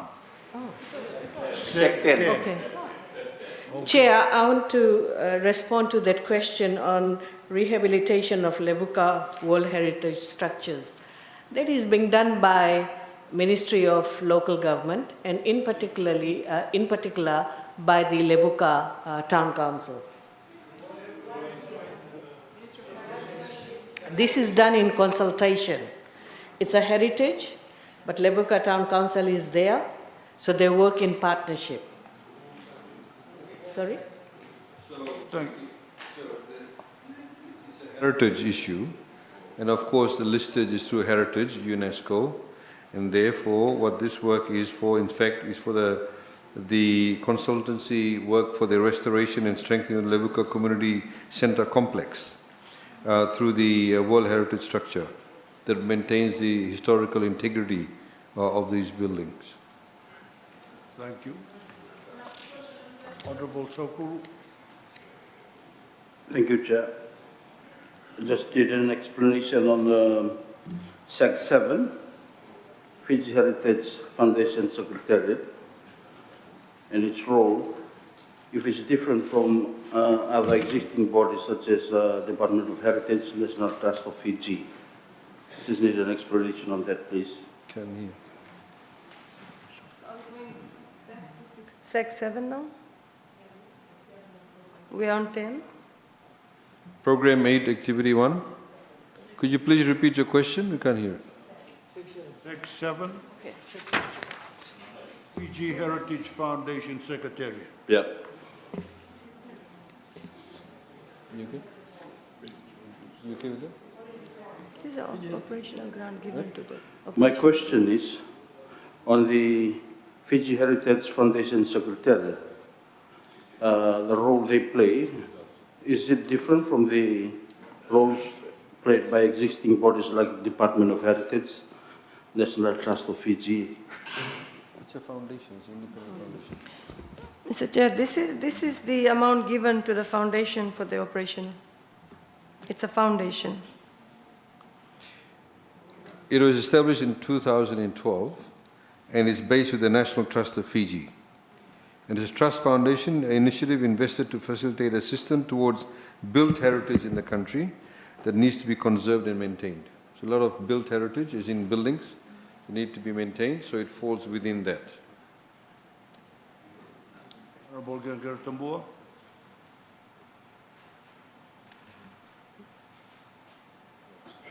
Thank you, Honourable Chair. So under Programme 8, Mr. Chair, I just wanted to ask the Honourable Minister, under Seg 7, the allocation of $4,000 for the Levuka World Heritage listing, is that to renew a listing? Because I was just wondering again, like the Honourable Wasan Imbola, the 254,000 for the rehab, but it's under R. So I just wanted to clarify what exactly that $4,000 is for, seeing that, you know, we're headed into our 50th anniversary and it'd be a shame to lose our heritage listing in Levuka. So just clarification on what the $4,000 is for. Thank you, Minister. Firstly, it's not under R. I don't know what she's reading. No R here. There's no R there. R is in Sec 10. Yes, sorry, yes, Yeah. I said I referred to what Honourable Wasan Imbola had referred to. No, but you said it's under R. It's not under R. 10 is under R, not 7. Get it right. No, Honourable Minister, sorry, Honourable Chair, I'm asking the Honourable Minister of Education about the $4,000. No, I'm telling you because R comes under the Minister of Economy. So I'm telling you it's not under R. That's what I'm clarifying for you. The Minister can answer the question So to go in back respect to my Levuka World question, Heritage. to go back to my question, the $4,000, Honourable Minister, thank you. So, the funding is to carry out small projects and initiatives to maintain and capitalize on Levuka's World Heritage listing. It will support the Levuka community in maintaining sites, training for the community to capitalize on tourism opportunities, creating literature and pamphlets on the various World Heritage buildings in Levuka, creating awareness in schools and amongst the community to protect key sites. And there's also a Levuka craft fair, Levuka Heritage Committee meeting, and Levuka Stakeholders Awareness Workshop also. Thank you, Honourable Minister. $4,000 going to be enough for that list you just read out? Yes. Levuka is not a big place. You don't have to travel far. Thank you, Chair. Honorable Bulletap. You have the floor. On the, I would like to withdraw my motion. Based on the answer that and the assurance given by the Honorable Minister for Economy, that there is not enough finance and they're controlling it. And plus, if the plight of the government school that I've highlighted will be considered at the next financial year or when our economy has recovered. I've withdrawn my motion. Honorable Honorable Chair, I was just going to follow up on Sec 10, Program 8, Activity 1, on the rehabilitation work carried out in Levuka, for the structural work, the one that is on, under acquisition. Finished. I understand that work is being carried out by the Minister of Local Government, according to Madam Minister for Local Government and Housing. Let me clarify that. Okay. There are a number of buildings which is owned by Levuka Town Council. Yes. It's a heritage building. They need to fix that. So for that reason, they're working along with Ministry of Education because heritage comes under them. So that's the collaboration we have. My question, Honorable Chair, is where is the funds controlled? Is it with the education or has it been transferred to? So that they are, Education. all right. It's in the heritage. It's with education. Thank you. Thank you, Chair. Move on. Program 8, Activity 2. Thank you, Honorable Mr. Chair. Could the Honorable Minister advise the House on the program of digitalization of the records at National Archives? What's sake? Just a general question on that program. Digitalization. Yes, I know it's about allocation, but it's a major issue. Sec 5. Storage and preservation of materials. That Sec 5 allocation of $50,000 is already there, and this is again work in progress. Of course, I understand the importance of preserving the records that we have, and that is work in progress.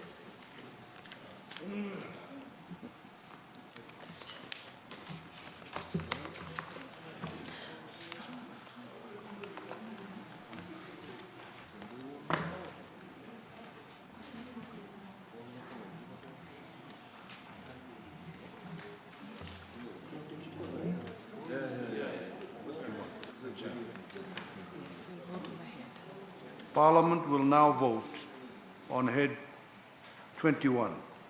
The question is that the amount of Head 21, Ministry of Education, Heritage and the Arts, be approved. Does any member oppose the motion?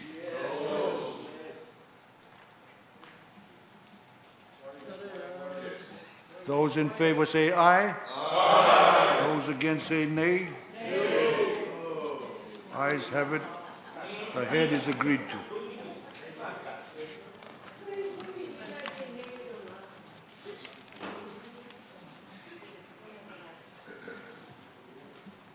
Secretary General.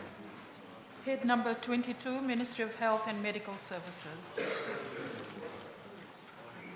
Program 1, Activity 1. Yes.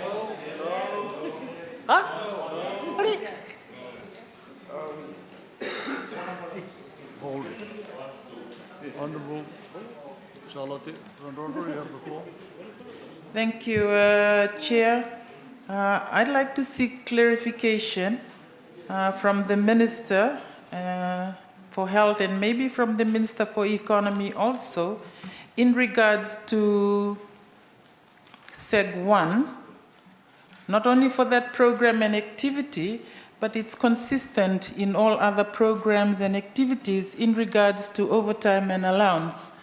And if I'm correct, I heard the Minister for Economy in his address saying that there was no payment of overtime. I also noticed from all other heads that we have covered, the overtime was only for the wages, which is SEG 2, but for the Ministry of Health, which is good, but I just seek clarification on that that there is, for personal emoluments, there is allowance and overtime right through all programs and activities.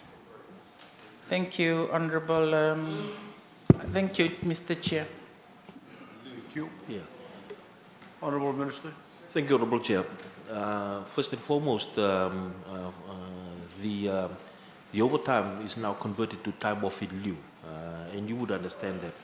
So that will mean time in lieu means that the hours that they have worked above the normal working hours is paid in terms of their leave. So it's like leave. So they claim it on hours off, or they can actually accumulate it and add it on to their leave. This is something that is not new, that's been used in the past. There's many forms within the Ministry of Health and also in the civil service. Also in terms of the strategies that are in place. Some of the things that we've already planned are things such as working within the policy of flexi hours, in which the civil service has approved quite a few years ago. I believe you were then a senior civil servant, Honorable Randrondo, when that was approved. And also in terms of staggered start and knocking times, the increased use of shift work system, redeployment, task shifting, and also the other important thing within the Ministry of Health is we've got a significant increase again within the numbers of nurses and midwives, which majority of the overtime comes from. So with more than 200 new nurses and 40 new midwives, those will actually reduce it, which is actually very good for us because certainly as you're aware, a lot of our nursing staff are young, they're predominantly female, they have young families, so whilst the overtime is useful monetary-wise, but also they've also indicated that the ability to actually have time off with their families is also very useful. So those are the strategies that we have put in place. You may also be aware that all is not lost in terms of allowances. The meal allowance has been reduced to $10 for GWE and also civil servants, maybe the Honorable Minister for Economy and Attorney General can actually discuss that later. But these discussions, Honorable Member, has begun to happen when the budget was called. The divisions and also the subdivisional areas have been discussing this and put relevant strategies in place. But as I've alluded to, the significant increases in the number of nursing and also midwives will help with a predominantly a large part of the overtime that comes within the nursing division.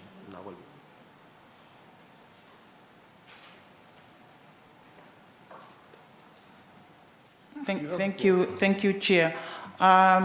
Because it's rather contradictory when the Minister for Economy clearly stated in his address that there is no payment overtime and it's in lieu. And in my interpretation, when it's in lieu of overtime, it's just that you do not come to work, but you still get paid. Yeah. So that is different. When it's stated like this, overtime, it suggests that there is overtime being worked and it's going to be paid. No, Honourable Member, you got that wrongly. So you have to understand it's a payment of overtime. There are two types of payments of overtime. You understand that very clearly as a former senior civil servant. One is the 1.5 times and the other one is the 2 times on a public holiday. What this is saying is when you work, say for example somebody is supposed to work till 4:30 or 5 o'clock and then they work another extra 2 hours till 7 p.m. That 2 hours is time in lieu. For example, they can choose to ask, look, can I get 2 o'clock on Friday afternoon off? So they'll take my time off in lieu that I've collected from Monday evening, and they will then take it off. When that time that they take off, because they knock off early at 2 o'clock, the lieu comes in to actually cover for that time. Just to clarify, Honorable Randrondo, you will continue to shake your head and will be here till midnight. If you had come to that budget, session as you were supposed to come, you would have understood. But I think in order to solve all of this, I'll just simply forward you the circular that has been sent to the civil servants. And that explains in very simple English terms what it actually means. Thank you. Honorable To Antonio Lalambalabu. Thank you, Chair. On SEG 3, Activity 1, Program 1, just need clarification on the overseas medical consultancy of 1.7 million and the foreign visiting team of 50 grand that has been reduced from the 1920 from 300,000 to 61,000 in revised budget due to COVID. My question on that is with the border lockdown, I understand that there still needs to be foreign visiting team. How would you prioritize visiting team coming in terms of the types of speciality that they bring in? Thank you. Honorable Minister, you have the floor. Thank you very much. I'll answer them all together, including repatriation together. So, as you are aware, with the foreign visiting medical teams, we've had none really this year. There was one or two that came in the beginning of the year. They had to rush back before the borders began to close. There have been discussions that have been happening regularly with, for example, these teams on what might be particularly right for them to come back. There were some initial discussions about maybe the end of the year, but as you know, COVID-19 continues to play whatever it's beginning to do, and it's a very dynamic situation that we are in at the moment. So because of that, that's been pushed back till at the moment the thinking is that maybe next year that visiting teams can actually effectively come into the country, including the Loloma Foundation that comes to Taveuni, and I know that you're alluding to that because they interact a lot with your patients in Taveuni. What I can assure you, though, is that with repatriations overseas and also with overseas medical and consulting services, these monies are also used to be able to take patients overseas that need government support. We had 60 of our patients in India that were supported by government, either partially or fully or wholly, and that were stuck during the COVID-19 outbreak. We've been able to bring them all back. But the monies are set aside in cases we need to actually send. We've actually sent, together with New Zealand Support, working with the New Zealand government, just recently 2 children who needed to go across very quickly. One needed a heart operation and one needed a big vessel operation on his chest. And we've been able to connect the dots with the New Zealand government, with the Ministry of Foreign Affairs, New Zealand Foreign Affairs, and also our embassy, the New Zealand embassy here. So it gives us opportunity for patients that will need evacuation. But as you know, with the inability to get into India, which the costs are lesser, we are having to pay probably more for these very high-end emergency cases that might need to go. So the monies are there, but the ability to be able to do it will depend on the ability to be able to get the flights to be able to take them across, and the opening and the exemption that will happen on the other side. So there has to be a medical exemption, and that will also mean that we have this bubble, so as to speak. So it's important for us to continue pushing the COVID-19 environment in terms of the containment, because that will help in be able to take our emergency cases across overseas.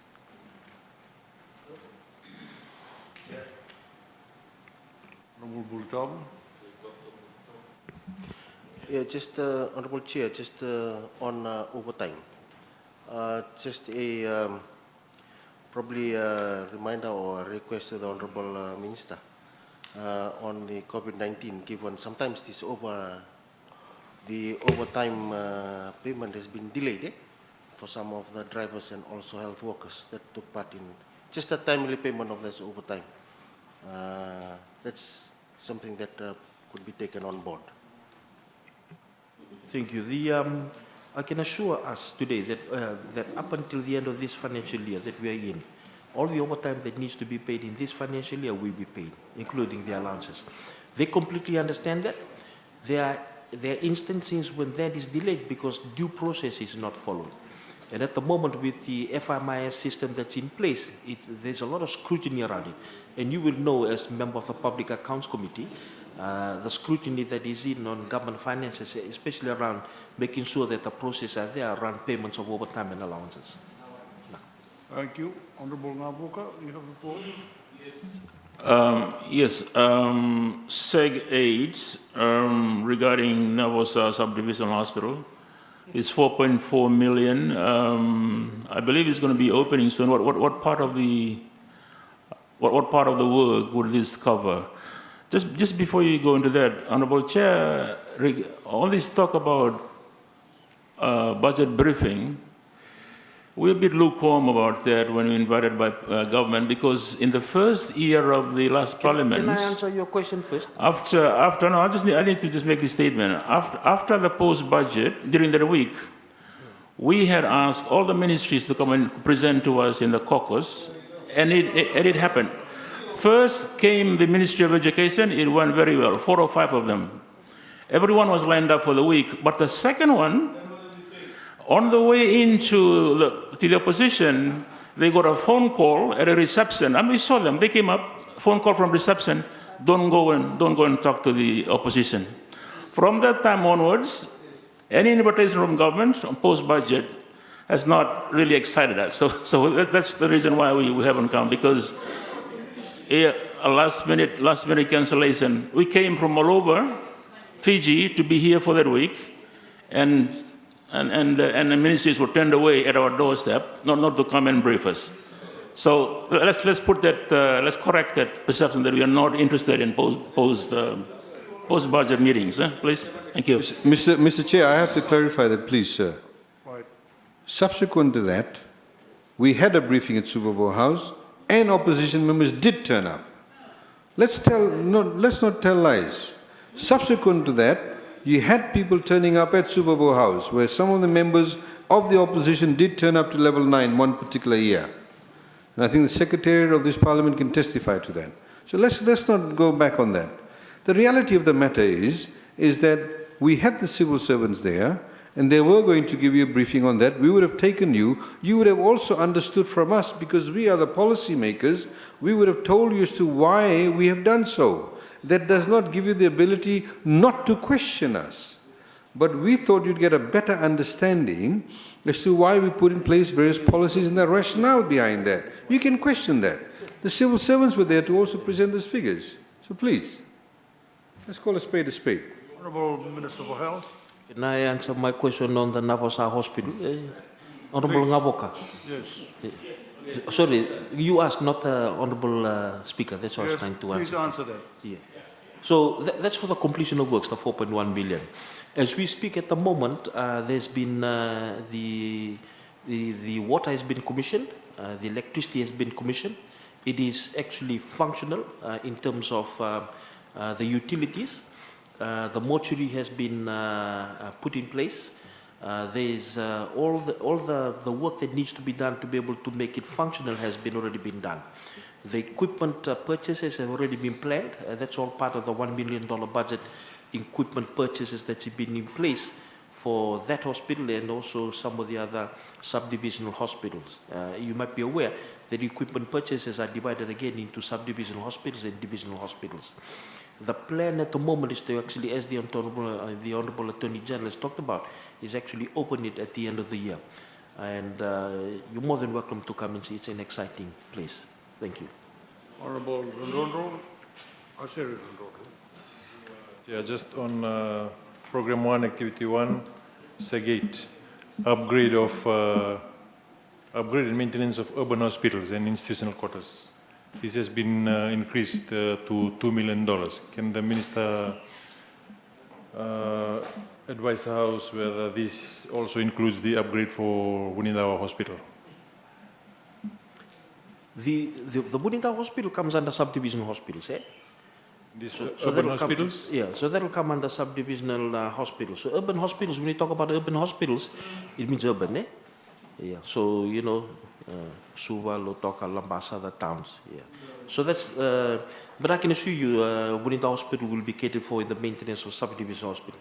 But as you've asked that question, you may be aware that we have institutional quarters because we have stay-in staff like nurses and doctors that are needed to be for 24 hours. So that budget allocation there is specifically to make sure that these big hospitals are catered for, they're maintained, and also the places where 24/7 staff are being accommodated that are also comfortable for them, especially in this COVID environment that we are in.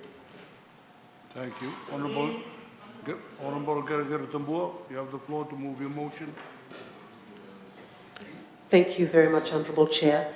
Honourable Chair, pursuant to Standing Order 102, I move without notice that Head 22 be increased by $3.5 million, being for kidney dialysis treatment, SEG 10. Is there a seconder?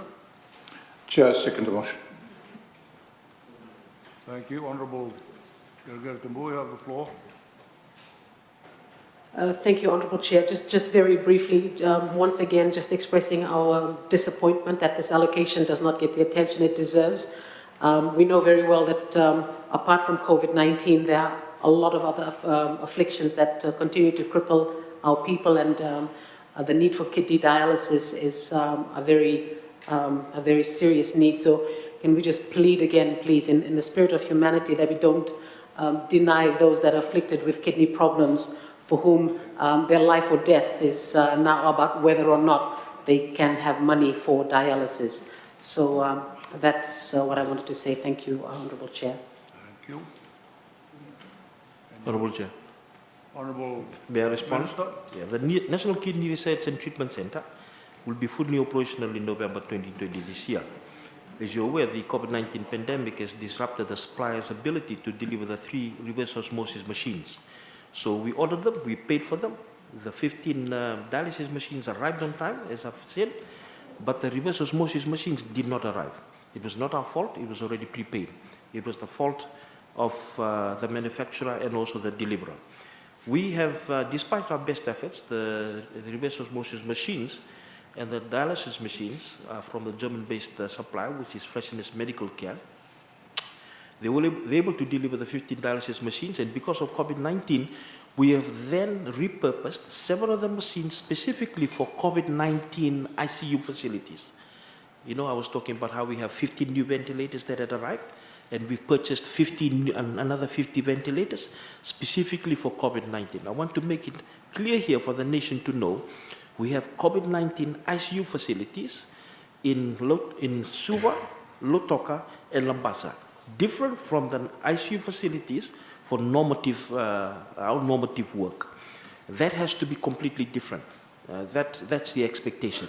So they have also dialysis machines. So we repurposed 7 of those machines specifically for that, on standby. And we are waiting for the reverse osmosis machine to arrive. The engineer currently is stuck in Samoa. He was supposed to go to make that trip, come back to Fiji, meet up with the machine and actually install them. So he's stuck in Samoa. So we are hopeful that it will arrive in October, that the person will be here and will be able to meet it. If you actually look at the consumable budget, the equipment budget that's been put aside in the other seg, I think it's, I think the other activity 5, you will see that's been raised dramatically. The reason why is because government then absorbs all the costs. Okay, so the 3.5 million was the setup cost. The setup cost for actually buying the machines, setting up the place, forming also the subsidy cost. We put some aside to actually get the positions for the new nephrologist and also the staff that will actually run it. We also have to remember that you will have to have electricity, water, and whatever. That's also some of that is actually being pushed into the CWM budget, which is actually different on a different page. That's also now been absorbed in the cost. And just like any other program, the initial cost will go up, but once you begin to run it, the maintenance will then be covered. So we are absorbing all those other costs. And that's why I do not support your motion before the House. Honorable Pim Prasad. Chair, if I can just add to that motion and ask this very specific question to the Minister. So what you were saying is that once the equipment arrive and is all set up, that kidney dialysis will be provided to everybody who needs it. For those who actually meet the criteria, which is less than 30,000. Yeah. Yes. And already our nephrologist, who's an Australian trained nephrologist, has identified 40 patients. And so this allocation of 100,000 right now, yeah, until such time that you have the machines available and ready, what are you going to do with those who are eligible within that income category who need dialysis now? So what we're hoping to do is, as I've said, the nephrologist is beginning to see them, to talk to them. We are also hoping to actually continue with the registration program in place and also discuss with them. We had some issues. There was some discussion initially about being able to put it into the private sector. And I can tell you that what we're beginning to realize that some of the private retailers were beginning to bump up their costs by another $75. And we don't want to do that. So for example, if there was a private dialysis unit that was actually offering at about $200, as soon as they heard that we had the $75, they were going up to $275, which does not actually affect the patient that we're trying to do. We would rather that they reduce it by $75. So that's why we were not too keen to be able to do that into the private sector.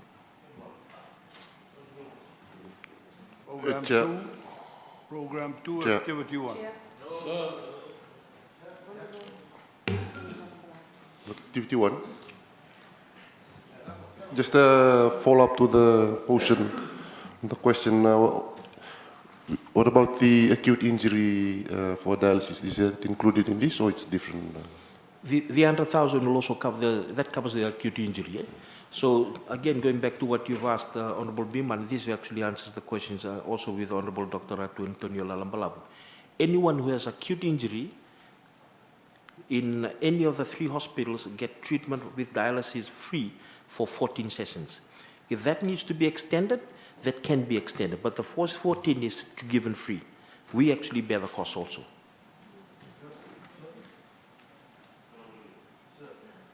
Program 2, Activity 1. No, Honourable Chair.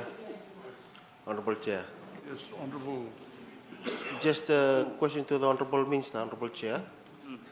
If there is any plan for Savu-Savu Subdivision Hospital, given there is probably a survey done there, given the landslide on that location, whether there will be a relocation. If anything is in the pipeline for Savu-Savu Subdivision Hospital, given that it is also catering for a big population of people who can be treated there rather than going to Lambasa. Honourable Minister, you have the floor. Yeah, thank you. Lambasa, again, just completing again the kidney dialysis. Lambasa dialysis subsidy is actually happening at the moment. There's about 15 to 20 patients on that subsidy. As I've said, for the central division, we're looking at about 40. Going back to that one, Honourable Member, that's actually covered in divisional health services in Program 3.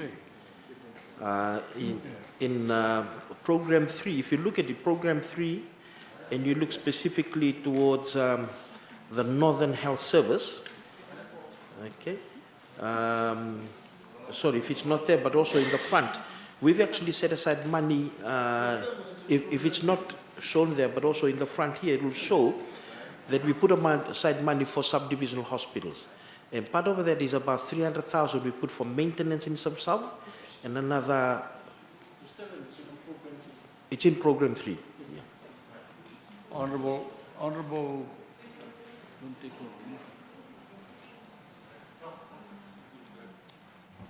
Just a clarification Antonio on, Lalambalabu, you have the floor. on Program 2, Activity 1 on personal emoluments. Can you just give a clarification on the drop of personal emoluments from the revised budget till this budget?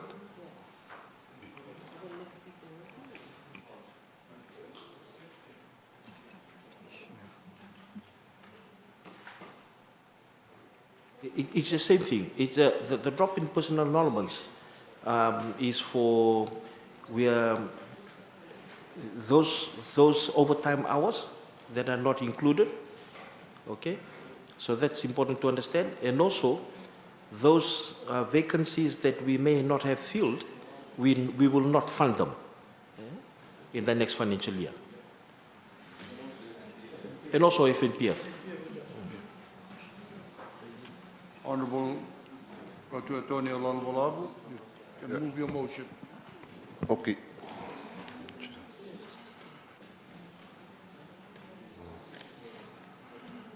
I move that Head 22 be increased by 30,000 in Program 2, Activity 1, Seg 7 with respect to cervical cancer screening. Is there a seconder? Honorable Antonio Olambalawu, you have the floor. Thank you, Mr. Chair. Mr. Chair, cervical cancer screening is an important aspect of reducing cervical cancer, especially with its complications. And I can attest to that. This year, while being invited to be as a guest on the Cancer Day. And hearing the testimonies of the survivors, I can say that they've benefited from this screening. It was 50,000 before COVID and it came down, but I still believe it's still important as much as COVID, and that is why I'm moving for the motion to be reinstated back to 50,000.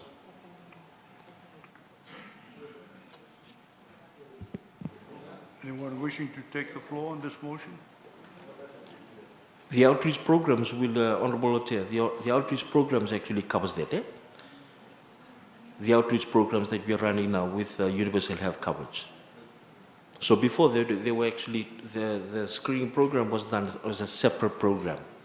But now, because of the universal health coverage that we are doing, where we are taking the specialists into the rural areas, that actually covers all that. So that's why we don't need to actually increase it.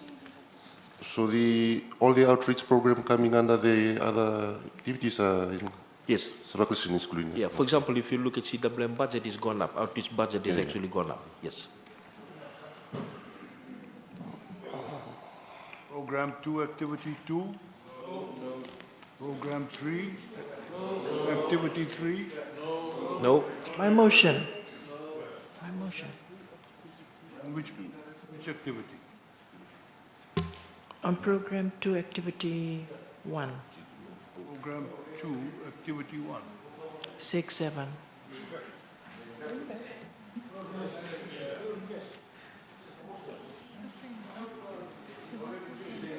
Is it cervical cancer?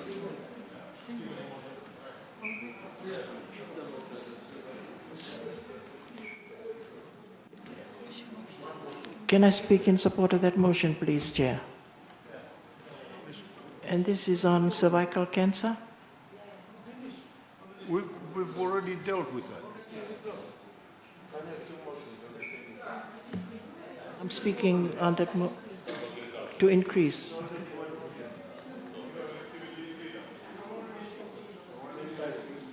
Order, order. The minister has just explained why that figure is there. I think you'd But it's not enough. like to explain that again, Minister? It's not enough, Chair. Because patients are turning up at the hospitals and they are not being seen because they are not. If you listen to the minister, it's... I'm listening, but he's not You have the floor. looking at. I'm looking at you. Don't look too hard. Yeah. As I've alluded to earlier, with the universal health coverage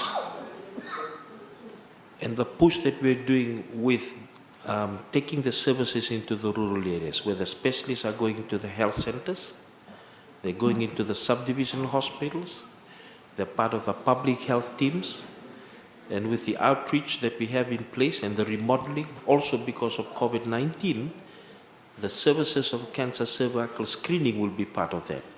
The other thing that we have to realize, Chair, is that we now have human papilloma virus vaccination, which is a prevention for cervical cancer.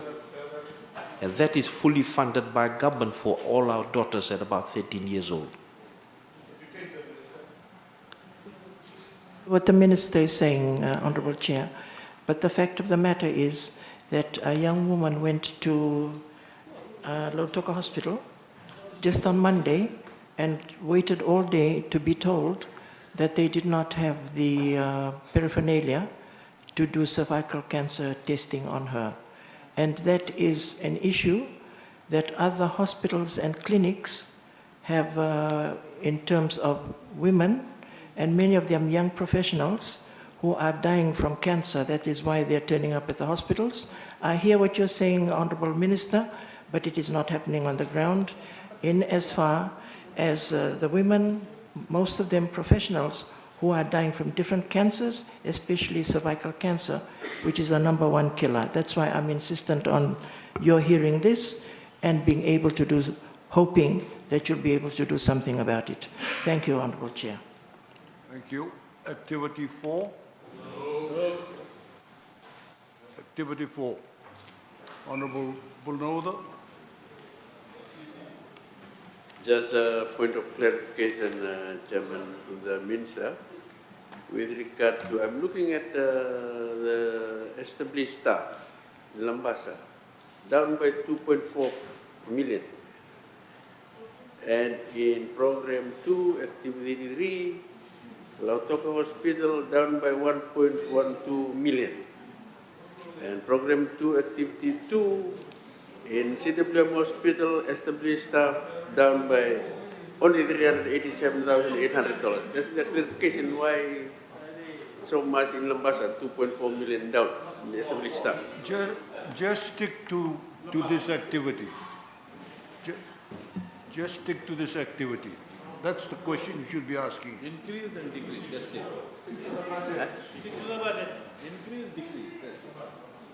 Honorable Minister. Yeah, on Lambasa, on established staff, why the big drop in established staff to 2.4 million compared to the other? Activity 1. Activity 4, Seg 1. Seg 1. Yeah. Program 2, activity 4, Seg 1, on establishment staff. Yeah. Again, the answer is the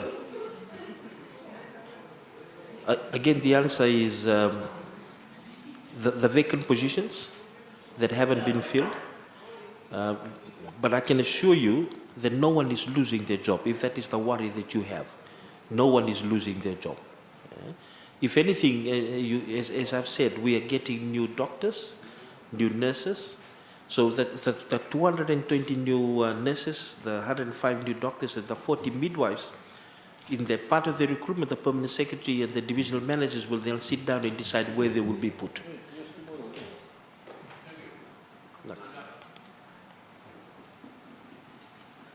Activity 5?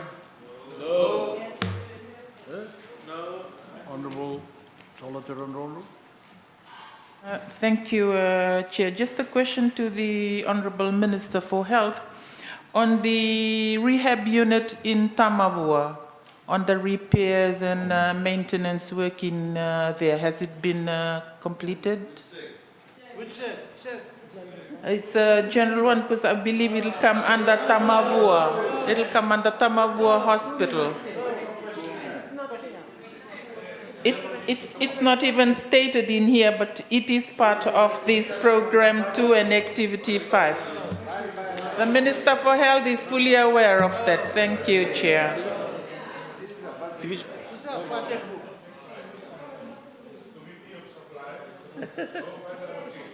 Activity 6? No. Increase, decrease, that's it. No. Program 3, activity 1. No. Program 3, activity 2. No. Program 3, activity 3. No. Program 3, activity 4. No. Honorable Bulletau, you have the floor. Yes, my previous question, Honorable Minister, in regards to Sabu Sabu Divisional Hospital, is it covered in this particular program activity? Yeah, I've already, Page 143. I've already answered it. So it's under capital projects. Yeah. No, the importance of that, given that Sabu Sabu Divisional Hospital covers the whole of the province of the Konrobe, and also helps the hospital in Lambasa. And not only that, also the mortuary services, because it will also help to carry the weight of the two hospitals. And even the issue that came up was the land that at Nambauto in Susavo.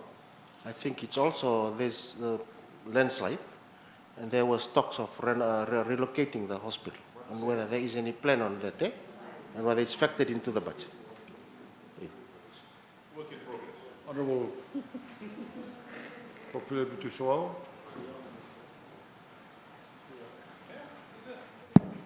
Thank you, Mr. Chairman. I have a very important question on mental health, personal emoluments. Even though we have passed St. Giles, SEG 1, personal emoluments. My question is, given the high rates of suicide, what is the ministry doing? Yes, SEG 1. I'm asking about SEG 1. Yeah, in the Northern Division.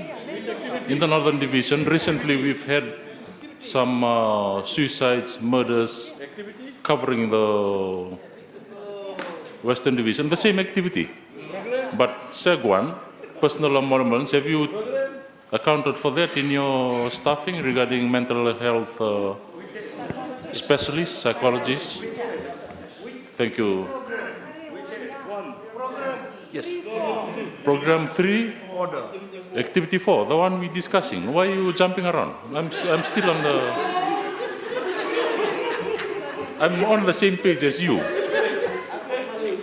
It's like what's Yes. the budget? So under that, I'm asking under SEG 1, personal emoluments, given the issues on mental health issues, suicide, etc., it's increasing yearly. And I'm not saying it's high in Lambasa, but it also includes Lambasa. You just said it. You just said it's It's all over the country. It's all over the country, including Rewa. We also have mental health issues.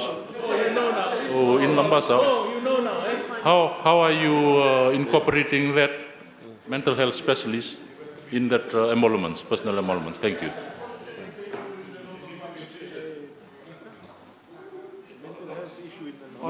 Honorable Minister, would you like to? It is covered. It is covered. Yeah, we've actually done a lot of assessment around it. We've covered it. No. But I just said today, my Tobat is having a lot of suicide. So. Program 4, Activity 1. Program 4, Activity 1. Yes. Honorable. Yes, Chair, just clarification on the SEG 5 of Program 4, Activity 1, the consumables and medicine, 23,700,000. I believe it's been that number for that one in the last two revised in the 1920. What assurance will you give with a stagnant allocation that the issues such as shortage of medicines and consumables will be addressed with this?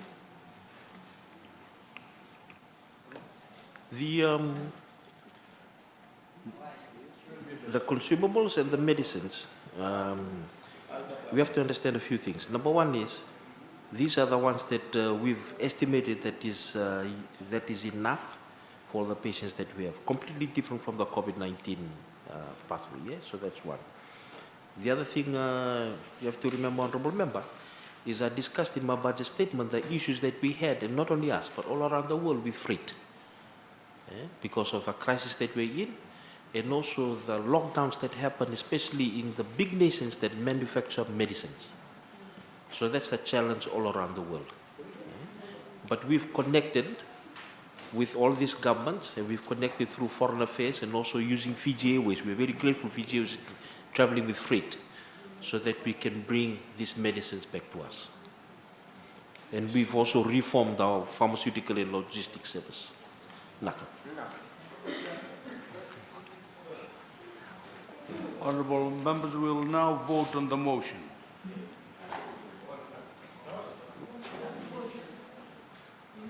I'll tell you which motion. There are two. So make sure you vote. The first one, that head 22 be increased to 3.5 million in Program 1, Activity 1, Seg 10, with respect to kidney dialysis treatment subsidy. Those in favor say aye. Aye. Those against say nay. Nay. The nays have it. Nay.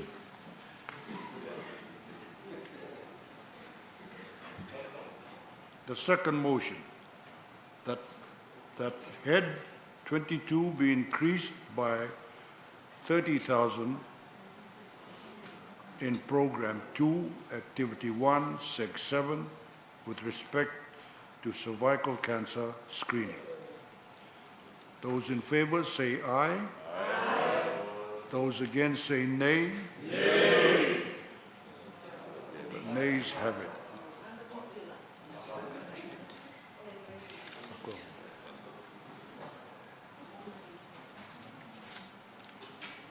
The Parliament will now vote on head 22. The question is that the amount of head 22, Ministry of Health and Medical Services, be approved. Does any member oppose the motion? No. Those in favor say aye. Aye. Those against say nay. Nay.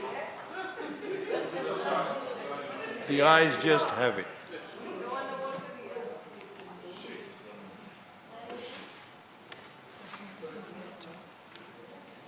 The head is agreed to.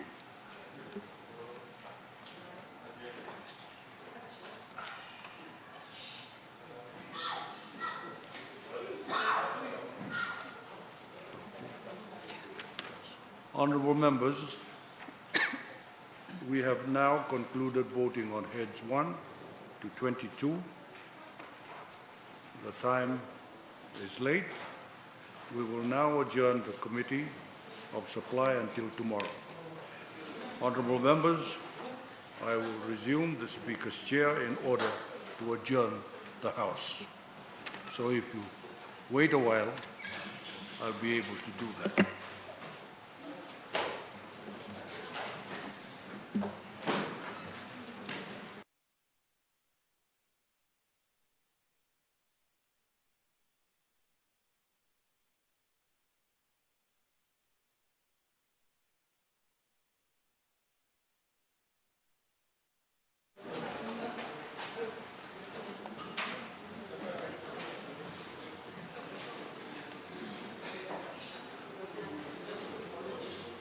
Honorable members, thank you for your contributions today.